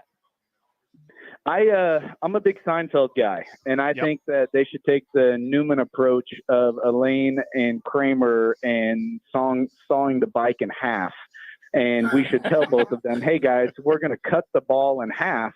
And the first person to raise up and say, no, don't destroy the ball. Go ahead. He can have it. That's the true holder of the ball. And this is coming from a holder of the ball myself. But that should be the person who should hold the ball. And I think DQ should do it in our next team meeting. I think he should say, guys, we're going to cut the ball in half. And I'd be interested to see, I've been really impressed with Jaden's humility. I honestly could see him standing up and saying, you know what? Let's let Trent have this one. And so it's like a test. It's like when he dragged the table in Men in Black. Whoever says the other guy gets it first actually gets it. Yeah, it's like the true test of leadership, right? Right? You say you don't want to be a leader. That's right. So going straight Seinfeld here, Tressler, to me, this is the chocolate babka, right? Where the number, like you've got it first, and whoever has it maybe has it, or the Marlboro Rye where Jared just takes it and runs with it, where he gets his knee, where he picks his knees up and says, "Give me the Marlboro Rye, you old bag," and runs away. It's interesting that you went full bicycle there. I don't know, man. To me, this is like, thank you, Trent. That's a novelty, but this is the kid's first touchdown pass. You know what I mean? Like there's nothing more special than that. And if I may, Trent, and I understand, and all the excitement, he spikes the ball, he starts the dance. Jaden saw the O-line quickly get together to celebrate, and Jaden made a beeline to pick up the ball. So maybe that just shows. All right, he got his hands on it. I think Jaden should have it. But this may be a little, I may be a little cavalier with this. I think the dude's going to have some more touchdowns in his career. So I'm anxious to see how we handle that one. Commanders holder Tressway, our good pal, with us today on Grant and Danny after an amazing win on Monday Night Football. What dreams are made of. It's a Hall & Oates Tuesday here on G&D. So last night we're leaving the stadium. We came out here with our buddies who sponsor our show, Condori and Murad. We had a traveling crew sitting in the club level, by 7 or 8 deep. And, they were talking about how they're like, I cannot believe we haven't punted in 2 games. And I lead the league in like deadpan dad jokes that aren't funny, but you have to really push through the wall. So I'm like, what is it? What are you saying? And they're like, what's the word you're using? And I'm like, no, the P word. What is that? They're like, punt. And I'm like, yeah, what is that? What if the next time you have to punt and like Quinn yells punt, you in the middle of the game with like the play clock running down, you do that bit on the sideline until Dan Quinn's like, that's not funny, or burns a timeout. Like if you're like, what? I don't understand. What word is that? What are you saying? What's the word you're using? Yeah, I have often. You understand there's a lot of emphasis on this next punt now. And so I'm kind of pulling for it to be, like an inside the 20 punt where I can hopefully just hang one up and pin them like right on the 1 yard line. And so it'll be like, yes, that is why we punt every once in a while. But, oh man, if we get one backed up, I'm just going full long drive competition where it's either going 80 yards or 20 yards and off the side of the foot, because I just got to let it eat. Well, this feels to me like a great setup for the next time Washington drops back to punt, and then it's Puma Let's Rage Part 2. Oh, Puma 2? You know what I'm saying? Oh, my gosh, I would love that. That would be, let's just continue the streak on. There's no punt. I'll let one air out. And that's kind of what I'm saying, where it's like I like my one-on-one matchup. We're actually not punting. I'm going a little back shoulder here. I'm a left-handed Brett Favre. Stick aside. This is the first time in the Super Bowl era that a team has gone 2 straight games without a punt and a turnover. It's incredible. We're not that far away from, like, the next time they punt, they have to send the ball to Canton. Where, like, they have to go get the ball, and they're like, this was Tressway's first punt since week 1. Like, you won't get to keep it. They got to send it to Canton. Yes. I was thinking back. I had one of my buddies text me. He's like, dude, I just can't believe you haven't punted since week 1. And I started to think back of just being at Tampa in that last punt. And I was like, oh, my God, that might as well be last year. That feels like it was even before the preseason games. But yeah, hey, man, I'm all for the holds. This has been a lot of fun. So you made the trip to Arizona. You're not going to go hang out with Bree and the kids. You are going to just go to the game anyway? Yeah, you understand. I am still on the roster as the punter. And I gotta be sharp and I gotta be ready, because I know our fans don't like for us to give the ball to the other team, but I really do enjoy punting the football, and it's a lot of fun. And whenever you're able to influence the game and flip the field and do things like that, it's just we haven't had to do it. So that's just I have to prepare for all that as just in case. I just hope you don't have bonuses on like if I punt X amount of times. I do not. Oh, that's good. That's good. So you'll still the kids can still have a good Christmas. This is my last one, Tressler. I've obviously never been an NFL player, and I don't know what any of it's like. It seems really hard. But you fly from Cincinnati, or I guess it's like Kentucky because that's what the airport is. This whole thing is very confusing to me. Last night, you're already on the road again. You're on to the next city, but you're still coming down from that win. What is the plane like when it's like time for everybody to catch some sleep, but you probably can't because you're so jacked up because what you just did on Natty TV? What's that plane ride like? Yeah. I think it actually worked out really well where we kind of did like an extended locker room hangout post game because we were sneaking up on midnight and man, we just had the music playing, everybody talking, laughing. It was just such a great celebration. But man, not 5 minutes into that bus ride to the airport, it got real silent. Everybody was pretty toast, and especially once we got to the airport, we knew we were kind of flying overnight to AZ. Yeah. It was very quickly, all right, we're coming down off this awesome high. Let's catch some Z's and then get ready for Arizona. Well, Tress, we are proud of you. Those 6 holds last night, absolutely incredible. Held the hell out of that football. Well, you grabbed the ball and then you put it down, laces out. That was like spinny. Just that spin on the ground thing that you do. Like Marino. Worth every penny, bro. Worth every penny. Guys, thank you so much. Thank you for noticing. Thank you for caring. And, thanks for asking. I'm good. I'm here. Love being a part of the crew in whatever way that is. But, yeah, I'm holding for now, and I'll take it. That's Commander's holder, Tressway, on Grant and Danny, our pal, doing things last night. Doing work. Lost amid the gem. The 6 holds by Tressway. The double play is next. You are listening live to The Fan.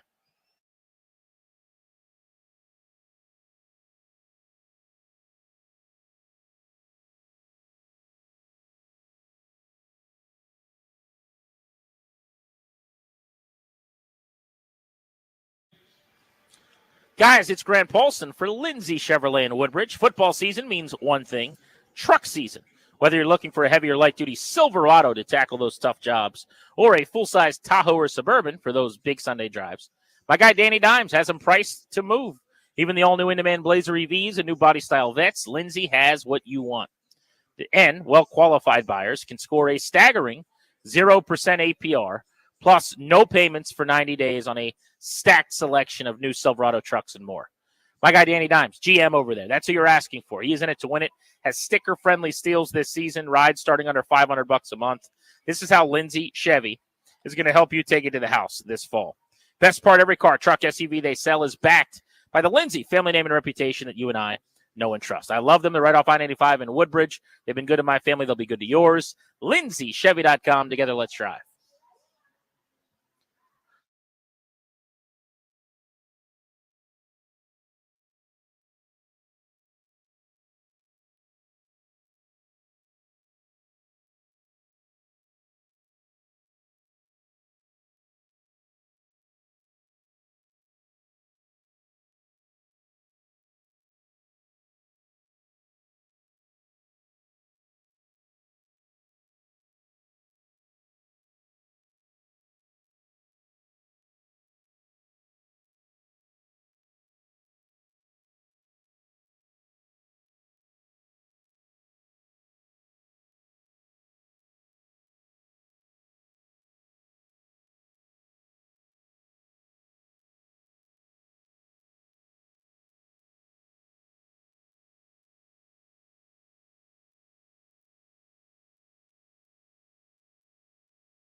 Grant and Danny on the Fan on a Hall & Oates Tuesday.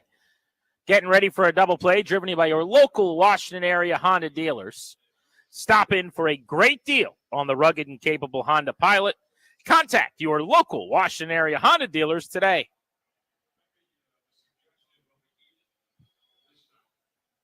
Our double play on G&D each and every day. What's going on in our lives? Nothing to do with sports. This is on the heels of a 38-33 win that we were at. A couple of thoughts on the stadium. I thought I could just give a little behind the scenes on our experience. So we got off the air yesterday, hustled from Lawrenceburg, where we're hosting the show from the Penn Play destination here, the Sportsbook at Hollywood Casino, Thom's Watch Bar. Easy drive. I mean, there's really no traffic anywhere around here. So even in rush hour with a couple of minutes of backup, took us no time. So we ended up getting dropped off by a shuttle from our hotel, basically at the stadium. Walked up, great vibes, everybody outside, very nice, all kind of eating and drinking and being merry on the street. But I got myself a slice of pizza. That was my pregame meal. Danny Rouillet walked the concourse a bit. I was all about just sitting in my seat and watching the warm-ups. Now, we talked about this last week. Yep. And I already knew you were going to be the guy that was going to go investigate the stadium. I honestly have no idea. What did you end up eating? So I paced around a little bit, just did a couple laps, got the lay of the land, saw a couple of things that were intriguing to me. Found out where your exits are. Yeah, 100%. I do that. Made some mental notes to myself and thought, okay, I think I narrowed it down to a few different options. And I went to this. It was the least lined, if that's even the right terminology. I'm not even sure what I'm trying to say. The lines were short at this place. And it was what I'd learned earlier this weekend. People have been telling me about this. I had no idea, by the way, before I came to the Queen City. But this is the home of the second largest Oktoberfest in the world. Amazing. Right? Yeah. Munich, Germany. Yeah. Cincinnati, Ohio this weekend. It was 1 block from Great American Ballpark on Sunday when I was there to watch skiing. So to be clear, in Munich it's the number 1, but number 2 is Cincinnati. That's its natural progression. That's what you always think of when you think of, the Germans. Do you think Dieter was in town? Yes, I'm always here. Anytime you need me, I'm just available, 1 phone call away. You text, I show up. That's what happens. I'm here for Oktoberfest, Septemberfest, Bengals games. That's the jungle. I've been to the jungle. I've also been to the stadium.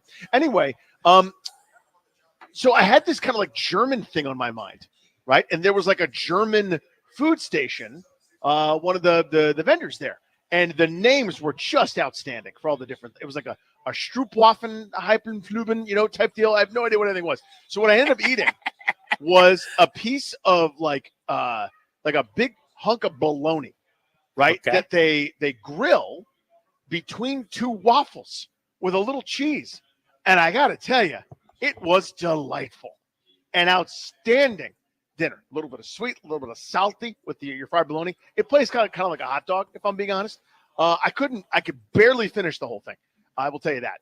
Now, I know I don't eat the way I used to, but still, it was a heavy situation. In the most surprising thing you'll hear all day, my priority was how quickly can I get something as fast and as close to me as possible to get me back to my seat. So we were sitting in section, I don't know, was it 243? 245. 243, 245, whatever it was. Mm-hmm. If you walk directly out into our little club level concourse, there was just pizza and soda and popcorn and stuff. And the place next to it was Skyline Chili. Yes, it was. But we did not do Skyline Chili. No, we did not. There was no line. I got a slice of pizza in a box. I got a souvenir cola, and I went right back to my seat. A little bit later, at halftime, I decided I wanted something. I went right back to the same stand, and I got popcorn and a cola. Went right back to my seat. The only time we went anywhere else, me and Kia went and got a cocktail. We went and got a little bourbon. Mm-hmm. Figured I would. I thought I would need it. Sure. It was more of a celebratory bourbon than a pick-me-up bourbon. The shoes, the other drop bourbon. Exactly. A little Buffalo Trace on the rocks for the boys. Mm-hmm. And as it turned out, it was a celebratory Buffalo Trace. But everything was within 20 yards of me. So really didn't experience or walk around the stadium a ton, which I normally like to do. This was a business trip for me. Yep. I was here to watch Jaden Daniels throw dimes and watch the Commanders stun the Bengals. So at halftime, and chew some bubble gum. Yeah, no one knew what to do. This was so baffling. They just scored 3. This is a primetime game. They're scoring touchdowns. Oh, actually, They're let me say this. This is fantastic. When halftime started, before you even get there, so the final gun sounds on the first half, and like the players are running off the field, and Danny stands up. Me and Darius are just looking at each other. All three of us are just kind of taking turns, like looking at each other, not saying anything. And Danny goes like this. Okay. I don't know what's happening. And then he goes, I'm going to go this way. And he just walked away. I walked around. He just walked away. I just paced. I just kept saying, I don't know what's happening. I don't know what to do. I don't know what to do. He was just gone. He's like, we're all just like, I don't know, man. And he's like, I don't know what's happening. And then you just point toward you're like, I'm going to go that way. Go that way.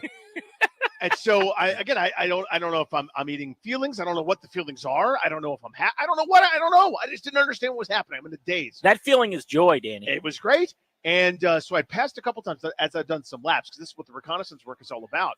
I passed a dessert stand, and they had some fanciful pies there. And I had myself an apple pie with caramel corn on top. Now, you heard the word caramel correctly. There's an A in there. We should respect the A, not in the way that old dumb Brian McCann used to make people respect the A in Atlanta because he was a clown shoe. I'm talking about the A in the word caramel. They say caramel round here in Indiana and kind of this mild Midwest that we're in. So I caught a little shrapnel for that. But either way, I also caught a piece of apple pie with the caramel on top. And by the time I got back to you guys, it was already gone because I housed it. Then I still wasn't sure what I was supposed to be doing. So I waited in line for popcorn, and they were confused by the idea that someone would want popcorn, and that took a long time. So I saw Austin Eckler's return on television on the closed circuit. But anyway, get to the end. I wanted a Coney dog.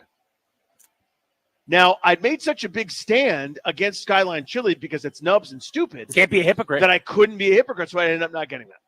But you got to win. But I got a W instead. You got almost 40 points. I ate Almost that W like Jameis Winston. A 40 burger. Two quick tweets I want to read you from Dylan and Tilly. He says, I'm in San Diego wearing a Daniels jersey around. People are coming up to me saying this, like, wow, what a game. He's the real deal. I'm so happy for you guys. You deserve it. People are telling him that in San Diego. Says night and day isn't the correct comparison. I could cry. Says another elderly man at the grocery store said, wow, he looked good last night. Glad it was in primetime. Wouldn't have seen it otherwise. Is this how it feels to be good? I don't know this feeling. Yeah, soak it up. This is a get-to day for Commanders fans, not a have-to day. We deal with a lot of the crap for the very rare afternoon like this one on a Victory Tuesday, a Hall & Oates Tuesday on G&D. This coming hour, let's do a deep dive into Jaden Daniels' gem. Just a complete masterpiece from the rookie and Cliff Kingsbury offensively. You're listening to The Fan.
This update brought to you by Baldino's Lock and Key, your one-stop shop for auto keys and fobs. Washington Commanders look legit with the win over the Cincinnati Bengals 38-33 thanks to their Heisman Trophy winning quarterback Jaden Daniels, 21 of 23 for 254 yards and 2 touchdowns, 39 on the ground, and another score. Terry McLaurin, 4 catches for 100 yards, and of course that spectacular touchdown catch. 21 offensive points in the first half, the most for the team since 2018.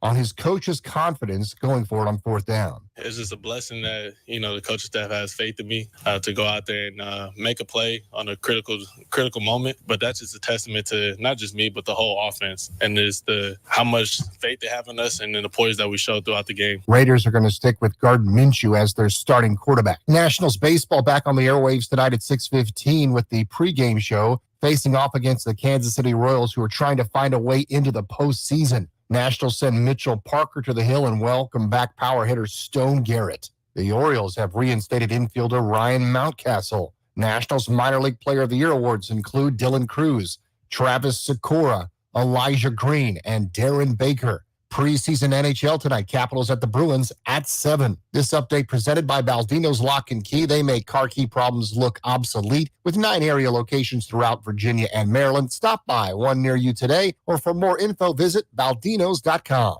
I'm Byron Kerr on The Fan.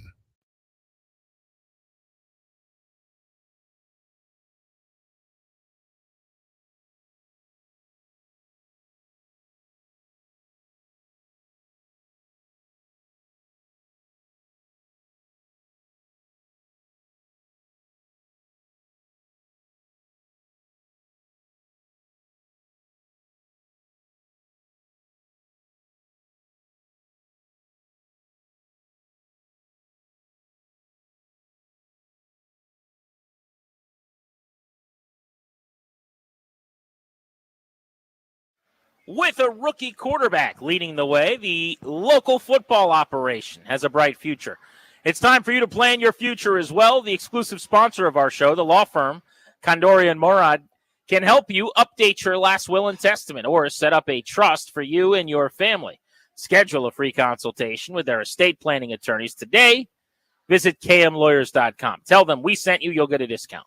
kmlawyers.com. I'm looking at all the updated lines for week 4 here at Tom's Watch Bar, the Penn Play odds at the Hollywood Sportsbook Casino, where we're broadcasting live in the tri-state area out by Cincinnati in Lawrenceburg. The Commanders have gone from 4.5-point dogs in Arizona to 3.5 points since last night's game kicked off. You surprised a 1-point line movement is all we got after they hung almost 40 in a win? You'd think it would have gone further, not necessarily because that's how it's going to go, but because the country saw it, right? Everybody stopped and watched this team put up 38 points and they haven't punted in a month, basically, numbers approximate, right? So you'd go, I'd expect a slightly bigger swing there because the whole world is probably thinking, oh my God, look how great Washington is, right? And you would say maybe that would influence the line more. I think it's a lock. That game kicks off closer to even money. I think it'll be a 3-point game. I don't see it getting more than 2.5, but maybe it ends up being, Commanders +3, something like that. The Beltway Blitz every day on G&D. The teams in town you care the most about right here on The Fan. We're going to go football heavy today, so let's get after it right now. Spin us around the NFL. We got our guy Nate Davis, USA Today, with us. Nate, why don't we get a local take from you first on Jaden Daniels and the Commanders? A star born, it feels like, last night, the coming out party for Daniels. He was fun in week 1, ran it a lot. He was excellent in the second half of week 2, and then last night was a generational, kind of incredible performance. What'd you think? Generational, Grant. I mean, it was. You want some numbers? I can back that up. We haven't seen anything like it statistically. I mean, he has a 91%. I mean, that's a great record, and I mean, he's off to a very nice start. I think he's kind of been exactly what they needed. He's completely outplayed his peers in this quarterback class. The first one where we've ever seen 6 guys come off the board and 12 picks. So I don't think you could ask for a much better start. I would warn people that this feels a little like 12 years ago. So let's not put too much of a burden on him right away. But I think this kid is living up to the bona fide, and plus the fact that, unlike 12 years ago, I think he's a great athlete, but I also think he comes out as a polished passer, and that's something that he's going to be able to fall back on, maybe when the legs lose some juice down the line. So, I've talked to you guys about it before. I think this franchise is in a really good place, and I think he's the number one reason for that in terms of this maybe finally turning around after that dark quarter century. Nate, what about their opponent, Cincinnati? They've gotten off to slow starts in years past, but everyone kind of thought, I don't say everyone, but I certainly thought, okay, this looks like their get-right week, and they'll be towards the top of that division. They're now 0-3, and fans are pissed off. I know, because we were there in the stadium last night, and people were pretty dejected and disgusted. Where are they right now? Yeah, I mean, like you said, I think during Joe Burrow's tenure, they've been a collective 1-9 in weeks 1 and 2. But 0-3 is a different deal. I think 6 teams with 0-3 starts since the 1970 merger have made the playoffs, so they've got a big hill to climb. But yeah, I think there are some issues there too. Cincinnati is the NFL is everybody shares in the pie to some degree, but Cincinnati is a smaller market team too. They paid Joe Burrow. They haven't paid Jamar Chase. It's obviously there are bad feelings there. I think the Joe Mixon jettisoning him is certainly having an effect. We saw the Trent Brown injury last night. I think this thing has potential to go off the rails a little bit. We heard the trash talk. I think Zach Taylor's trying to get a hold of that thing. I think there's still time, given that the Ravens and the Browns are not in great shape yet either, and we'll kind of see what the Steelers are once they start facing some better competition. But there's no doubt that they're in trouble there. Nate, how about the NFC East? Maybe based on your preseason expectations, has anything changed? Have you seen anything that's all that different than what you assumed coming in, or is it still too early after 3 weeks? I don't want to pound my chest, Ramp, but at this point, it's kind of what I expected. I thought the Eagles would be the number one team there. I thought the Cowboys would not be as good. I thought they would be a diminished product. I thought the Commanders had a chance to challenge the Cowboys to be the second place team, and I thought the Giants would bring up the rear. I will say that the Giants are starting to look a little bit better than I thought, and I think Malik Neighbors is really showing that he might be your front runner for Rookie of the Year. He might be one. Jaden Daniels is 1A at this point, or however you want to slot that, but he's showing that he can do some things and maybe carry an offense, and that defense is also maybe a little bit better than expected. So maybe the division overall is a little better than I thought, but mostly all these teams are kind of doing what I thought when I was sizing them up, in the offseason. How for real is Minnesota? Yeah, they may be the biggest surprise in the league. I had them third today in my week 4 power rankings.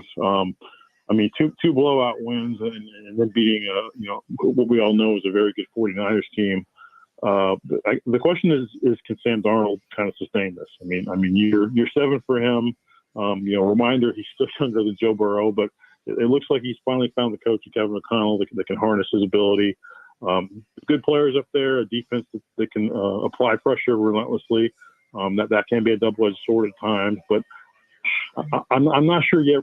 I'm ready to say that they can sustain it for a full year, given Darnold's propensity to get careless with the ball sometimes. But they for my money probably are the early season surprise. How about the other really surprising 3-0 team in the conference, the Seahawks? A little bit of a lighter schedule for them en route to 3-0, but still, Mike McDonald, a first-year head coach coming over from Baltimore, has done a nice job. Yeah, you can't ask for more than 3-0. The wins are Broncos, overtime in New England, and then the 2 of the Dolphins. So, I feel like we're going to get a better litmus test on them when they play at Detroit. I think next Monday night. So I'll have a better feeling with them at that point. I kind of felt like they didn't really have the parts to run Mike McDonald's defense the way he really wants to. I know they want to be a running team, and they've shown they can be to some degree, but I feel like they're really built to pass the ball. I just need to see them play against varsity competition before I'm ready to really believe in the Seahawks. Nate, thank you as always, buddy. Have a great week. Thank you, guys. Thanks, Nate. See you, my friend. Hit that local 53 sounder. Our guy, PFF's Nick Ackridge, joins us to break down what we saw last night. Nick, we were there, and I still kind of can't believe it. What the hell happened? How is this offense this good? Yeah, that was a near flawless performance from an offense. Yeah, it was tough to believe, something that we're definitely not accustomed to. But I mean, I kind of touched on it in the past that, you know, there were shots that were open for this offense that they just hadn't hit on yet, that it was coming. And yeah, it definitely did in a big way. So much of last night was Daniels being excellent, obviously, but they were ahead of script, you know, on script and ahead of schedule, I should say. No penalties, no turnovers, like nothing negative, nothing less than ideal. Hard to replicate that, clearly. But what can you take out of that is sustainable about last evening, do you think? Yeah, I think it's the run game, and I think it's what Cliff has kind of started to develop with the team. And, you know, he gets a lot of crap for the screens. You know, I'm one of them. The screens it's not a fun watch, but, you know, it is an extension of your run game, and it sets you up in positive situations, and it puts you in spots that you can be successful. And so I think that run game, that sort of short yardage stuff that they keep doing is something that, you know, that can prove to success. And I think, you know, we saw a flip of the script of what happened with the Giants. You know, every time they got down to the red zone, something awful happened with the penalty. This time, like you said, they probably can't replicate this flawless of a performance, but it is kind of really good to see that run game really, really start to work. So I've long beaten the drum here for Austin Eckler. I think they need to give him the ball more. Their first drive, they gave it to him a bunch. You saw the touchdown run later on, and then the opening kickoff the second half. He's such a weapon. He obviously went out of the game concussed, didn't make the trip with them to Arizona just yet.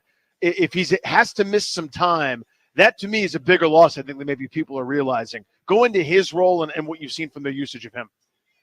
Yeah, I think he's just an explosive back. I mean, I think, you know, thoughts that he was, you know, sort of washed up and a little bit old was kind of wrong. I mean, I think he was dealing with a lot of injuries last year, which kind of led to some of his struggles. But you can see it every time he touches the ball. I mean, 2 weeks in a row now, he's almost taking a kick return to the house. Well, one he did, but got called back for a penalty. And he's just an explosive guy. And it's just a weapon that, you know, we've talked forever about the lack of weapons on this offense, but he's one right there that you can get the ball pretty easily to him. So I kind of agree. I think it could be a pretty big loss.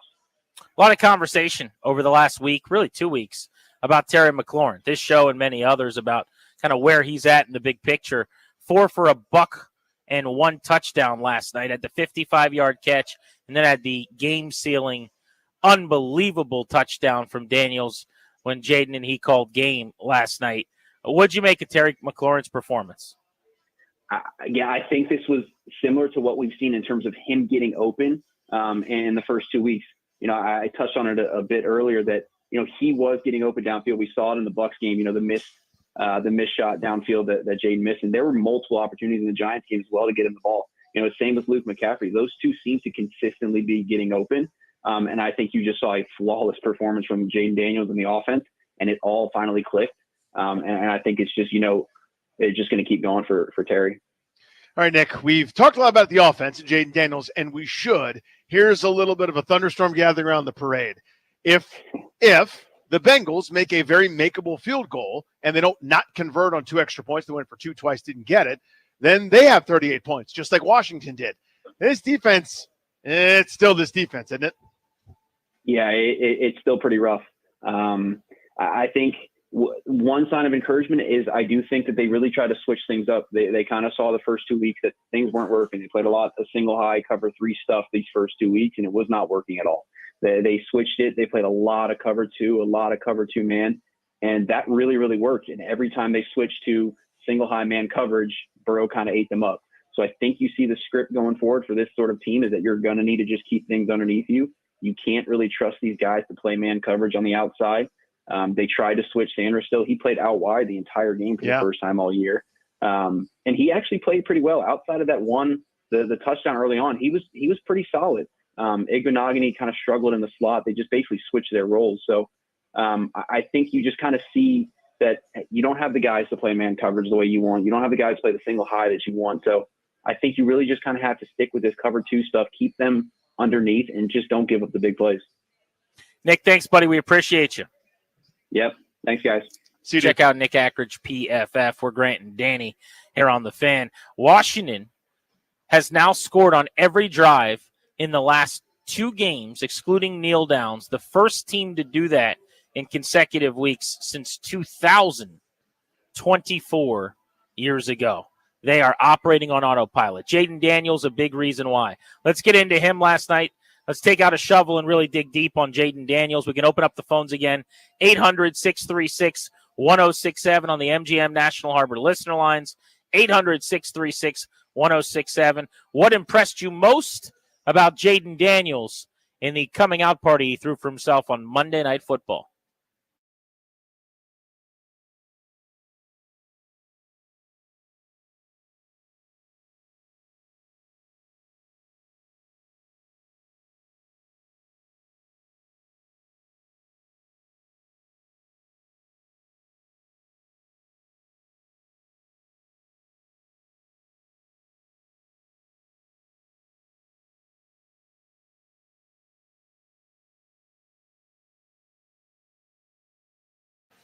Hey guys, it's GP. NFL Week 4 is here. You can start with a chance for a big win on FanDuel, America's #1 sportsbook. We got an NFC East matchup in primetime on Thursday night between Dallas and New York. If you're new to FanDuel, you'll get started with $200 in bonus bets guaranteed when you place your first $5 bet. So it's a $5 bet, you get $200 in bonus bets guaranteed. Let's put a parlay together for Cowboys-Giants. CeeDee Lamb over in receiving yards, Dak over in passing yards, and we'll go with a Devin Singletary anytime touchdown. FanDuel.com/GP to make every moment more this season. FanDuel.com/GP is how you can play. You got to be 21 and in Virginia. First online real money wager only, $5 deposit required. Bonus issued, non-withdrawable bonus bet expires 7 days after receipt. Restrictions apply. See terms, sportsbook.fanduel.com. Gambling problem, 1-800-GAMBLER.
This update brought to you by Oarsman, Fairfax Toyota. Let's ride together. Commanders turn their attention to the Arizona Cardinals after beating the Bengals 38-33. Jaden Daniels, 254 yards passing and 2 touchdowns and a rushing touchdown. On how the win felt. It's great, not just for me, but for the whole team. The work that we put in training camp, be able to pay off. Obviously not just how we didn't want to start the season like that, but we kept working, kept growing, and keep improving each and every week. Hall of Fame quarterback Brett Favre has disclosed during a congressional hearing today that he was recently diagnosed with Parkinson's disease. Skylar Thompson of the Dolphins is day-to-day with a rib injury. The Raiders say they're sticking with Gardner Minshew as their starting quarterback. Nationals baseball against the Royals tonight at 6:45, live here on The Fan with Mitchell Parker to the hill. Oarsman Fairfax Toyota keeps their customers happy by offering great deals on the area's best selection of new Toyotas, each backed by the Oarsman Lifetime Edge, featuring up to $1,500 in extras. As they say at Oarsman Fairfax Toyota, let's ride together. I'm Byron Kerr on The Fan.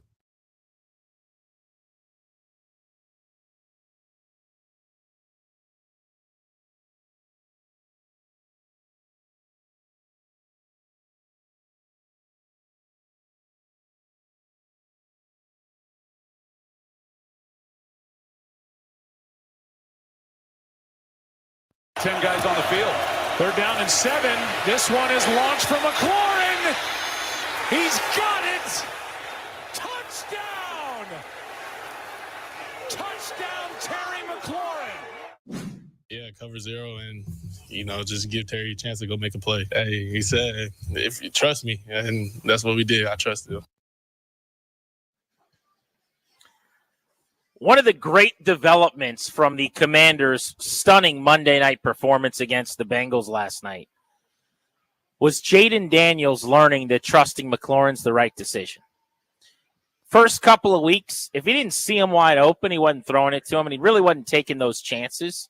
But this will lead last night to more of those, where if he's even, he's leaving. If you got him even with a DB, take the shot. If he is got to step on someone, it's going to be contested, but it's, let's say, a 55-45 ball. Let's see what happens. Rip it in there. That's NFL open. And hopefully last night's success begets more of those chances, because the downfield ability of Daniels is one of the reasons he was drafted number 2 overall, and it was just not really a part of this offense in the first couple of weeks. And boy, did that change last night. I mean, you're going to see teams defend you to say, we know what you have liked to do. We know what your proclivities are. Through a couple of weeks, it was not throw the ball down the field. The one shot they took, they didn't hit, which it's hard to hit those shots, by the way. So they said, yeah, we know it's a sideways passing. It's the horizontal raid. It's a lot of running stuff. Well, we're going to dare you to sit there in the pocket. That's why, frankly, I thought Cincinnati would win the game yesterday. I thought that's hard to do when you haven't done it at this level just yet. Apparently, it's very easy to do. What do I know? Right? You just code 90+% completions and torch people on Monday Night Football. But you pass that test, now everything else is open to you, right? There's no can't in this offense. There's no can't now for Daniels. He's hit every kind of throw you can imagine. What was the most impressive element of Jaden Daniels' incredible outing last night? That's the question. We're going to open up the MGM National Harbor listener lines right now. We want to hear from you guys at 800-636-1067. Statistically, a once-in-a-decade kind of outing. You just don't see it. Now, that doesn't mean a whole lot. Like the last time a quarterback completed 90% of passes, scored 2 touchdowns through the air and 1 on the ground, it was Marcus Mariota early in his career. And I'm sure the next day in Tennessee on the radio, they were talking about how unbelievable the performance was and how they had found their guy for a long, long time. So one game, a couple of weeks, a month, we know this from 2012. It doesn't necessarily give you the entire answer key. Where I'm so excited about Daniels, though, is I don't think there are many players in the league right now at that position. And frankly, even if you extrapolate the combo out over like a decade, I don't think there are more than a handful of quarterbacks that could have played that game last night. Now, that doesn't mean that Jaden Daniels is routinely going to play that game either. Last night was a product of him at the peak of his powers. He was nearly perfect. He was feeling it. He was locked in. It was also the perfect night from Kingsbury, the perfect night for this offense, right? It was a night where there's no penalties. It was a night where you're never behind the chains. It was a night where nothing negative basically ever happened. That is almost unheard of, let alone being on the road in a loud environment. So for all those reasons and him being special, collectively they were off the charts good. But that said, Danny, he still showed it to you. He still showed I can not only be the fastest guy on the field and deliver the back-breaking scramble and move the chains and scream at the coaches to stay on the field on 3rd and 4th and short, but I could drop that 55-yard throw into the bucket. I can make that throw with the lowest percent chance of being complete via next-gen stats to McLaurin to end the game in the corner of the end zone while I'm being destroyed by an oncoming free rusher. That was a 10% chance to be completed that has the lowest percent chance of being completed of any throw in football. I could do all those things and also run the 4.39 40 or whatever it is. To me, it was the poise. And I know, listen, you played in the SEC, you played in front of 110,000 rabid fans, both for you and against you on given nights, but there's something different about doing it at the highest level we got. And you've seen those guys before that say the right things, that post on Instagram the right things about where they're working out and, you know, at the podium say the thing about leadership or whatever. But it's another when you see that frantic 4th down play. When the guy looks overwhelmed, he can't get the signal in, he's panicked, somebody's not lined up right, so there's more panic.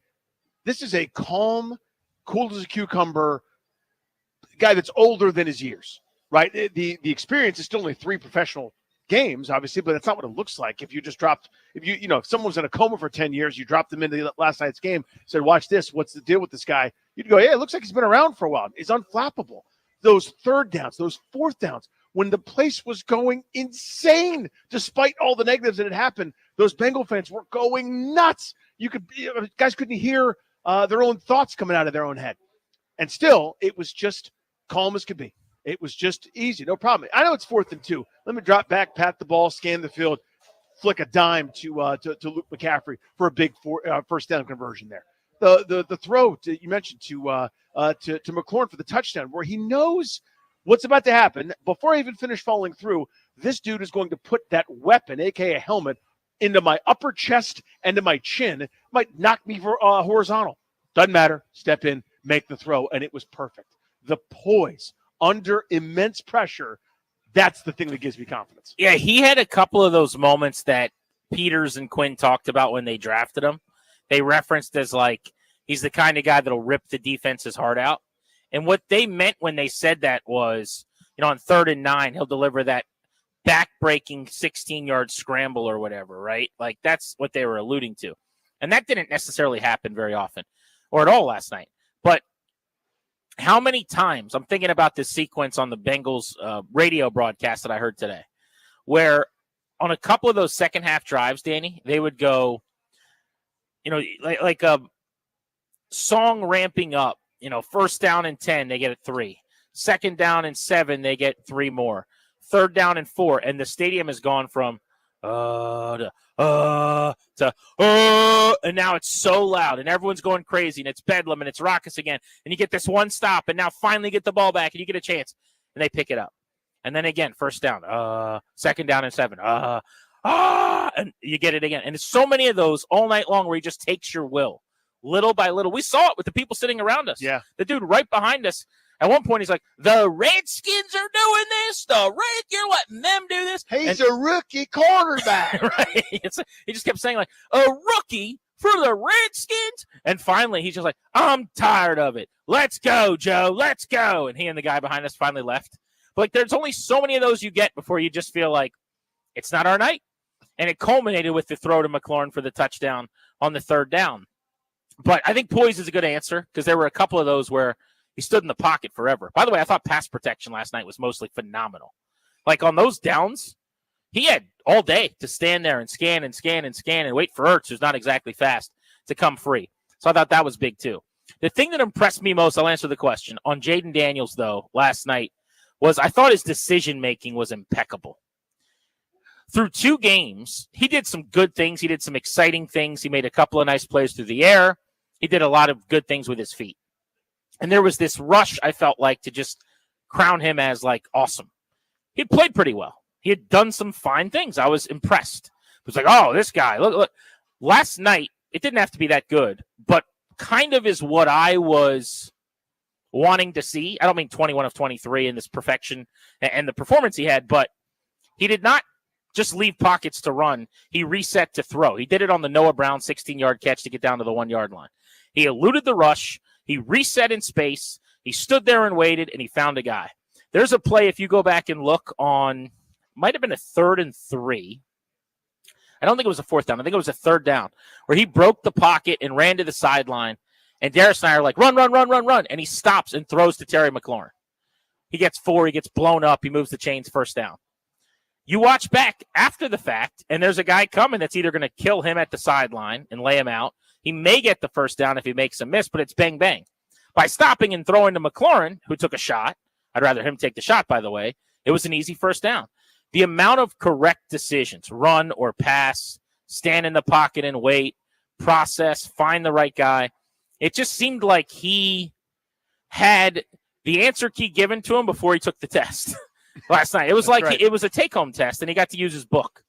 And it was just a joy to watch. It was so fun to see last night a special player who was completely locked in and looked like he was completely comfortable. He was back on the field in Baton Rouge last night, taking on Florida or something. It was that kind of night. Just, everything from the improvisational, the backyard stuff to, the stuff that was there, looks in the offense, right?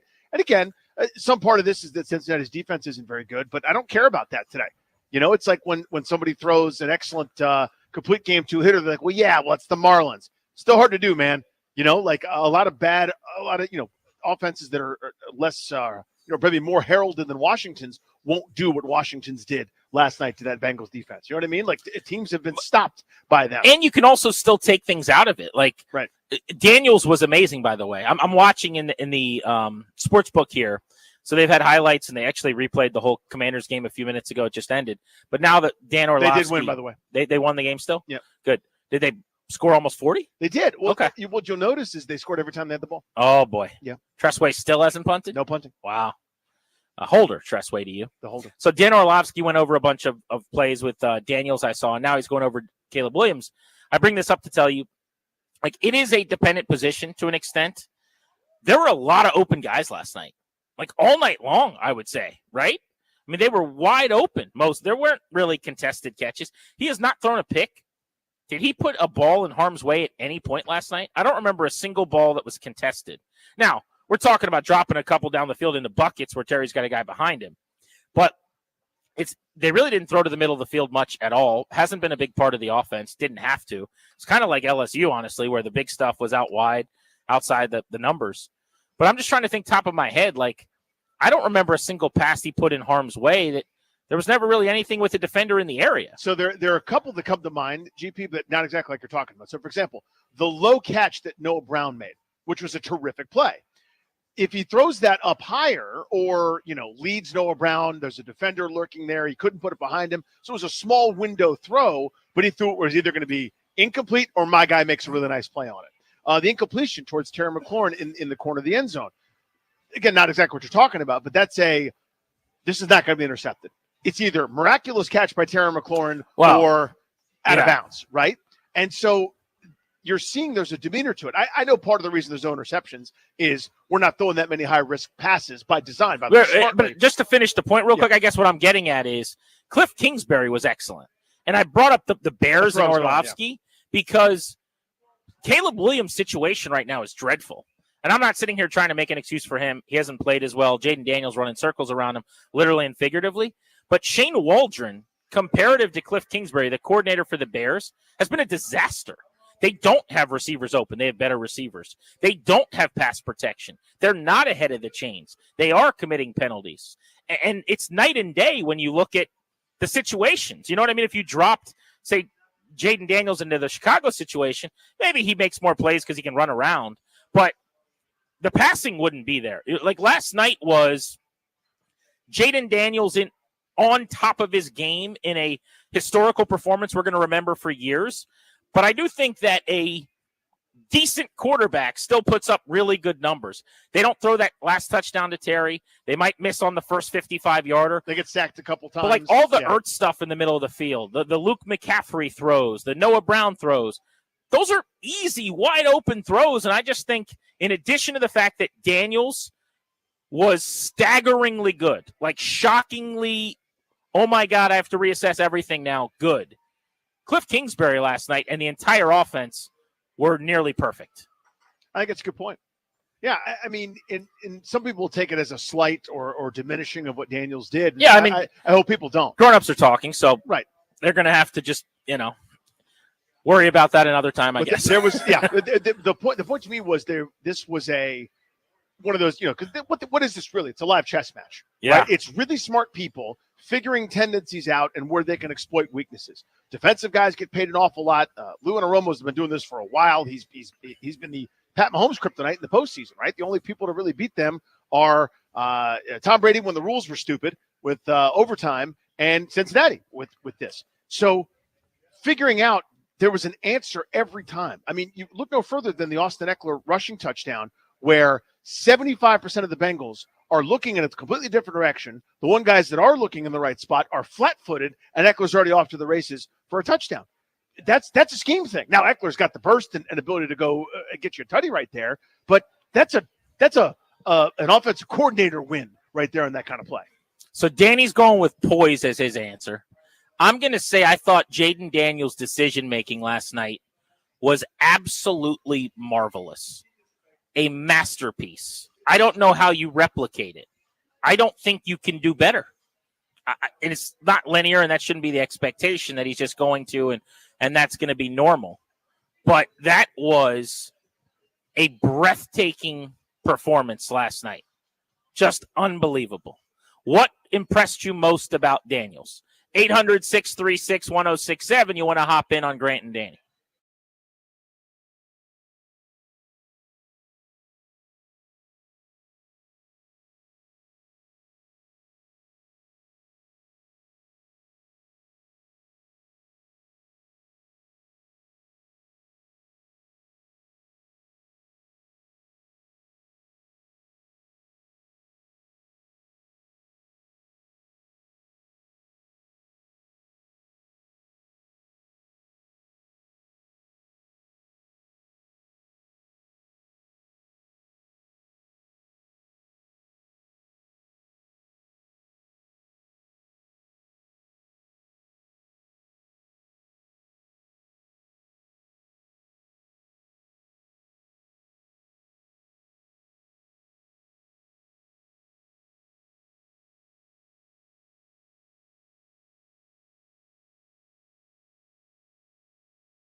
I've got to be there for him and encourage him. Yeah, he's always been impressive to talk to. Here's Eckler. He's been impressive tonight to the end zone for the touchdown Commanders. He was a touchdown machine with the Chargers. And Dan Quinn's Commanders take their first lead of the night. The Grant and Danny road trip for the 2024 season continues. How about the game we picked to hit the road for? Not bad. In Cincinnati for the Goatee last night. That's your game of the year. That is a keeper. Hard to top that one, I think. Good luck to everybody who will be heading to road games the rest of this season, including this coming week in Arizona with the Cardinals. By the way, the boys flew out early, which I would have to tip my cap to ownership on. That's one of those things where you're spending a lot of extra money. Yep. You're getting the hotel for a few more days. You're renting out a facility to use, which I believe they're practicing over at one of the colleges in Arizona. Uh-huh. You're going to shell out some cash, but if the sleep doctors and the team psychologists and all the people say this is your best bullet here, don't go back right now. Have a couple days and then fly. Let's just get out there, rest up for a couple days, and start practicing Wednesday. Well, Josh Harris said, no problem. Where do I sign the check? Yeah, I like that sort of thing. Now, whether it's the right decision or not, I have no idea. It's so above my pay grade. There's been theories on everything. Like I remember once. You certainly won't decide if it was the right decision or not at 7:05 on Sunday, will you? Well, no. I'm joking. But I know your bit. I appreciate that. Like whatever they chose is wrong, probably. Just doing a Milton. I'm having a little fun. We're just fun. Bits. Who's done it? Who's done it? Who's done Who's it? made This jokes? is the show. I'm not moving on. Who's done it? This is the whole thing. What was my train of thought? What was I saying? I don't remember. Yeah, I mean, something about being in Phoenix. Oh, yeah. Is it the right thing? Is it the wrong thing? I'm old enough to remember when what you're supposed to do if you're going to deal with altitude was you move there like 7 months in advance and your body chemistry and your blood thins and you get used to the altitude. Then it's like, no. You get in there 7 minutes before you actually play football to Denver, and then you leave as soon as possible so that it doesn't have an effect on you. Nobody knows what the right answer is. But here's what I like. Ownership goes, yes. Right? Is it about football? Is it about being good at football? Is this what we think the best practice is? Then yes, let's fix the stupid field at the dumb practice facility that's been unusable for decades. Let's take do the smart travel thing. You just do it. You just do the thing because the whole point of this is supposed to be about the football team. Speaking of altitude, we're flying home tonight. I love that. We will be at about 30,000 feet a couple hours from right now. We are taking off from the airport over in Kentucky, so we'll make our way out of Indiana in just a bit, where we had a great lunch today. Shout out to Tommy and the watch bar we're at with him here at the Hollywood Casino. Did my delicious buffalo wings. Yep. Had them yesterday. They were great. I'm not going to navigate away. You know me. I did add potato skins today. It was a very healthy lunch for your boy. And then Thom surprised us. In addition to all of our meals, he got us a little Detroit-style pizza just for a side of pizza. Because Thom knows his guys. He knows that one of the staples of this program, dare I say, of Grant and Danny, is the concept of a side of pizza. And I'm a big believer, and I've shoehorned this, I think, in a lot of people's lives. Anything can be a side if you will it, right? So you have a main and something you go, well, that's a main dish. Why? What if you have a portion of it on the side of your main thing? And a side of pizza was born. Your sandwich looked good today. It was a strong sandwich. I needed something a little bit lighter, so I went with the turkey club. Of course, that's got bacon on it and tomato, and then you ate some pizza. Well, that was then I had a side of potato skins also because they're terrific, and then I had a side of pizza. So I kept it lighter today. I wanted a lighter lunch, and I got it. Barbecue sandwich for Darius. I think we did some good things today. And the Thom assist on the pizza food is awesome. Worked out. I did want to shout out the Bengals though, really quickly. We were at the game last night. We had so much fun sitting in the 200s. Beautiful seats. Our guys Kandori and Murad hooking us with the whole trip. By the way, they've been like I tried to. At breakfast today, just pick up breakfast. I'm like, hey guys, let me get breakfast. Wouldn't let me do it. Right. They just what lovely gentlemen. Just swatted it away. Just Mutombo in his prime. Shout out to our guys, and they'll take good care of you. Check them out, kmlawyers.com. But I'm going to use the parlance of the day, if I may. I'm going to sound like a hip 20-year-old or just a nubber trying to be a hip 20-year-old. Oh, here we go. Buckle up. There were a couple things played by the DJ at the stadium last night that I thought slapped. Okay? The first of them a little uncomfortable here. Was the touchdown song that they play every time the Bengals score. I didn't know it. Tommy had to tell me what it was, but I sent it to Ryan. So every time the Bengals scored last night, which was a lot, by the way. Now, luckily, Washington scored more because they never punt. But this is what they play, and it just everyone marks out. It's such good vibes in that stadium. What song is this? Bang! I've always called it "Bang on My Drum All Day." I don't know if that's the official title. Yeah. But they play this, and everyone just rocks out to it. Perfect stadium anthem, don't you think? Yes. Like, I don't know what the ramifications are for anthem song, but I love any of the old school, like whether it's rock or homemade sportsy songs like Go Cubs Go in a stadium. But like Burrow, Jamar Chase, and the second they cross the goal line, they don't care if there's going to be a review. They don't care if anyone scored or not. Instantly, they just strike this up. Like that dude's pointer finger is hovering above the button. Right. And if somebody snips that goal line, fire Todd Rundgren. It was amazing. You know? But the gem of it all. So they play that for like a minute. And right when everyone's just jamming, then they fire off their version of Hail to the Redskins, which similarly is like from decades ago, that ends with the Who Dey chant for the Bengals. So, Clary, give me that for people to hear.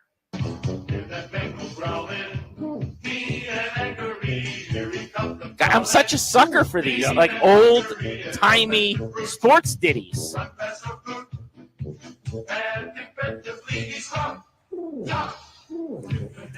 It's called the Bengals Growl. The Bengals Growl slaps. Yeah. Like, now imagine like marching band, live performance, everybody's sized because T. Higgins just got one to the crib. And then it ends with the Who Dey thing. Oh, this part. Cincinnati. Yeah. So is this like another? Here we go. Who Dey?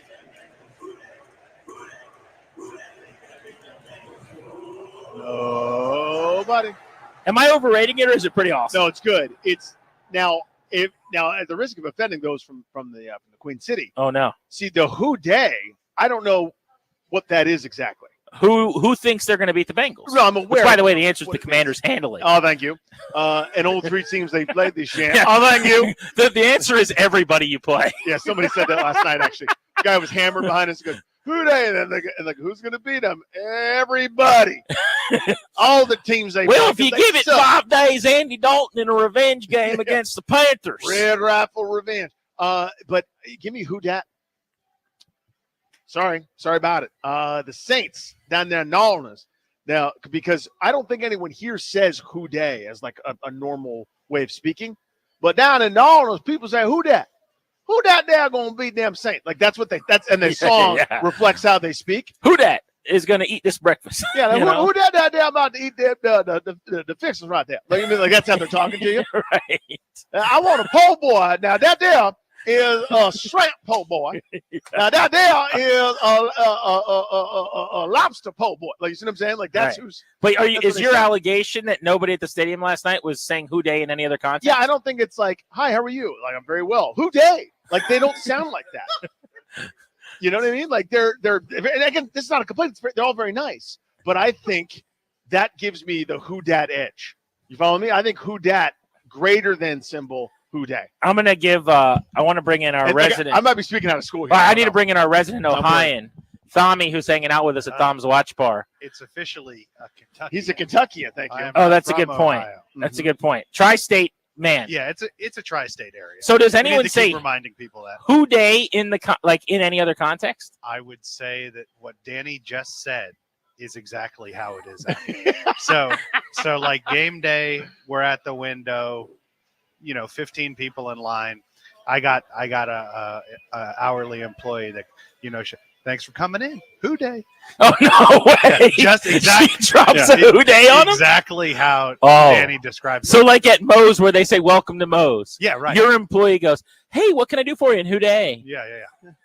We do that around here. Oh, that's so good. You see what I'm saying? So again, it's all everyone's so But it- courteous. They're so friendly and so nice. But it's like perfect English. Right. And then it's Who Dey? yeah.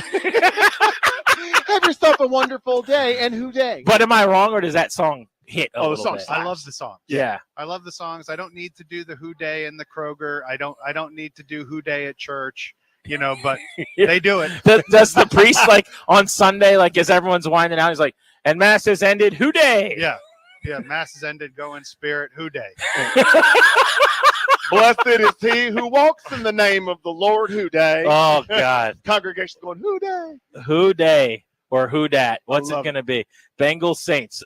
We'll find out, I guess, next time they meet. Although I don't like Cincinnati's chances after last night. No, sir. All right, we do got to get to Jaden Daniels. So let's do it next. 800-636-1067. We're going to hit the lines hard. The question for you guys, what impressed you most about the young quarterback? You're listening to The Fan.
This update brought to you by Prince George's Community College. Washington Commanders take down the Cincinnati Bengals 38-33. Jaden Daniels, 21 of 23, 254 yards passing and 2 touchdowns, 39 on the ground, and a touchdown run. Terry McLaurin, 4 catches for 100 yards and that big touchdown catch. Daniels on the pass to McLaurin for the touchdown. Yeah, cover 0 and, just give Terry a chance to go make a play. Hey, he said, if you trust me, and that's what we did. I trusted him. Lions coach Dan Campbell's home address was publicly leaked on social media by his daughter's classmate earlier this year, according to the Detroit News. The family has since moved to a new location. Hall of Fame quarterback Brett Favre disclosed during a congressional hearing today that he was recently diagnosed with Parkinson's disease. Dolphins quarterback Skylar Thompson day-to-day with a rib injury. Panthers wide receiver Adam Thielen placed on injured reserve with a hamstring.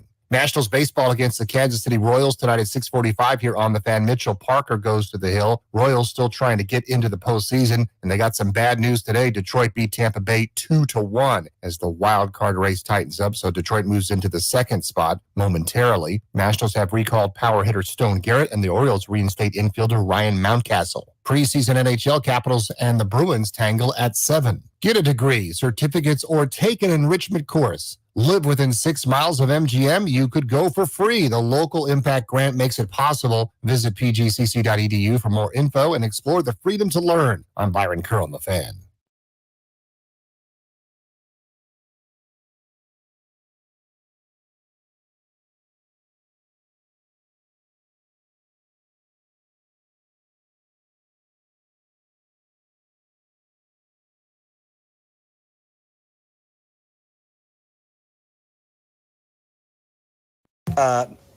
No, but like we were going to go, yeah. So sometimes we just look for the yard marker to go, but he definitely wanted to, for sure. So I'm certainly not going to give him that win. He's got a lot of others, but that was a shot that we said, hey, on the other side, we know how good this group is too. So like if we got a shot and we can go take it, let's go take it. And so that's where the decision came for on that one at the end to try to go.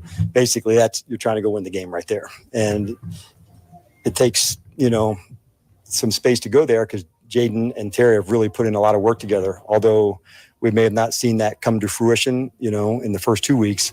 For those of us, who've been back in Ashburn, we've seen that. And so I think when you put the work in, you have confidence that, all right, if the moment comes, we're going to go take our shot.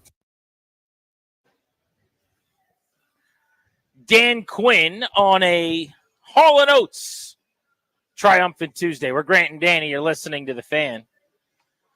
So I found that funny post-game. You got somebody asking, they want one more Jaden Daniels' awesome anecdote to crowbar into that column. They're like, so he made you stay on the field, right, Dan? He looked over at you and said, I'm not coming off the field, right, Coach? He definitely is the reason why he went for the 4th down, right? He's the best quarterback to ever play, yeah? And Dan Quinn's like, well, look, he had a great night. But I'll take a little bit of credit. Hi, I had the headset on. I was going to go for the 4th down anyway. But to that point, I love the demeanor by Daniels. I call it Lamar-like because he's the guy I've seen the most in these primetime games over the years who's adamant. We've seen it. If we've seen it once, I'd say 50 times, where he and John Harbaugh either on the sideline and a timeout go back and forth, or he just does the Daniels yesterday where he looks over, they're zooming in, you see him through the face mask, high definition 5K cameras, and he's like, come on, let's go. And that's what Daniels wanted to do. But Dan Quinn had already made up his mind. We even saw it on the telecast a couple of times where on 2nd down, he'd be talking to Cliff Kingsbury. They went for 3 4th downs, and they got all 3 in the game. A really, really strong game in that regard for Quinn. 4th and 2 on the first drive at the 34. If you decide to kick a 52-yard field goal there and miss, and it's now 7-0 Cincinnati, they're getting the ball back after you missed the field goal.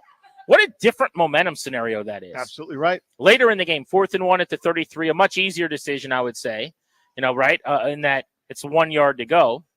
But that could have been a 51-yard field goal. Daniels, second half, plows forward with his shoulders down, lowering the shoulders for a 1st down.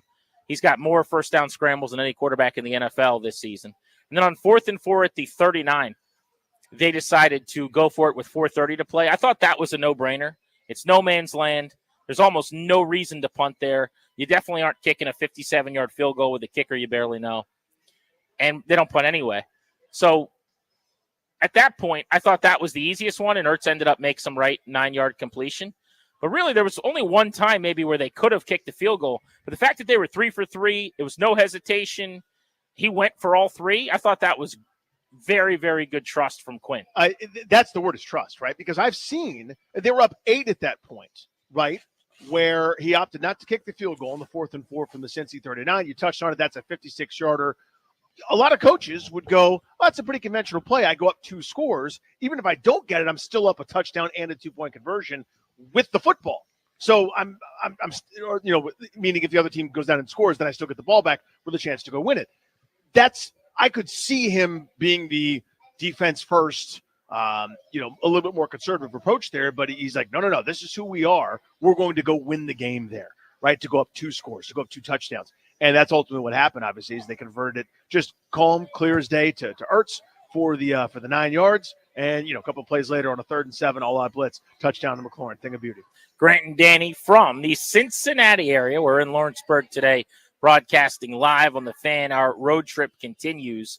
We'll be back in the saddle in our Half Street studios tomorrow on G&D. We're flying back tonight, but the Commanders look like they've got a bright future, and you should think about your future as well. The exclusive sponsor of our shows, the law firm, Kandori and Murrah, they're the ones that brought us out here on this awesome trip. They want to take care of you and your family. Schedule a consultation with their estate planning attorneys. Visit kmlawyers.com. Be sure to tell them G&D sent you. That's kmlawyers.com. What impressed you most about Jaden Daniels and his incredible outing? He has been the talk of the country today. Every sports show we're watching on all the big screens here in this book, it's nothing but Daniels highlights, Chiron questions about him, Washington's offense. A star was born last night. Let's go to the phones. We'll start with Vince in Accokeek on Grant and Danny. What's up, Vince? How are you? What's up, guys? Hey, buddy. Glad y'all got a chance to go out there and enjoy the trip. I know y'all have as much trauma with this thing as me, especially you, Grant, not so much you, Danny, because you got to see some Super Bowls. But for me, the most impressive thing from Jaden yesterday, kind of like what Danny talked about, yeah, the decision-making was good and very impressive, but the poise, and not so much the poise, it was in the 4th quarter on the last drive when we went to win the game. I'm watching the game and the screen like locked in on his eyes, and I said, "Oh my God!" Like he wasn't smiling no more. It wasn't like the kid who was just in the backyard playing no more. It was almost like the game. He finally felt like the game actually started, and the look in his eyes was like, "This is what I work for. This is what I'm built for." Like, I'm humble, but this is the confidence that they see in me. Like, I don't plan on losing this tonight. That was the thing that was impressive to me. Thanks, Vince. Appreciate you, buddy. So I'm not really a body language guy in that sense, or like how someone looks or what is their demeanor. I'll say this, though. Last night when it was so crazy at the start of the game, on the first drive, he had to scramble to would have been the near sideline on the telecast. It was away from us where we were sitting. And he goes and he picks up a handful of yards. And I remember, like, right after the play, he kind of dapped up the defender and they kind of tapped helmets. And you could tell, like, just where, even from across the field, like they were kind of chuckling and having a moment. And I remember thinking to myself, this guy is just so at peace. Yeah, you know what I mean? Like, he's so – that's a relaxed dude. It's just a dude on a playground. Like, all I could think about, I'm recording him before the game as he's warming up, and there's 68,000 people making noise, and the whole country's going to be watching. I'm like, I wonder if he's tight right now. I wonder what it's feeling like, how nervous he is.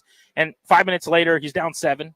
And then 10 minutes later, he's on the field. And I'm seeing this, and I'm going, man, I mean, this guy really, it's just ball to him. Like, that was comforting in a way, sitting there going, I bet she's okay. I bet she's not that nervous. So I just, opposite you, I am a body language guy. Like, now, you could be wrong. You could say, the guy looks terrified. He looks nervous, and then he goes out and makes the shot or throws the pass or whatever. But I'm interested in that sort of thing, right? And he looked as if this whole, like, this is just a 7-on-7. This is just a throw around. Exactly. I'm in the spring. I'm hanging out. Well, the way that the Bengals buddies played it was a 7-on-7. Oh, thank you. Am I right? Oh, thank you. But that doing that in a fake way, which a lot of times you'll see a young hotshot quarterback kind of come up and try to do that thing. It's like they read a book on how to do it, so they're trying to implement it, and it's not natural. And eventually guys see through that. But when it's genuine, when you have that real charisma, like how famous Joe Montana was for saying, "Oh, look, it's John Candy," and they go 92 yards and win the Super Bowl.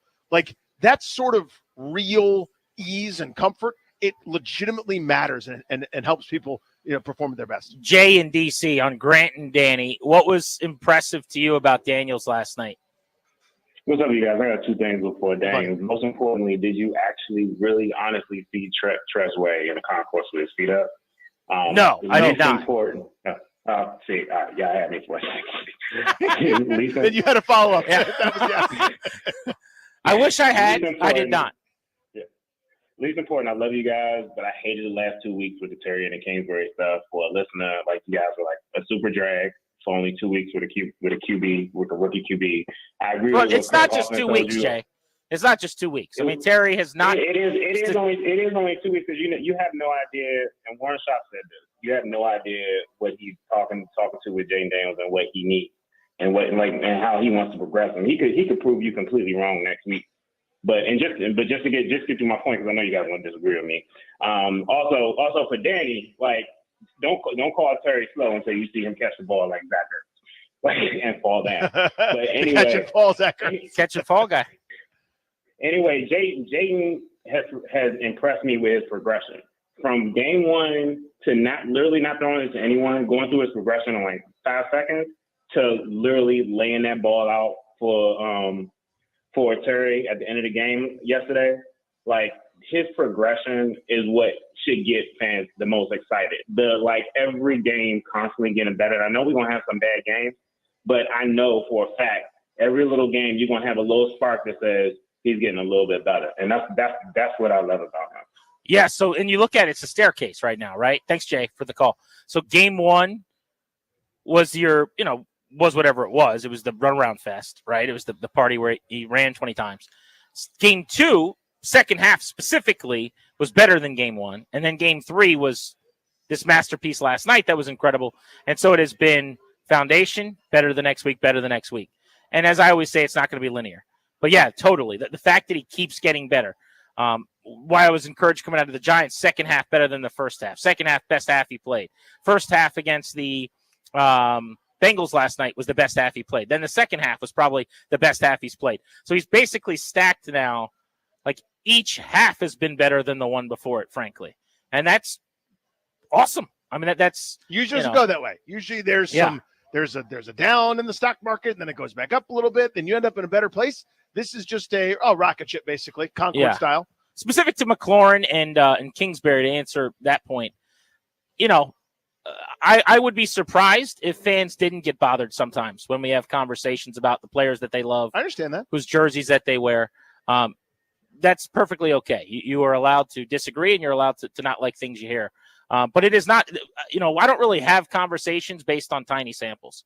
So this was not about 1 week where he didn't catch passes or 2 weeks where he had small numbers. You look up the explosive numbers, the yards after catch stuff over now a 3-year trend. It's going in the other direction. The point I made last week was where I still trust him implicitly over some of the X's and some of the elite receivers in the league is on the stuff they asked him to do last night. The contested catches, got a guy draped over your back, making an unbelievable catch. Even on those plays, it's not like he's running free.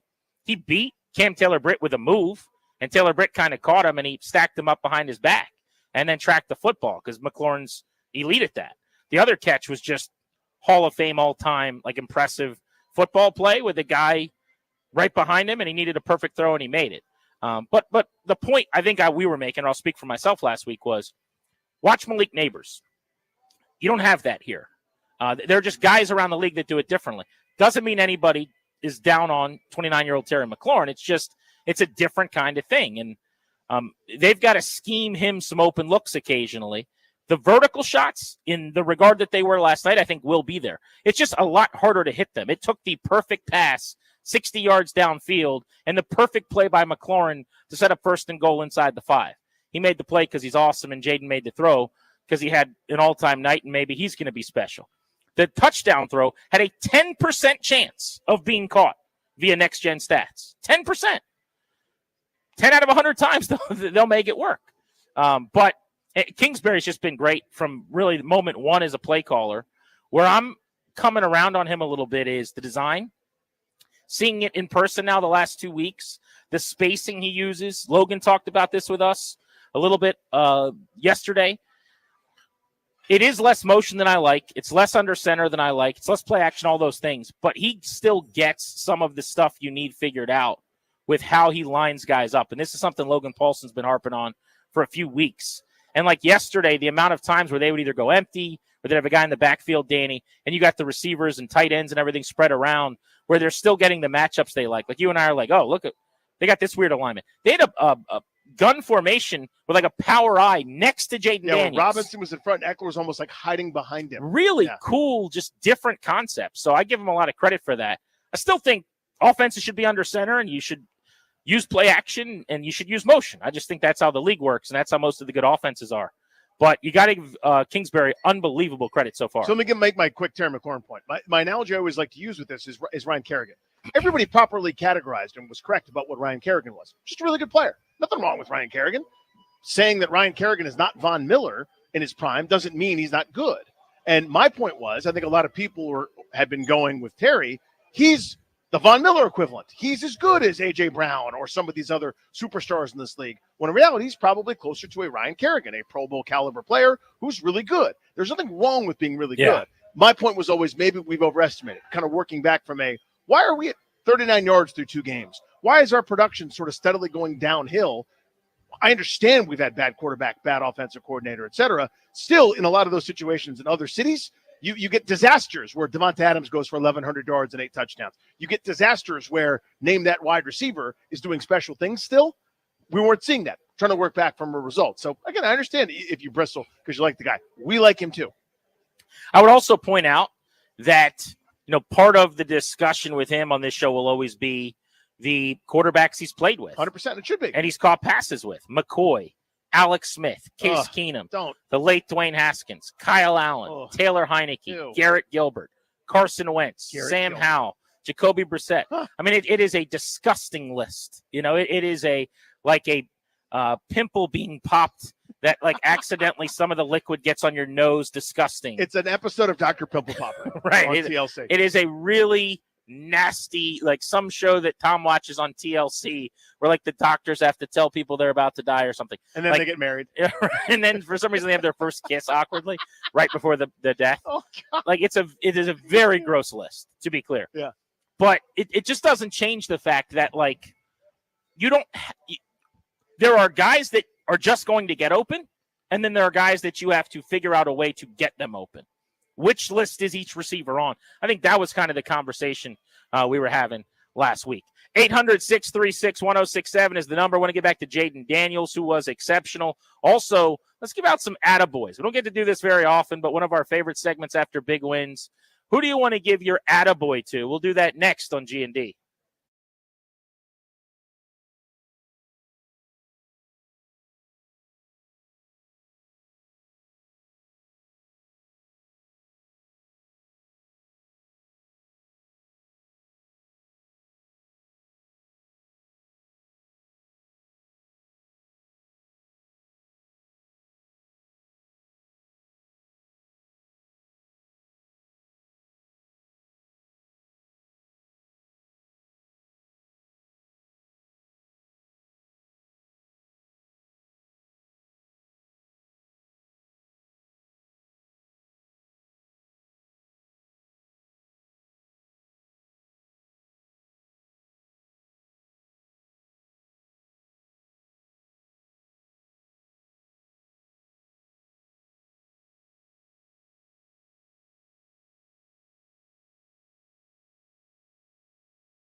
he's a really cool customer, and he's got like real poise about him. I thought going in, we knew the importance of the ball and, the decision making for that. We just couldn't give them short fields and chances to go. So his ability to know when to, when not to, when to make a play with his legs, I thought we've seen a lot of this at practice, and now it's carrying over into the games where the decision making, sliding, going, taking your shot. But I thought it was a really strong performance tonight by him.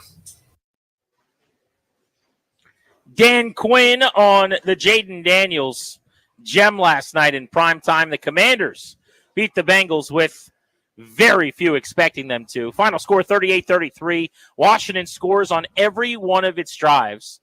They have now gone 2 consecutive games without punting, and in fact have scored on double-digit drives in a row. You got to go back 2 football games since they last started a drive that didn't result in points other than when they were kneeling down. If you look at their drives last night, 10 plays, 70 yards, touchdown. 7 plays, 62 yards, touchdown. 6 plays, 75 yards, touchdown, end of the half. Then, only drive of the third quarter, 9 plays, 28 yards, touchdown. 12 plays, 46 yards, field goal. 12 plays, 80 yards, touchdown. And that is a ball game. Get back to the phones in a second. 800-636-1067. That's 800-636-1067. Danny, I'll tell you, this assignment was provided, I'm sure, and assigned before yesterday. Not a whole lot of respect just yet for the Commanders. They're going to the Cardinals, as you know. Yes. Kickoff in the 4 o'clock window on Sunday. The broadcast crew on that game for Fox, the D team. It's a Chris Myers situation. Never the way we draw it up. You've got Myers. Mark Schlereth, run the ball. Stop the run. Physicality. And Jen Hale on the sideline. So Chris Myers, Mark Schlereth on the call. You get a big head shake from Darius. It'll be one of those Sundays. Oh, it's fine. How many names will be said in a way you don't recognize them? That's the big question. 800-636-1067. Let's get to the phones and start with Will in Stafford on line 5. What's up, Will? Hey, Will. Hey, guys. Thanks for taking my call. Hey, you got it. I just want to say, I'll give a quick attaboy to Nick Algretti for basically saving the game. Hell yeah. That fumble. I think that was a great play. But I'll say on Jaden Daniels, just his body control, the one juke move on Shaka Hayward, the slide that everyone liked. I mean, it was a perfect form slide. The slide was choice, Will. It was so nice. Yeah, he's got this body control. If you remember, RG3 ran real upright and stiff, kind of like Steven Davis on Ozempic, He was just real stiff. And Jaden's just smooth, man. He's like Trey Turner sliding across home plate. He's got just a juice and a smoothness to him. And I'm glad you brought up the slide. I'd forgotten about it. We haven't talked about that. We're smacking each other. And thanks, Will, as always, buddy. We're like smacking each other. Sense go, dude. It was the first down was achieved. There's 3 guys closing in. I slide, and it's harmless. It was perfect. Have you seen any of the telecast yet? No. Other than highlights, yeah. So last night when we got back to the hotel, a couple of us got together in the room and rewatched the game. They showed the funniest stat I've ever seen on the broadcast after that. The stat showed 34 runs, 1 slide. But it's just a hilarious thing to post. They put that on the ESPN screen. It said 34 rushing attempts, 1 slide. It was his first of the year. But it was so natural. It was beautiful. It looked like what you would tell a baseball player to do as they're coming into third base for a triple. Man. Not even break up a double play slide. There's nothing clunky about it. You're not kicking up any feet or going after someone's calf. Just a natural, nice little pop slide. Attaboy to Austin Eckler. I feel for you, brother. Yeah, we should have been talking to him 20 minutes ago on this show. Every Tuesday at 5 o'clock all season. We're going to have to push that interview this week till later in the week because he's still in the concussion protocol. The numbers don't look that big, but remember, they all came in one half of football. 3 carries, 35 yards, and a touchdown. All of those really early. 2 catches, 22 yards. So it was 5 touches for 57 yards and a monstrous kickoff return as well. Attaboy, he's just given them such a jolt. He is so damn good. Attaboy, Luke McCaffrey. We read stats last week about Luke McCaffrey's actually getting open. Probably wasn't necessarily part of the plan or what Daniels was supposed to be looking for, or who knows what was coached, what wasn't. But he got rewarded a little bit this week, including a couple big plays to move the chains. So Luke McCaffrey, attaboy. Attaboy, Jamar Chase, who dropped a third down throw in the red zone. In fact, inside the 10, goal to go from Burrow, and they had to kick a field goal, if you remember. He was like sliding just past the marker. It was a low throw. It would have been a nice catch, but he makes it 90% of the time. And I thought that was a big break. Attaboy Evan McPherson, speaking of breaks. He'd made 20-some straight kicks, I believe, from that distance. It was 48-yard field goal. They call him Money McPherson here. He is like automatic. Everybody loves him. His jerseys are being worn in the crowd there. Like people, he came out. He got a Mark wrestler, some face running out and yelling about the local football team. They love him. And then he missed a field goal that I thought was a chippy for him. That was a pretty good break. And then attaboy, this was a good call, but Terry made a move at the line of scrimmage and got grabbed up around the face mask. A hands to the face negated what would have been a 3rd and 8, like a huge behind the chain spot on the first drive of the second half. Penalty was called at that point. It was like a 5-0 penalty discrepancy against the Bengals versus Washington. Attaboy referees letting the guys play. There really weren't a lot of flags all night long, and certainly not against the Commanders. But I thought that was another good fortune moment where instead of a 3rd and 8, they got an automatic first down and scored a couple plays later. Yeah, a couple. I throw one to the entire team, as you mentioned, for not committing very many penalties at all. And last week, they committed more than they did the whole game just in their offensive red zone drives to sabotage themselves. That was very clean as far as those things go. Let me ask you this, Danny. Please. Of the turnovers so far by Washington's offense this year, if you had to pick the one that was like the most demoralizing, that did the most damage to them, or you just think was the least excusable, which one would you say? God, it's hard to think of any. You know what I mean? Like, has there been one that's been devastating or demoralizing or contributed to anything at all? No, I don't think there's been one. Well, let me I'll jog your memory. I'm going to list all of the turnovers this season. Yeah. Through 12 quarters of football. Okay, go ahead. Yeah, and 3 games by the Commanders' offense. Okay, go. So don't forget the one that was You didn't say anything. So I'm listing all the turnovers. Yeah. So this is every time they've thrown a pick I'm waiting or to lost do it. a fumble. Right. I think everyone gets it. We know what a turnover is. Yeah. What are the turnovers? Sorry. Here they are. Yeah. Are you going to? That was it. That was the list. Oh. Yeah.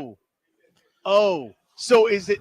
Oh, there aren't any. They've had some good fortune with getting their own fumbles. Yeah, that has happened. That does not continue, but they've also just, by and large, protected the football too. And that's what winners do. I want winners.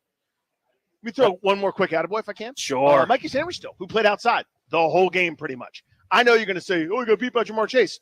You know who else gets beat by Jamar Chase? The entire NFL pretty much on that route, single covered with a whole bunch of space on that side. He was tough. He was physical.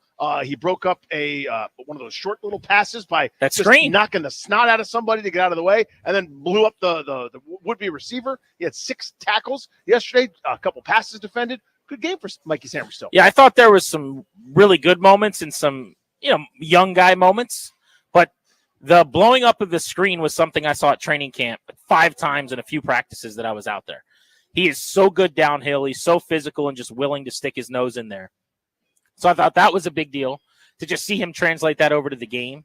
I thought the first touchdown, I know he was trailing. That's a single high safety. Where the heck is Percy Butler going? He's the deep safety on that play. I did not really understand what he was doing. In fact, Jay Gruden texted me right after that touchdown. Like, I hadn't been texting him out of the blue, and he's just like, what the hell's the free safety doing there? Tell him to get his butt over or go you can't go single high against this team. You'll get killed. Like, what if you'd walk down to the sideline and just tap someone on the shoulder? Yeah, man, I'll let him know, Jay. Grant Paulson from the club level? Now, they mostly ended up with 2 deep safeties. They went to a one safety look later in the game. You know what happened? A touchdown to Jamar Chase? Another deep touchdown to Jamar Chase. Weird, so huh? Maybe Jay was onto something there. So Joe saw that and was like, you know where I'm going with this ball? How about 100 yards combined between those 2 throws to Jamar Chase? Let's go to Derek, who's in D.C. on Grant and Danny. What's up, Derek? How are you? Love you guys.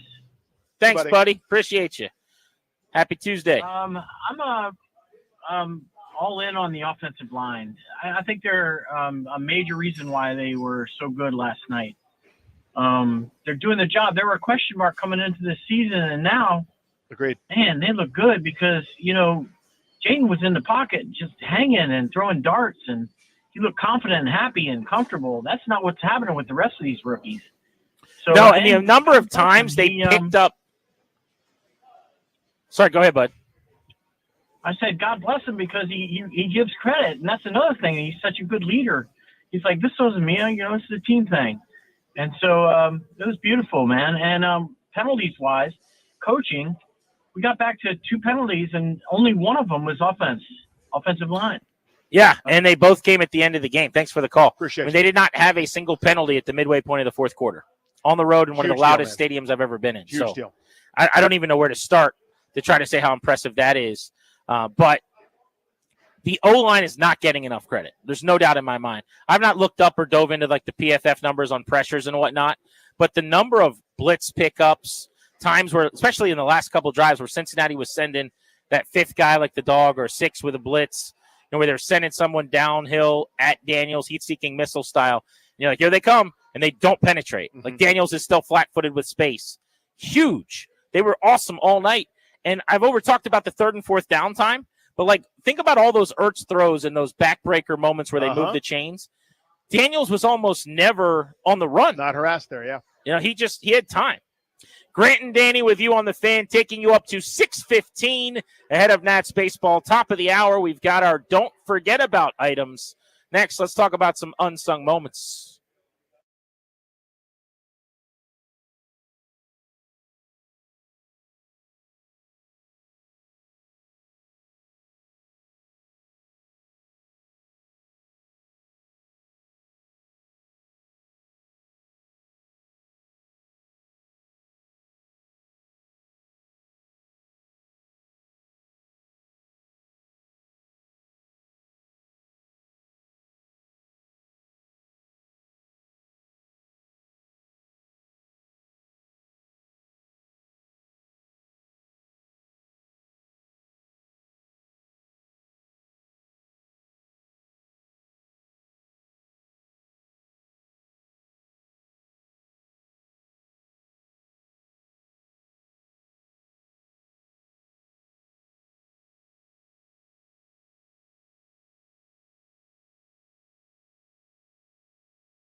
Going to have to score some points tonight. Daniels lets it go for the first down and plenty more.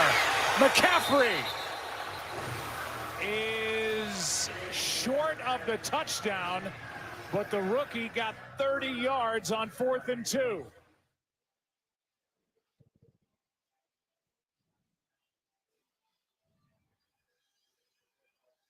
A 40-yard catch and run by Luke McCaffrey came into last night's game, ranking 3rd in the NFL in separation percentage at the wide receiver position, and he was open a bunch last night. A couple of big catches, and that catch and run on 4th and 2 set the tone for a opening drive for Washington that tied the game.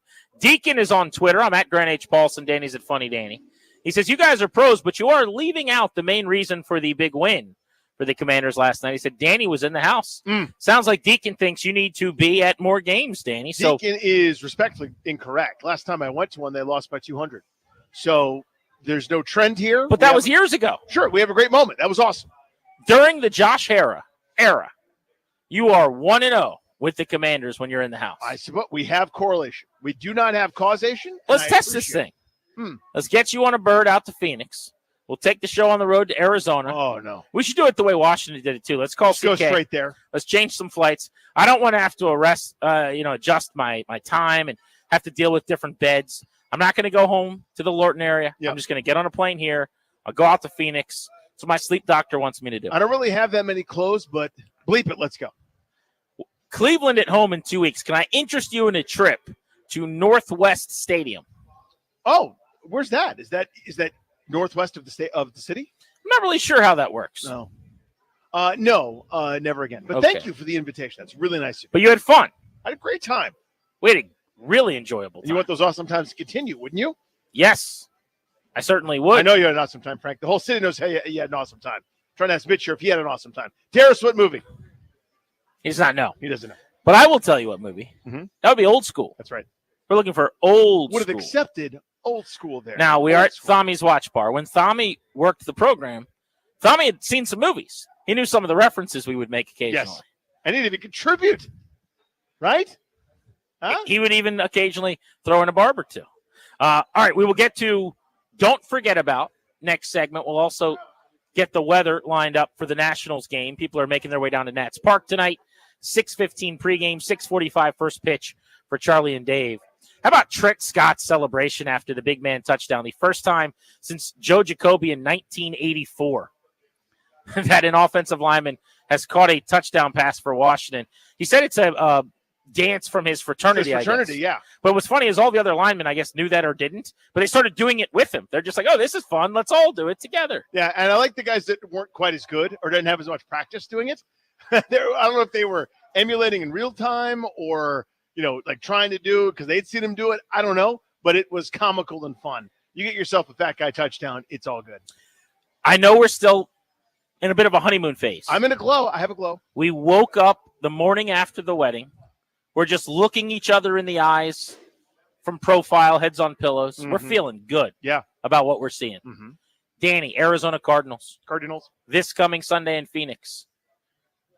Washington going to run this thing to 3 straight games? What is your early Tuesday feel right now after what we saw last night? They absolutely have a shot to win that football game. And before this weekend, I wouldn't have said that on 2 fronts. One, I thought Arizona was pretty good. They really struggled against Detroit. I mean, really struggled. Now, I don't think Washington's defense can make anybody struggle. I don't think they can make a lot of college teams struggle right now. That's me being kind of semi-facetious. But it's going to be points that we scored in that game, and we know Washington can do that now. They could drive the football down in Arizona and make some plays. Cliff Kingsbury revenge game loading for Washington as they go to Arizona. Let's go on Sunday. If Jaden Daniels plays the way he did last night, they will be in every single game, and they will win the vast majority of them. They would have beaten the Chiefs last night. If he plays that game, it's hard to lose. It was that good of a performance. It's time for the Nationals starting lineups on Grant and Danny right now as we get you ready for Nats baseball. Presented by The Window Man since 1989. The Window Man has been the educational window company. Get your free no pressure in-home estimates at thewindowman.com or at their Fairfax showroom. Behind Mitch Barker, woman going pitch, Mitch Barker. Leading off playing right field, Dylan Cruz batting second and left field. The James Wood at first base batting third. Juan Yepez batting fourth. At second base, batting fifth, doing the catching, Caber Ruiz. Batting sixth, your DH, Luis Garcia Jr. Batting seventh, center field, your guy, my guy, our guy, Jacob Young. Batting eighth, at third base, Trey Lipscomb. And batting ninth, at shortstop, Nasim Nunez. What position in the Nats starting lineup would Jaden Daniels play? I'm thinking I'm putting him in center field and letting him go track the baseball. That's one. You could see him as one of those rangy shortstops, too. Definitely. Kind of that new like old school guy. C.J. Abrams without the all-nighter Right. bender. You know what I mean? Like C.J. Abrams, but like 30 home run, 30 stolen base C.J. Abrams. Like going maybe. home at appropriate times? I'm going to put McLaurin at center field, perhaps. Grant and Danny coming your way next on the Fan.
This update is brought to you by Paul Henry's Window Installation, your clear home improvement choice. Commanders defeat the Bengals 38-33 behind Jaden Daniels, 254 yards and 2 touchdowns. They're going to spend the week practicing at Arizona State as they get ready for the Arizona Cardinals 4:05 p.m. on Sunday on the road. Terry McLaurin had 4 catches with 100 yards and a touchdown. Daniels reflecting on the game. Was he surprised by the success? Yes, because obviously it's something new to me as I continue to journey in my rookie year.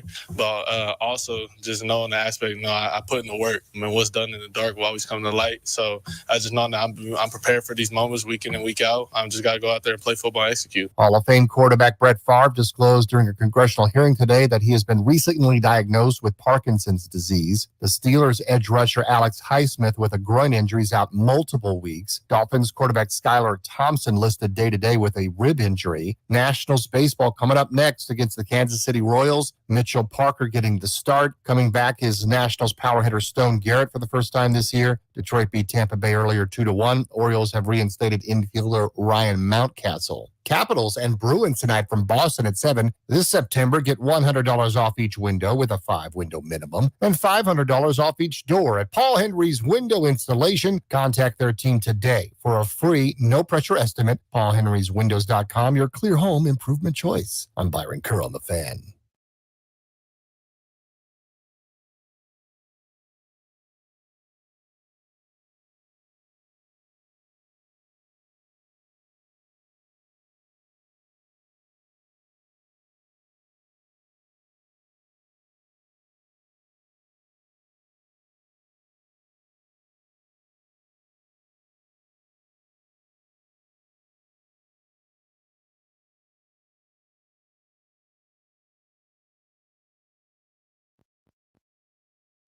Yeah, cover zero and, just give Terry a chance to go make a play. Hey, he said, if you trust me, and that's what we did. I trusted him.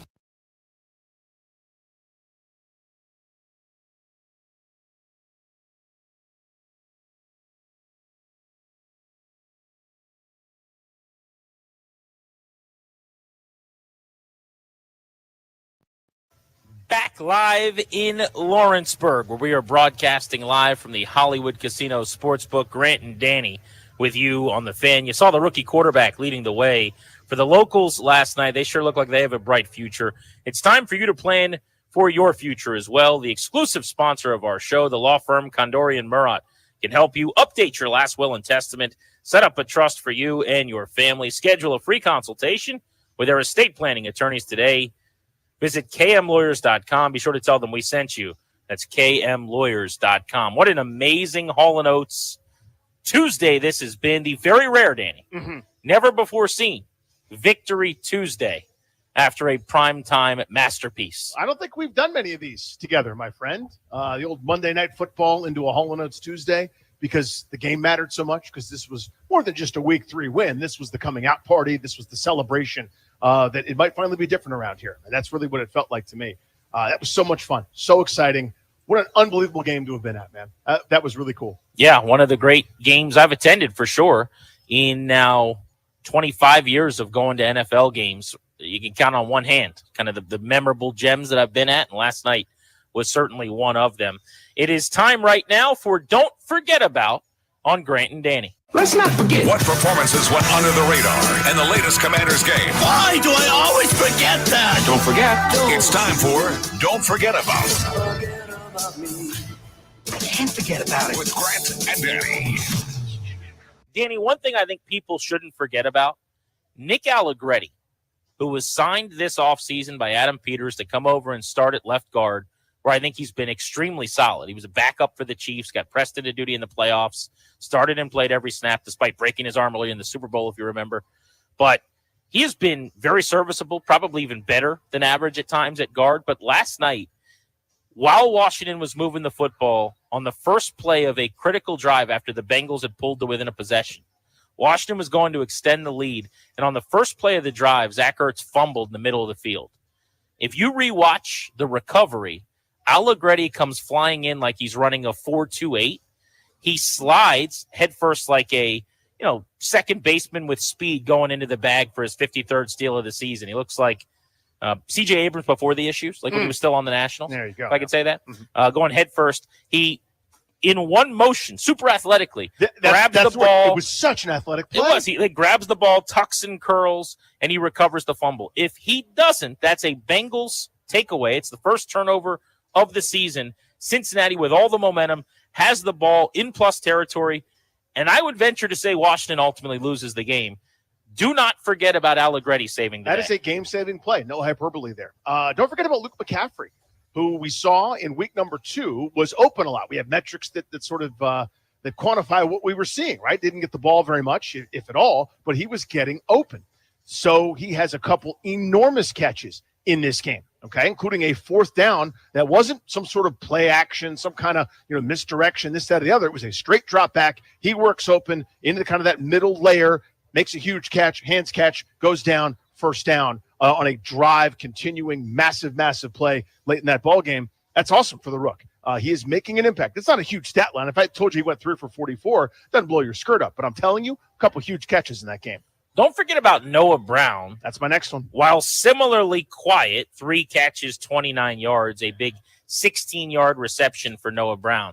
Don't forget about the fact that Brown made an outstanding catch with his hands down near the grass, going down to the ground. And he made that reception. It's a good play. On what was a low throw, could have easily been incomplete.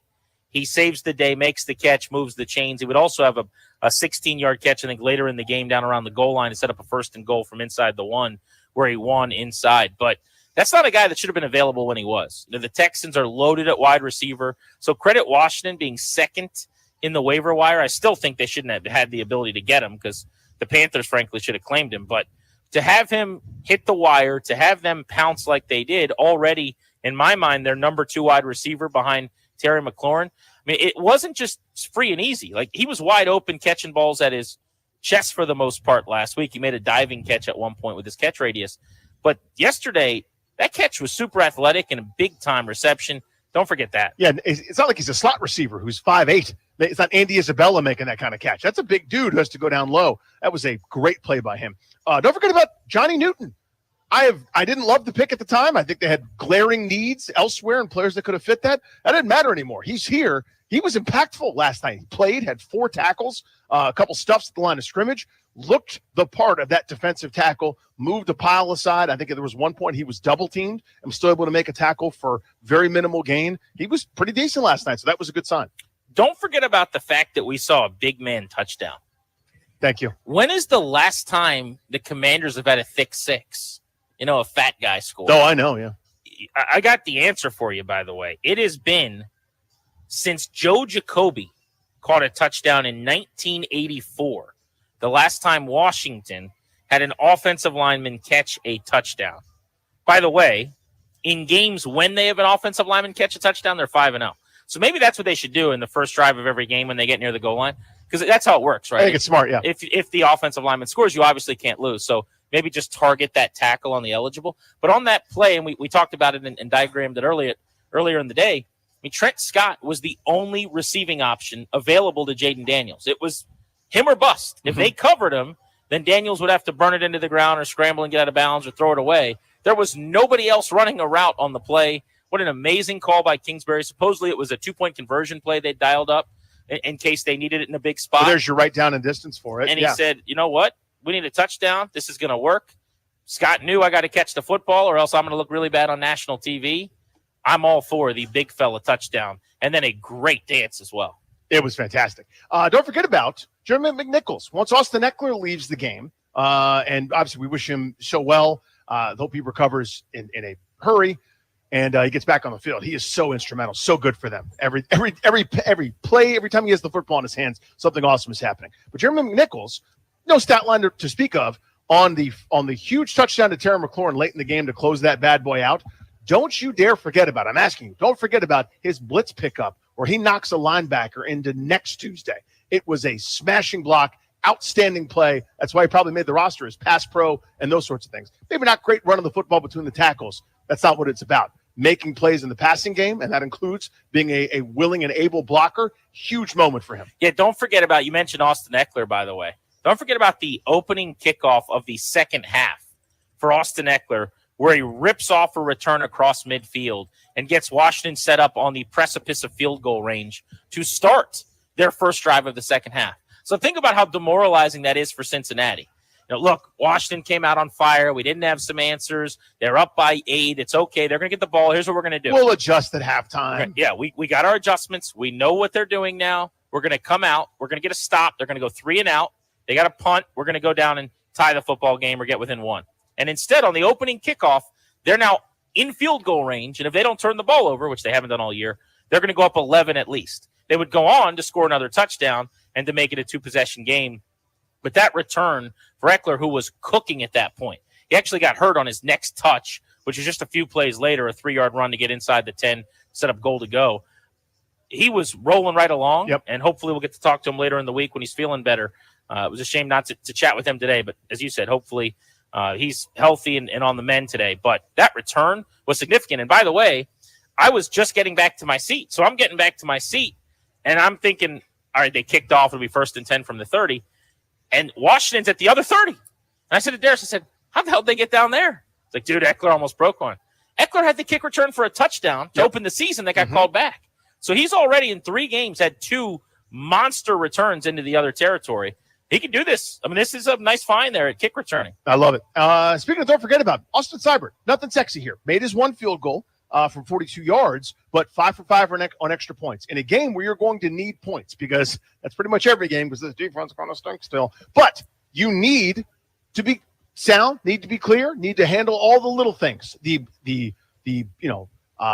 major Dallas Cowboys style 64, 65-yard kicks, that's a nice bonus. Maybe one day we'll get something like that. We don't have that now. Don't screw us. If you don't screw us over, we'll have a chance with an offense that can move the football, get up and down, win the time of possession battle, and score points. 5 for 5 on extra points, made his only field goal from the mid-40s. That is important, the hidden stuff. A phenomenal win, a nearly perfect offensive performance for Washington as they beat the Bengals 38-33 to cap for us what was an absolutely tremendous trip. And we should thank one more time our buddies Kondori and Murad, the law firm that sponsors this show, that made this entire trip possible. But beyond that, it wasn't just that they wanted us to come on the road. I mean, along the way, some of the things they set up, they knew you liked pickleball. So we went and played, 3 hours of pickleball when we got in on Sunday night. They know we're baseball ballpark marks. They set up a ballpark tour at Great American Ballpark. So cool. Which was so fun, and we had such a good time. So many laughs, so many great stories that we'll be telling for a long time, and little inside bits with pictures being sent in the group chat already. But this is the fun stuff. I would just, something I never think about, but as you're listening, you got to get with the boys and go on a trip every now and then and go to a game. And you're probably not going to see as good a game as we did, frankly. Yep. Not to rub it in your face. But a little bit in your face, though. We saw the game of the year, and you're not going to probably. Yeah. Unless they somehow win a playoff game in the next couple of years. You're not going to see one that tops this one. But this was a really, really fun time. We got to thank them. We got to thank our buddy Thommy, who hooked us. Absolutely. Thom held up his sign. Thanks to Thom, too. Thom for making it happen here at the Thom's Watch Bar, as we've been calling it, but at the Hollywood Casino Sportsbook, for the hospitality, and also having a guy that was in radio who we didn't have to worry about anything. Yeah, we knew everything would be hooked up and gets it taken care of, and we went above and beyond. He was pulling audio for us earlier too. I know. Wasn't he? Yes, he was. He set up. He sent us a rundown this morning. Told us what he wanted to hear in the first segment. Just the best. But the big theme here is, we're doing shtick, but with Thom and our buddies Kondori and Morad, we don't get to do this without a lot of people helping us. Yeah. You know what totally. I mean? It's that, and of course we're coming to Indiana to the sportsbook that Thom manages to be able to broadcast. We're just a wee little radio show. I mean, we're down to, I think, market number 9 now in just DC, a little right? engine that could, but it's through the generosity of folks that obviously have stepped up for us, but also all of you guys out there. And last night's one of those really, really cool things where you go, what an unbelievable privilege this is. What a gift. What an amazing thing to be able to say that I did. And we can't do any of this without you guys. Well, I was hearing from buddies back home, Yeah. or even friends, parents, that I haven't talked to in years, and a couple of former teachers on Facebook and Twitter and Instagram or whatever, and they're all like, "You must be so happy." That just remember that I used to wear a Chris Cooley jersey on a Friday. Right. It was one of those things where the whole I story, cried when I met Art Monk as a kid. the whole story in the country right now is that the Commanders were awesome last night, and they're like, "You must be loving life. You can't wait till 2, I bet." And you're like, "You're right." Actually, this is one of those really cool days where this is a get-to job, right? We get to come in and talk about the Commanders. Let's get to our Nats game day weather before we get out of here. Set the table for the Nats who are at Nationals Park. Some of you getting ready to get to the ballpark right now. Game day weather presented by Pepco. Storm season's here. We know a little prep makes a big difference. Get storm informed. Pepco.com/stormprep. It's been a wet and dreary day back in the Navy Yard in D.C. Should be periods of rain throughout the early portions of the game, but I think they'll get through it. 69 degrees at first pitch. Nice. But they should get through the game as the night goes on. Thank you, Darius Dameron, show meteorologist for Thami, who made it happen out here for us at the Tommy. casino. Yeah, it's For our Tommy. guys, Kondori and Murad and their entire crew we were kicking it with. For Darius, Ryan, Amac, the production behind the scenes the last couple of days. And for Danny, I'm Grant, saying so long on a Victory Tuesday. Yeah, you heard that right. A Victory Tuesday. That's a Victory Tuesday. We'll let Hall & Oates play out. Grant and Danny saying so long. We're back at 2 o'clock tomorrow. Thank you for coming.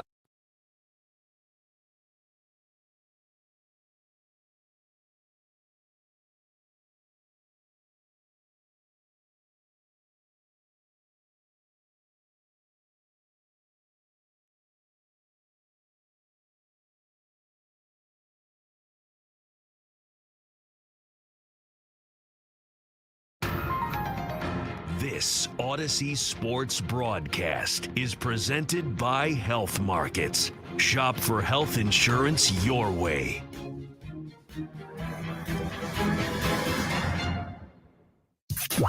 Baseball is back in Washington, D.C. Here's the pitch, and the flashbulbs go off. It's in there, a called strike one. And that first pitch will be headed to Cooperstown and the Hall of Fame as baseball is back in Washington. Swing, fly ball deep right field. Giving chase to right fielder Gonzalez toward the corner, looking up at the wall, and it's gone!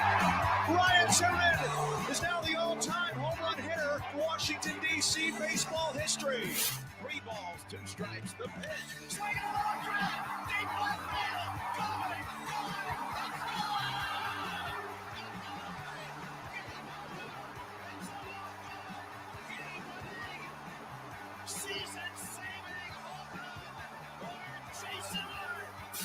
The ball's in a strike.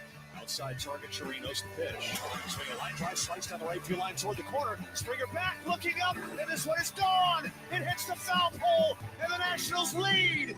As Howie Kendrick has provided his signature moment in the World Series.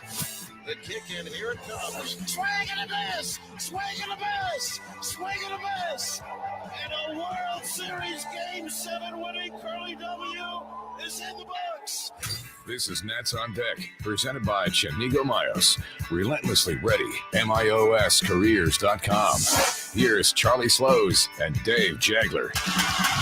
We are here at a rainy Nationals Park in the nation's capital, where the start of tonight's scheduled game between the Kansas City Royals and the Washington Nationals is in an official rain delay. Hello again, everybody, from the Nissan broadcast booth. Welcome to Nats on Deck. Charlie Slows, Dave Jagler with you. Rain delay brought to you by Pepco. Storm season is here. We know a little prep makes a big difference. Get storm informed at Pepco.com. The Nationals entering the final homestand of the year, opening this 3-game interleague series with the Royals. The road season wrapped up Sunday in Chicago, and the look back brought to you by the Center for Advanced Orthopedics. More physicians, more locations, more advanced care centered around one thing you. Visit CFAortho.com. Nationals offensively shut down by Shota Imanaga over 7 innings, and the Cubs bullpen over the final 2. They did have 8 hits. They did go 0 for 7 with runners in scoring position and leave 7 men on. Meanwhile, Jake Irvin pitched 4 innings in start number 32 in the year for him, and unfortunately, a little victim of the home run ball. He gave up 3 home runs, 2 solos, and a 2-run homer. That was to Miguel Amaya in the 4th and final inning that he pitched. 5 runs, 4 hits, struck out 3, and walked 4. Unfortunately, taking the loss and seeing his ERA go up to 4.22 now over his 32 starts. Yeah, Jake, after the game, admitted that he didn't handle the rain delay well and didn't seem like he came out of the gate in a very good place. And his fastball command was erratic, gave up a home run to the first batter and just never really settled in. That'll be the challenge for Mitchell Parker, who's actually sitting out in the bullpen by himself right now, alone with his thoughts, getting ready for this start. But for the Nationals, just a really, really rough road trip. 5 of the 7 games, they had 0 or 1 run scored. Tough to win games that way. But they want to finish the season strong, and these are big games for Kansas City. So the Nationals like they tried to be against the Mets, are in the role of spoilers. Yeah, the Detroit Tigers already won this afternoon. Their game was moved up early because of inclement weather, and they were winners. So they're now a half game ahead of the Royals, holding the second wild card spot in the American League. The Royals are holding the third spot, but only one game ahead of Minnesota. Yeah, it could all come down to the final day, and Seattle's in the mix too. They beat Houston last night. Kansas City is in good shape in the tiebreakers, except for if they're tied with Minnesota. But Minnesota's fallen off the pace. They're actually on the outside looking in. So there's going to be obviously focus on the games, but the teams in the mix also will be having an eye on the scoreboard. No doubt. The Royals trying to come in here, trying to snap a 7-game losing streak. They have dropped 8 of their last 10. You know, a couple of weeks ago, Dave, they looked like they were sitting pretty for the postseason. Yeah, amazingly, they've had 2 7-game losing streaks in the last month, and they're currently in one. And like the Nationals, they haven't been able to score. 5 games in a row, they've been 2 runs or less, including being shut out back-to-back games. And imagine in a 3-game series against San Francisco, they scored 1 run. Wow. Unbelievable. The pitching matchup for game 1 of this series, left-handers on the hill. Cole Reagan's an 11-game winner, 11-9, 3.24 ERA to make his 32nd start of the year. And for the Nationals, as we mentioned, Mitchell Parker sitting out on the bench of the bullpen, under cover right now, not getting wet, but it is raining. It'll be his 29th start. He's won 7 and lost 10 with a 4.44 ERA. We'll talk about both of the starters in detail in our pitching matchup. We will scratch beneath the surface, joining us for the final time this year on Nats on Deck. And again, post-game, Ryan Zimmerman will join us. Up next, Dave has the Prospect Watch and this year's minor league award winners who are all here in the park today to receive their awards. That is the Prospect Watch next on the PenFed Nationals Baseball Network. There's only one way to play the game of baseball, with hustle and grit. And there's only one way to watch it, with an ice-cold Budweiser. This season, celebrate America's pastime with the timeless lager, brewed from unrivaled taste and pure refreshment. Because those who share the same spirit share the same beer. Budweiser, this Bud's for you. Official beer sponsor of Major League Baseball. Enjoy responsibly. 2023 Anheuser-Busch Budweiser Lager Beer, St. Louis, Missouri. With T-Mobile, you can get tons of benefits and still save on every plan versus AT&T and Verizon. Because nobody likes having to choose. It's like getting romance and sci-fi. Jane, I love you. Also, I'm a robot. Or being a dog person and a cat person. Who wants a treat? Who's a good boy? Or like being an extrovert and an introvert. Woo! This is so fun! I can't wait to go home. At T-Mobile, you don't have to choose. You can get the benefits you want and still save on every plan versus AT&T and Verizon. See how much you can save with our savings calculator at T-Mobile.com/switch. Plus, when you switch, you can keep your phone and we'll pay it off up to $800. Via virtual prepaid card in 15 days. Qualifying unlocked device, credit, service, and timely redemption required. Card has no cash access and expires in 6 months. See T-Mobile.com. You're listening to the Washington Nationals Radio Network. The Nissan Rogue with available Google built-in helps you make the most of your drive. Take care of the small stuff, like, hey Google, cool down my car. And hey Google, turn on the dog feeder. Or change up your adventure. Hey Google, navigate me to the nearest music venue. Handle your drive like a pro. Experience the ultimate connection in the new 2024 Nissan Rogue. Get 0% APR financing on a new 2024 Nissan Rogue Platinum. Visit your local Nissan store and nissanusa.com today. Not equipped on all vehicles. Requires compatible device. Sequences shortened and simulated. Activation of Nissan Connect services package required. Only use features when safe and legal to do so. Data rates may apply. Subject to third-party service availability. Google, Google Play, and Google Maps are trademarks of Google LLC. For well-qualified buyers, subject to NMAC credit approval, see dealer for financing details. Ends 9/30/24. This is Jermaine Johnson, Regional President of PNC Bank. As an official bank of the Washington Nationals, PNC is a big fan of the game. But we would like to remind everyone there's nothing wrong with keeping things boring once in a while, like when it comes to managing your money. Steady consistency is a winning approach. So go ahead and cheer for that base-clearing home run, but save a little applause for those sensible walks and interest-bearing savings accounts. PNC Bank, brilliantly boring since 1865. PNC Bank, National Association, member FDIC. Back at a soggy Nationals Park here at Nationals on Deck prior to Game 1 of a 3-game series. The Nationals opening their final homestand of the year against the Kansas City Royals. It's time for our Prospect Watch, presented by the Montgomery County Economic Development Corporation. Take your business from hitting singles to hitting home runs. Partner with them to expand your business in Montgomery County, Maryland. The future of innovation is here. Visit thinkmoco.com. Now, the minor league season came to an end on Sunday, but today is Minor League Award Day, and the Nationals announced their 2024 Minor League Award winners. Many of them you'll hear from on the broadcast tonight. The Nationals hitter of the year is outfielder Dylan Cruz. He batted .270, 13 homers, 68 RBIs between AA Harrisburg, AAA Rochester until his call-up to the big leagues. The Nationals pitcher of the year is right-hander Travis Sikora, who was dominant for the Carolina League champion Fredericksburg Nationals. 5-3 record, .233 ERA, 129 strikeouts in 85 innings for the Nationals' third-round pick. The defensive player of the year is former first-round pick Elijah Green. He led the Nationals system in outfield assists with 8, playing center field for the Fred Nats. The base runner of the year is Darren Baker. He led the farm system in steals with 38, and that was the third most in the International League this past season. And the Nationals' Way Award was shared by outfielder Dalen Lyle and pitcher Brad Lord.